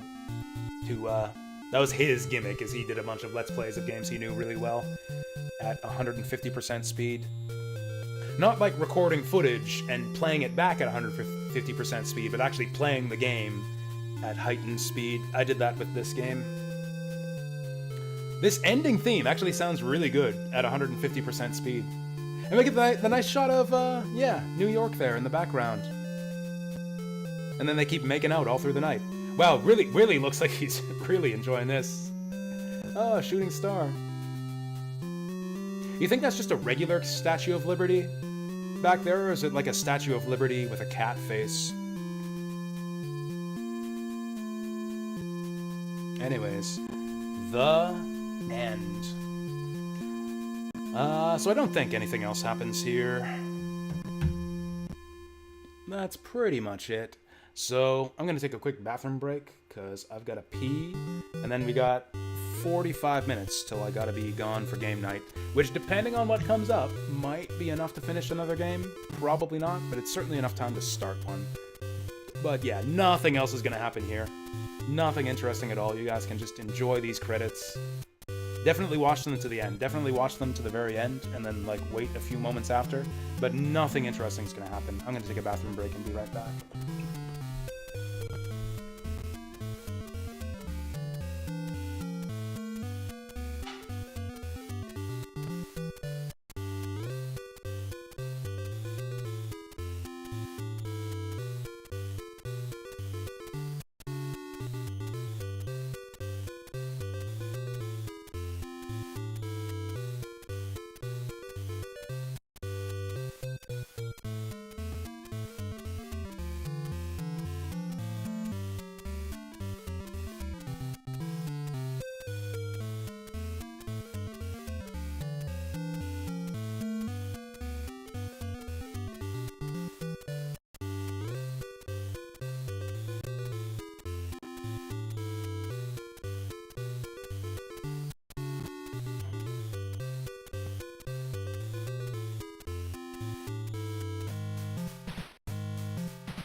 Oh shit, what is this? So yeah, we're not quite done with this game. If you leave the credits sitting for a little bit, yeah, Big Dog or whatever challenges you to one more fight, which is actually a bonus stage, which is super, super challenging. That's a little bit misleading here. What he says about how I've got money and items. I think what he means is I've got your money and items. Because you lose all of your money and all of your items, and actually all of your extra lives too. We had like 14 lives stockpiled. But we're back down to 2. So yeah, and we have no items either. So you're forced to go through this bonus stage in your neutral state. It is extremely challenging. You have to be really on point with your bouncing and swinging. If you guys remember those wheel jumps I pointed out to you in the final stage, that was nothing compared to some of the stuff they have you doing in this level.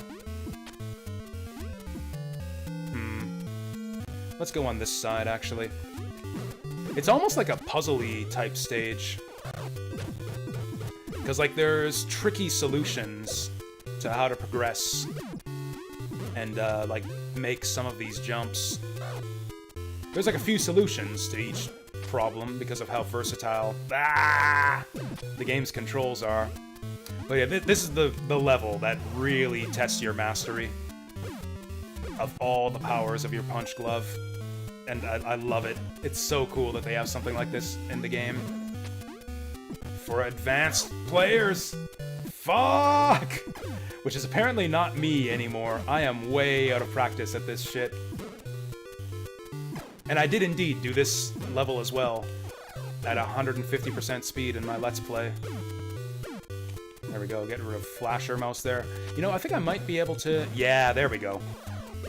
There we go, it's all coming back to me.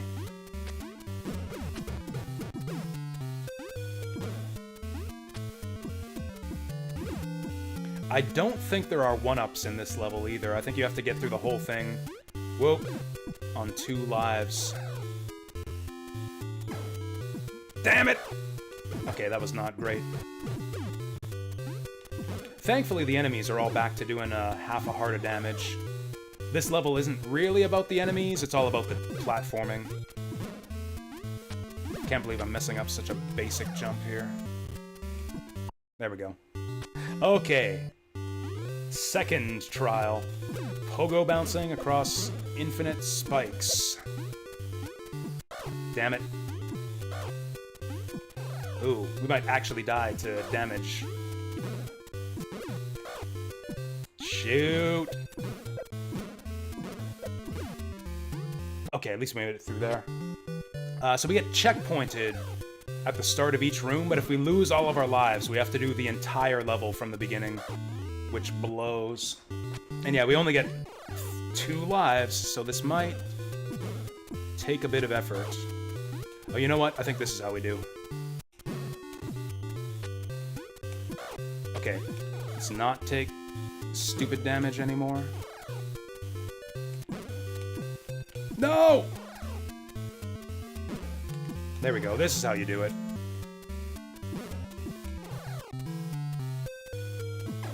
This is how you do it.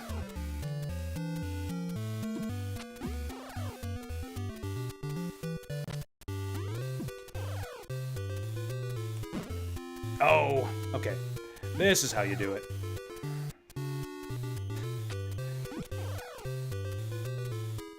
Actually, I wonder. Nope. This is how you do it. There you go. See, every challenge in this level has multiple solutions. Yeah. Alright. That was a tricky room. Not the peak difficulty of... Damn it! And then we missed the easy jump. There we go. That's probably the easier way to do that. There we go.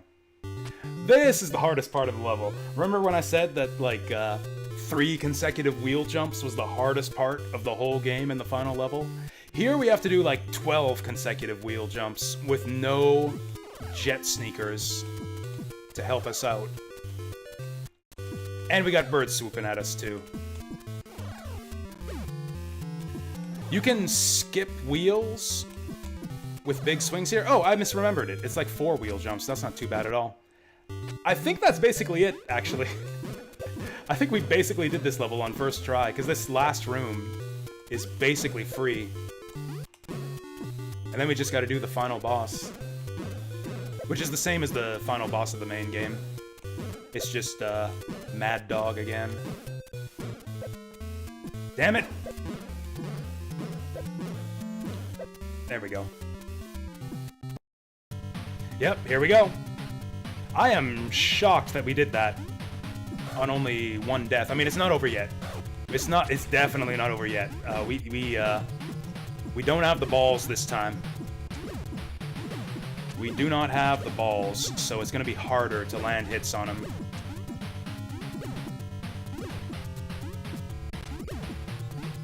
In fact, I might even just go full passive and wait until he gets to the front again.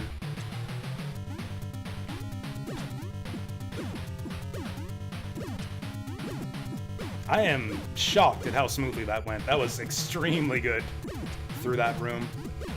In my mind, that was like 12 wheel jumps in a row. It's so hard, but I guess it was just like 5. Boom. Yeah, final boss is the same as he was before. You just gotta do it without items. Skadoosh.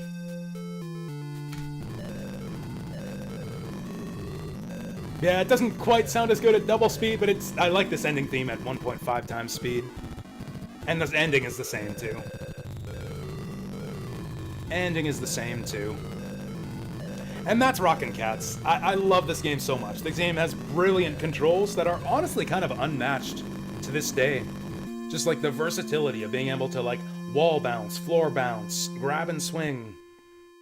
Grab, like, enemy projectiles and throw them back at them. Different glove powers. Like, it's crazy, all the stuff you can do in this game. This game was so ahead of its time. Like, scaling difficulty and, like, transforming the enemies in the level based on the order that you do them. Like, that's so cool. That's so innovative for, like, 1991. Honestly, I don't know why Mega Man games don't do that. I don't know why Mega Man games don't, like, change the difficulty and, like, rearrange their levels and the enemies in them to, like, have a smooth difficulty curve. I don't know why Mega Man games don't do that.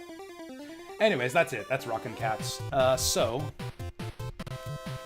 we will have time to at least start a new game on the wheel here, so let's do that.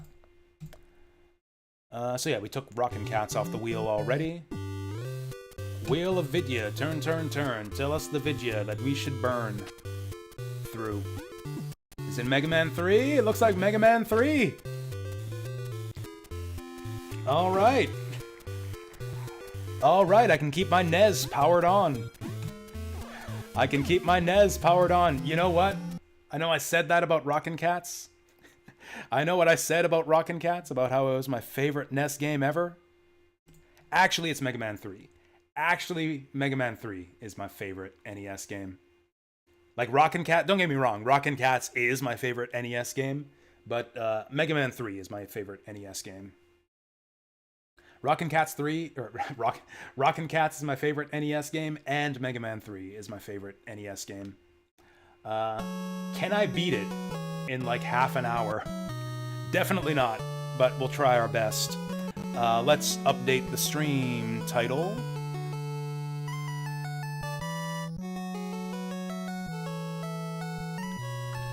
Mega Man 3. What a good day. What a good day of video games it's been. We'll definitely do more. We'll definitely finish this game when I get back from game night. Oh shit, yeah! This is, okay, this definitely, for real, this has the best title screen music out of any NES game. Fuck Mega Man 2. This, like, in general, but also for title screen music. Mega Man 3 has way better title screen music. Alright. What are we gonna do first? We're gonna lower the volume first, because this game's a little bit loud. There we go. Just a little bit.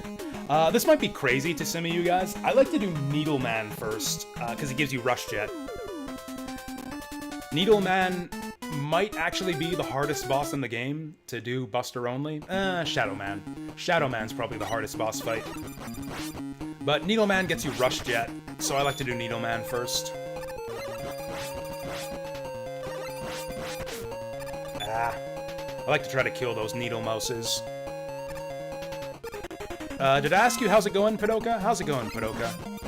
I've been so absorbed in my games today. Actually, I don't think I've said hi to literally anyone today. I've been like so absorbed in every game that I've been playing. I think I've said hello to literally no one. Zap, how are you doing? Billy, how are you doing? If you guys are even still here. I'm sure Zap's still here, but yeah. Woo! The thing I like about Mega Man 3 is it was the last Mega Man game where, like, rapid-firing enemies is what it's all about. I love the rapid fire so much more than the charge shot. It's just more fun to spam lemons than it is to charge Mega Busters. You know what? I will take that E-Tank. I hate the menus in this game. That's the only thing. That's the one thing that I think Mega Man 4, 5, and 6 all have over Mega Man 1 and 2, is all of the powers in the menu are on one screen instead of having to switch between two menus. I hate having to switch between two menus to get my powers. Alright, let's see if I can do Needleman first try with no powers. This is a really hard fight. Probably the second hardest in the game, after Shadow Man. He's like Metal Man, if Metal Man, like, actually tried to kill you. It's like, what if we did Metal Man again, but he actually tried to kill you this time?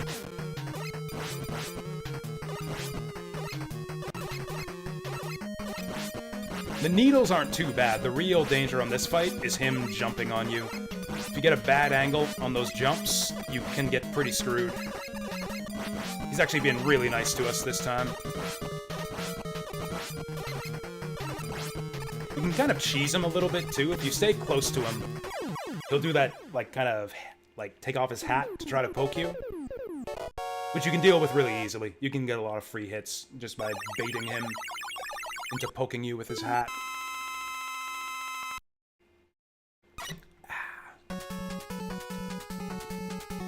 Best power-up screen music, too. And a Rush Jet. What are we gonna do with our newfound Rush Jet? Pretty much whatever we want. Rush Jet is so good in this game. I guess we'll just do weakness order from here. Nah, we'll do Top Man. Top Man's a good one to start with, actually. He's got an easy stage, easy boss. Great music, too. Is this a hot take? I even like the music in Mega Man 3 better than the music in Mega Man 2.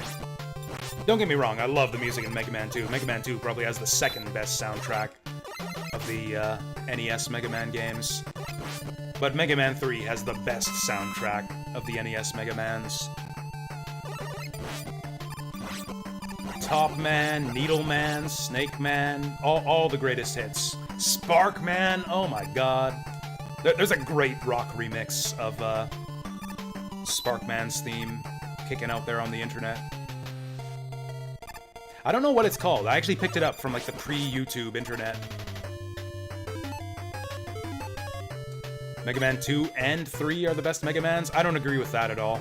But they're both great games, especially 3. 2 is a bit primitive for my liking. I think that 3 made a lot of improvements over 2 that carried forward into future games. I actually like all of the NES Mega Mans better than 2, other than 1. 1 is like a borderline stinker, to be honest. Mega Man 1 is D tier for me. Mini-bosses? What about them? Like the mini-bosses... Oh, the mini-bosses remix? It might have been. It might have been mini-boss. Yeah, you're right. It might have been mini-bosses remix. I think the mini-bosses have one of Bubble Man's theme that's amazing. Yeah, they were from, like, the ancient internet, like, long before YouTube.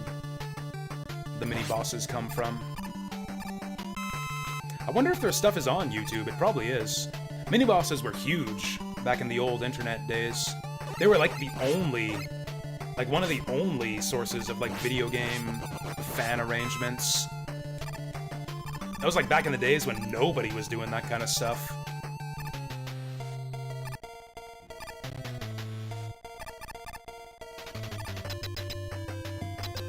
Yeah, I do have a bunch of their stuff saved on my computer, too. Oh, they have some Castlevania remixes that are great, too.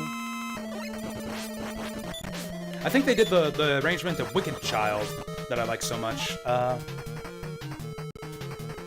Game audio's a bit loud. I'm gonna turn it down again.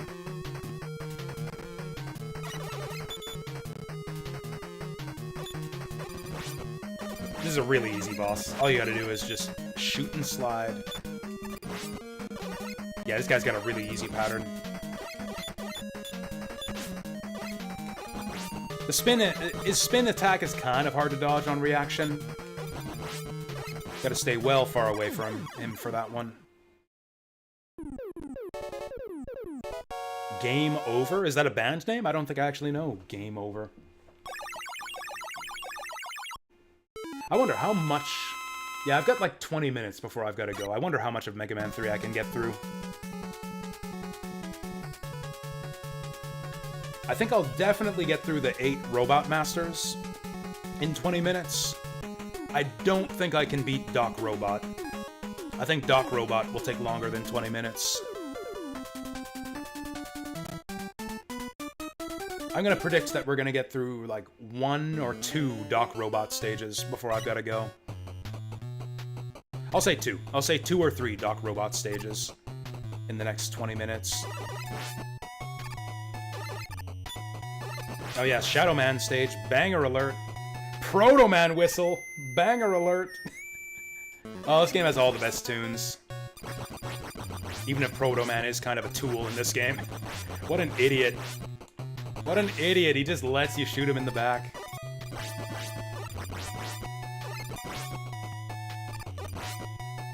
Oh, I'm feeling frenzied today. We're just tearing it up. Holy shit. I'm speed running this shit. I mean, not quite, but you know what I mean. Watch this. Deathless Mega Man 3 incoming right here. This is like the easiest part of the game. What the fuck am I bragging about? It just feels so good to rapid fire down these enemies. I love the feel of like old school, no charge shot Mega Man so much. I try to avoid using the charge shot as much as possible in modern Mega Mans. That's why I like Mega Man 4 so much better than 5 and 6. The charge shot is really non-essential in Mega Man 4. You can beat the whole game of Mega Man 4 without the charge shot, and like you'll barely miss it, except for a couple boss fights. Okay, speed running time is over. Let's be careful here. These parachute bombs can be tricky if you try to speed forward here.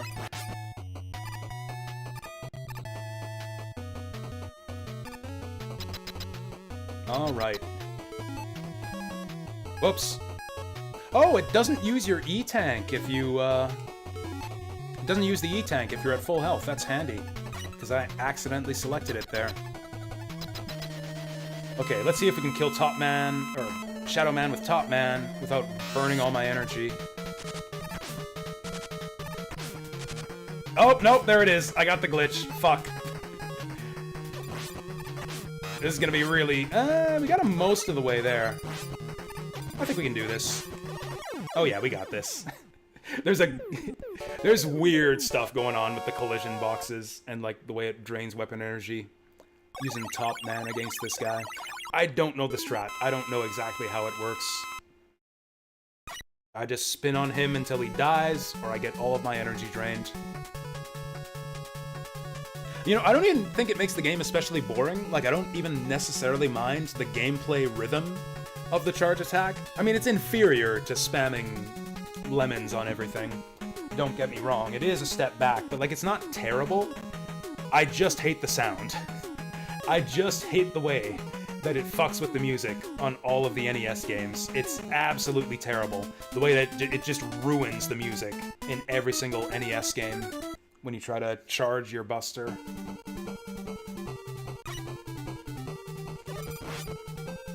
Especially in the NES games, the sound effect is so annoying. That's actually like the principal upgrade of Mega Man 7 over the NES Mega Mans, is that the charge shot, the sound of the charge is much more, like, understated and just not as annoying.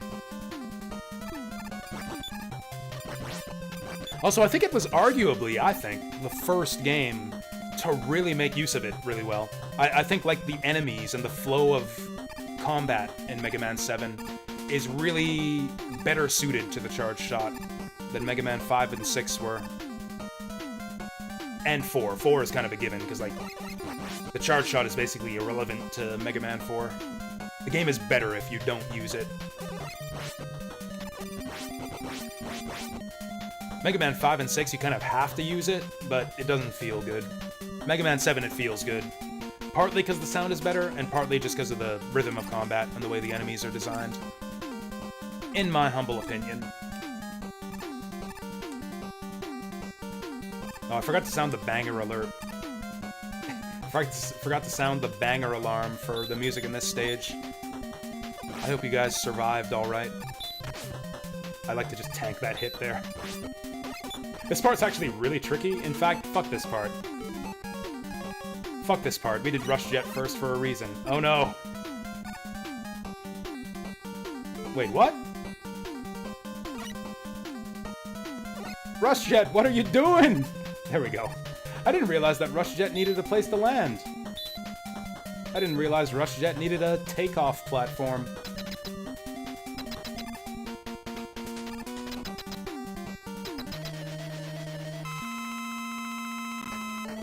Since we're going for speed here, I will use boss weaknesses. Whoops.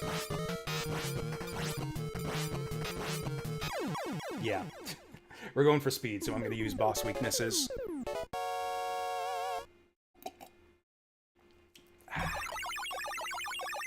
I like the weapons in this game.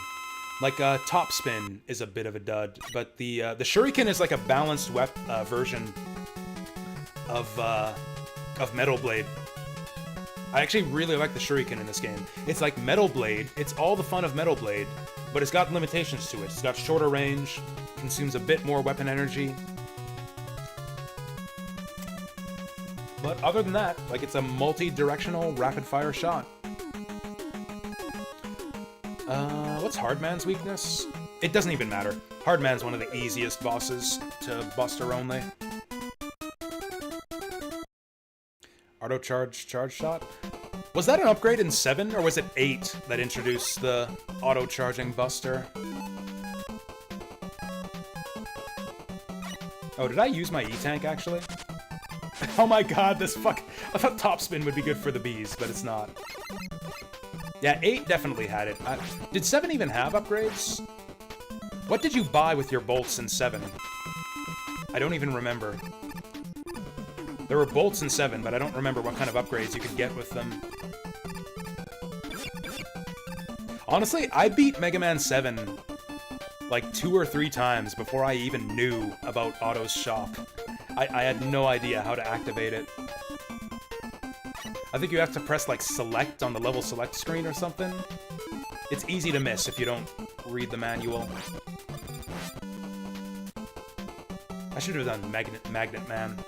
Magnet Man is Hardman's weakness. I don't care about Hardman, though. I care about these monkeys. In fact, let's go... Shuriken.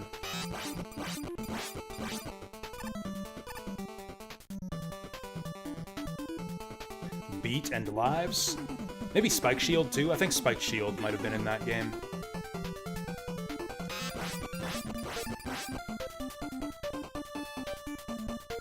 You know, we can just Shuriken everything. You can kind of use this as a Buster replacement.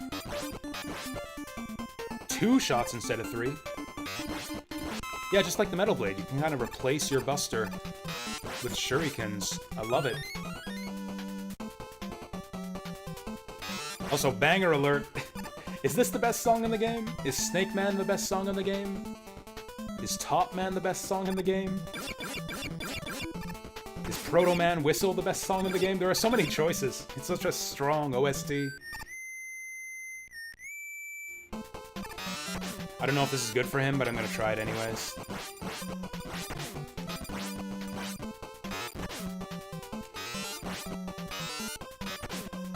It is actually pretty good for him. Let's see if I can get through the whole rest of the level. Oh, yep, I can. I totally can. Alright, I'm gonna show you guys my pro Hardman strats. This is the way that you beat Hardman with no weapons, assuming you're at, like, a decent amount of health. You just shoot him in the face, make sure to dodge his head bonk, and just eat the fists. Just don't even try to dodge him. Dodge the head bonks, eat the fists, buster spam. That's how you beat Hardman. Just straight Rochambeau, and you'll beat him every time. Yeah, see? And that's how much health I have left. You can be missing that much health and still beat Hardman with no weapons. One of the easiest bosses in the game. If you don't try to dodge him. To no damage him, he's one of the hardest. To no damage Hardman is one of the hardest fights. I have no idea how to dodge the fists consistently, so I just don't even try. Let's do Snake Man.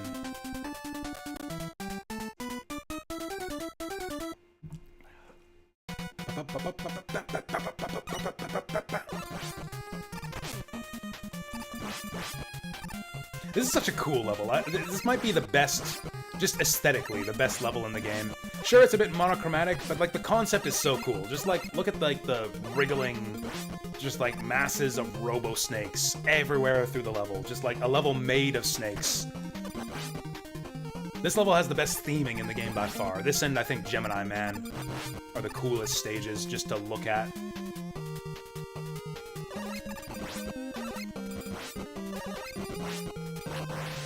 Also, neat little gimmick here with like the wriggling, like snake body for a platform here, but there's no reason to walk on there at all. No reason to mess with that shit when fighting that guy.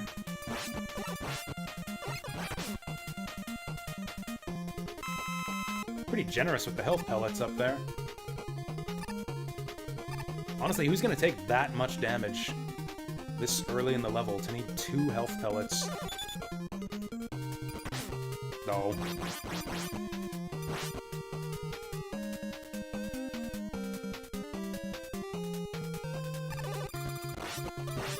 Hey, 1 cycle. Oh, this is a fun trick. I know how to make good items spawn at this part every single time. Whoa. So yeah, there's some item capsules over here. The way to make good items spawn from them is to go on this side every time. Okay, I lied. Normally I get 1-ups and good shit in there, but only if I attack them from the left side where I can't actually get them. Such a cool concept for a level mid-boss. I wish there were a reason to actually fight him on the snake meat. Meat? I think they're robot snakes. Give me that.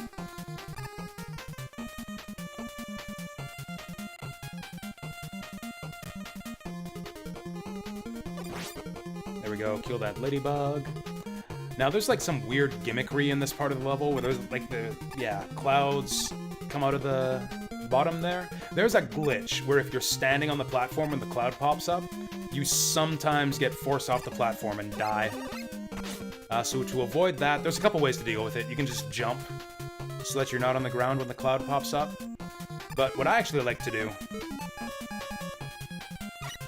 is just rush jet over this whole godforsaken portion of the level. There we go. See you, losers. Alright, I think it's Needle Man. Yeah, Needle against Snake. Imagine trying to kill a snake with needles. That would be hard, wouldn't it? Snakes are pretty agile.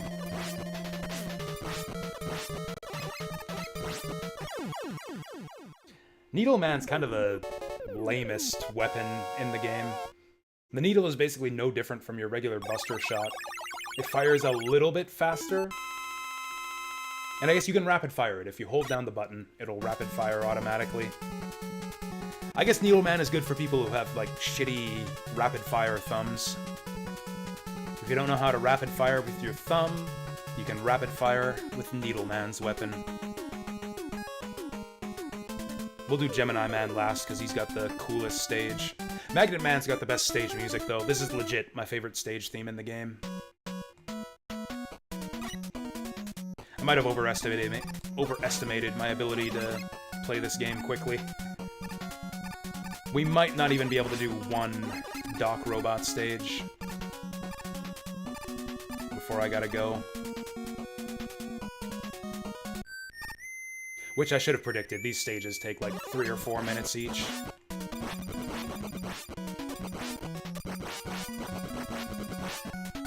Booyah! This is another stage that I really like to have Rush Jet for. I mean, really, any level with the disappearing Yoku blocks is just gonna be a just Rush Jet your way through kind of stage.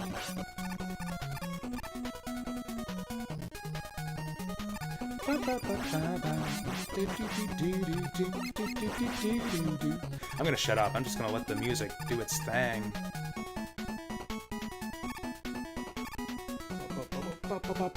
Sorry, I lied. I couldn't resist.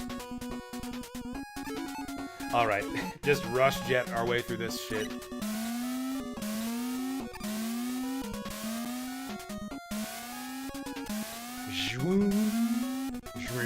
See ya, shitty level.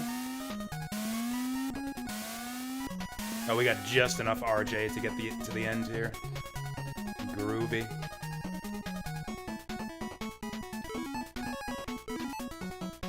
Actually, do we have anything that'll, like, lob itself up there to him? Oh, that'll do. Just iframe our way through there.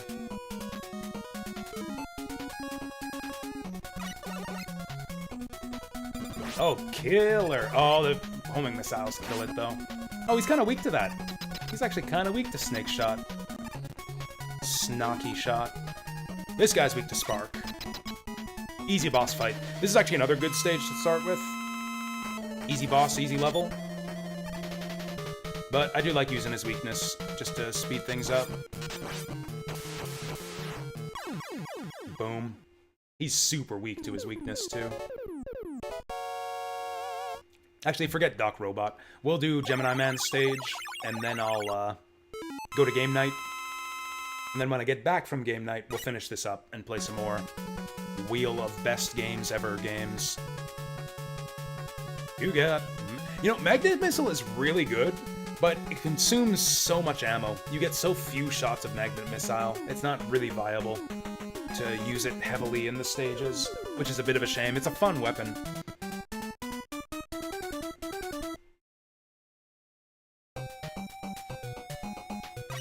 This stage might have the best aesthetics in the game. It's either this or a Snake Man. Such variety, too. You got, like, the outdoor spacey sections. Oh, what is this shit? What is this shit? What's with the white stars back there? Fuck this. We got the wrong options set here. RGB Blarg? I thought that was it. I thought RGB Blarg was the shit. Composite Blarg? There we go, Composite Blarg. There we go. Composite Blarg is what you need to get those to display properly. Yeah, the stars are supposed to have flickering colors on original hardware. I guess we need the composite filter to get that to work. Makes shit all fuzzy. I don't know if you guys hate this. Do you guys hate this? This is actually the way these games looked on my old TV back in the day. I didn't really talk about my history with this game. Just how much I like it, but I played this game back in the day. My neighbors owned this one on their NES, and I used to borrow it all the time. They had Mega Man 2, 3, and 4, and I used to play the shit out of all of them. This one actually wasn't my favorite back in the day. It was too hard for me. I could make it to the Doc Robot stages, but I couldn't beat any of them. I could not beat any of the Doc Robot stages. I was completely stuck there. Mega Man 2 and 4 I eventually beat. It took a long time, like months of effort, but I eventually beat Mega Man 2 and 4. But this one I never beat back in the day.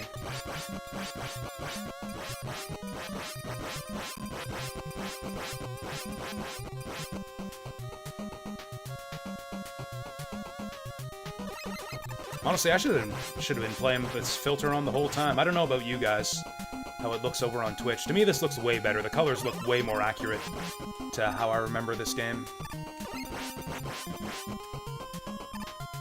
I mean, at this point, I've played this game in the emulator like 1,000 times more than I ever did back in the console days.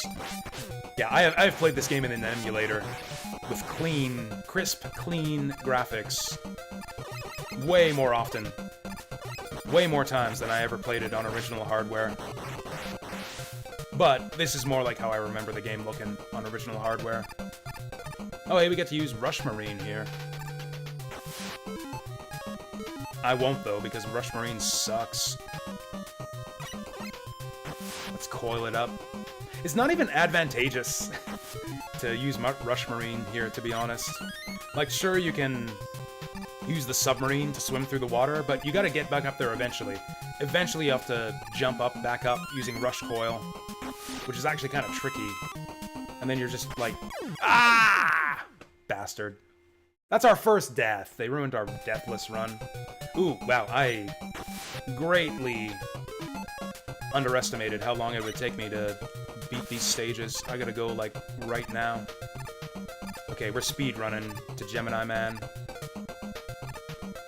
Shit. Shit! Fuck! Okay, never mind. We're careful running our way to Gemini Man. How many lives do I have now? I haven't picked up that many 1-ups. We're down to 2 lives, jeez. I might actually game over. Not in this stage, but like eventually I might game over. We are suddenly not doing well.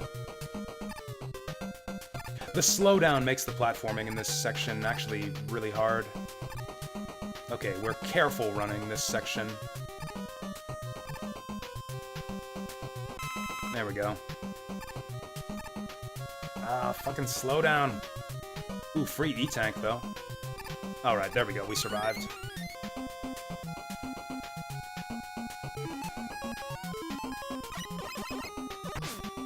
What's this guy's weakness again? Snake Man.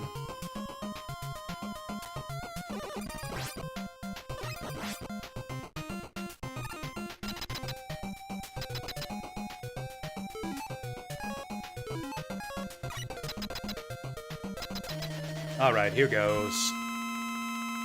This is kind of a tricky boss fight if you don't know the pattern. I know the pattern, so it's going to be super easy, but if you don't know the pattern, it's kind of hard.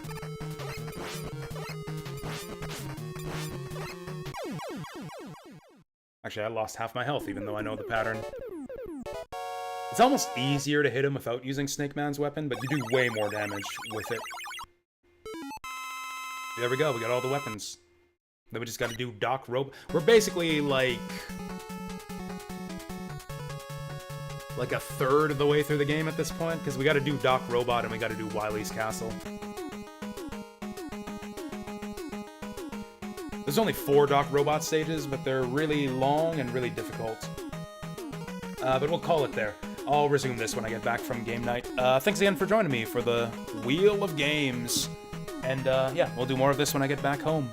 I'll see you then.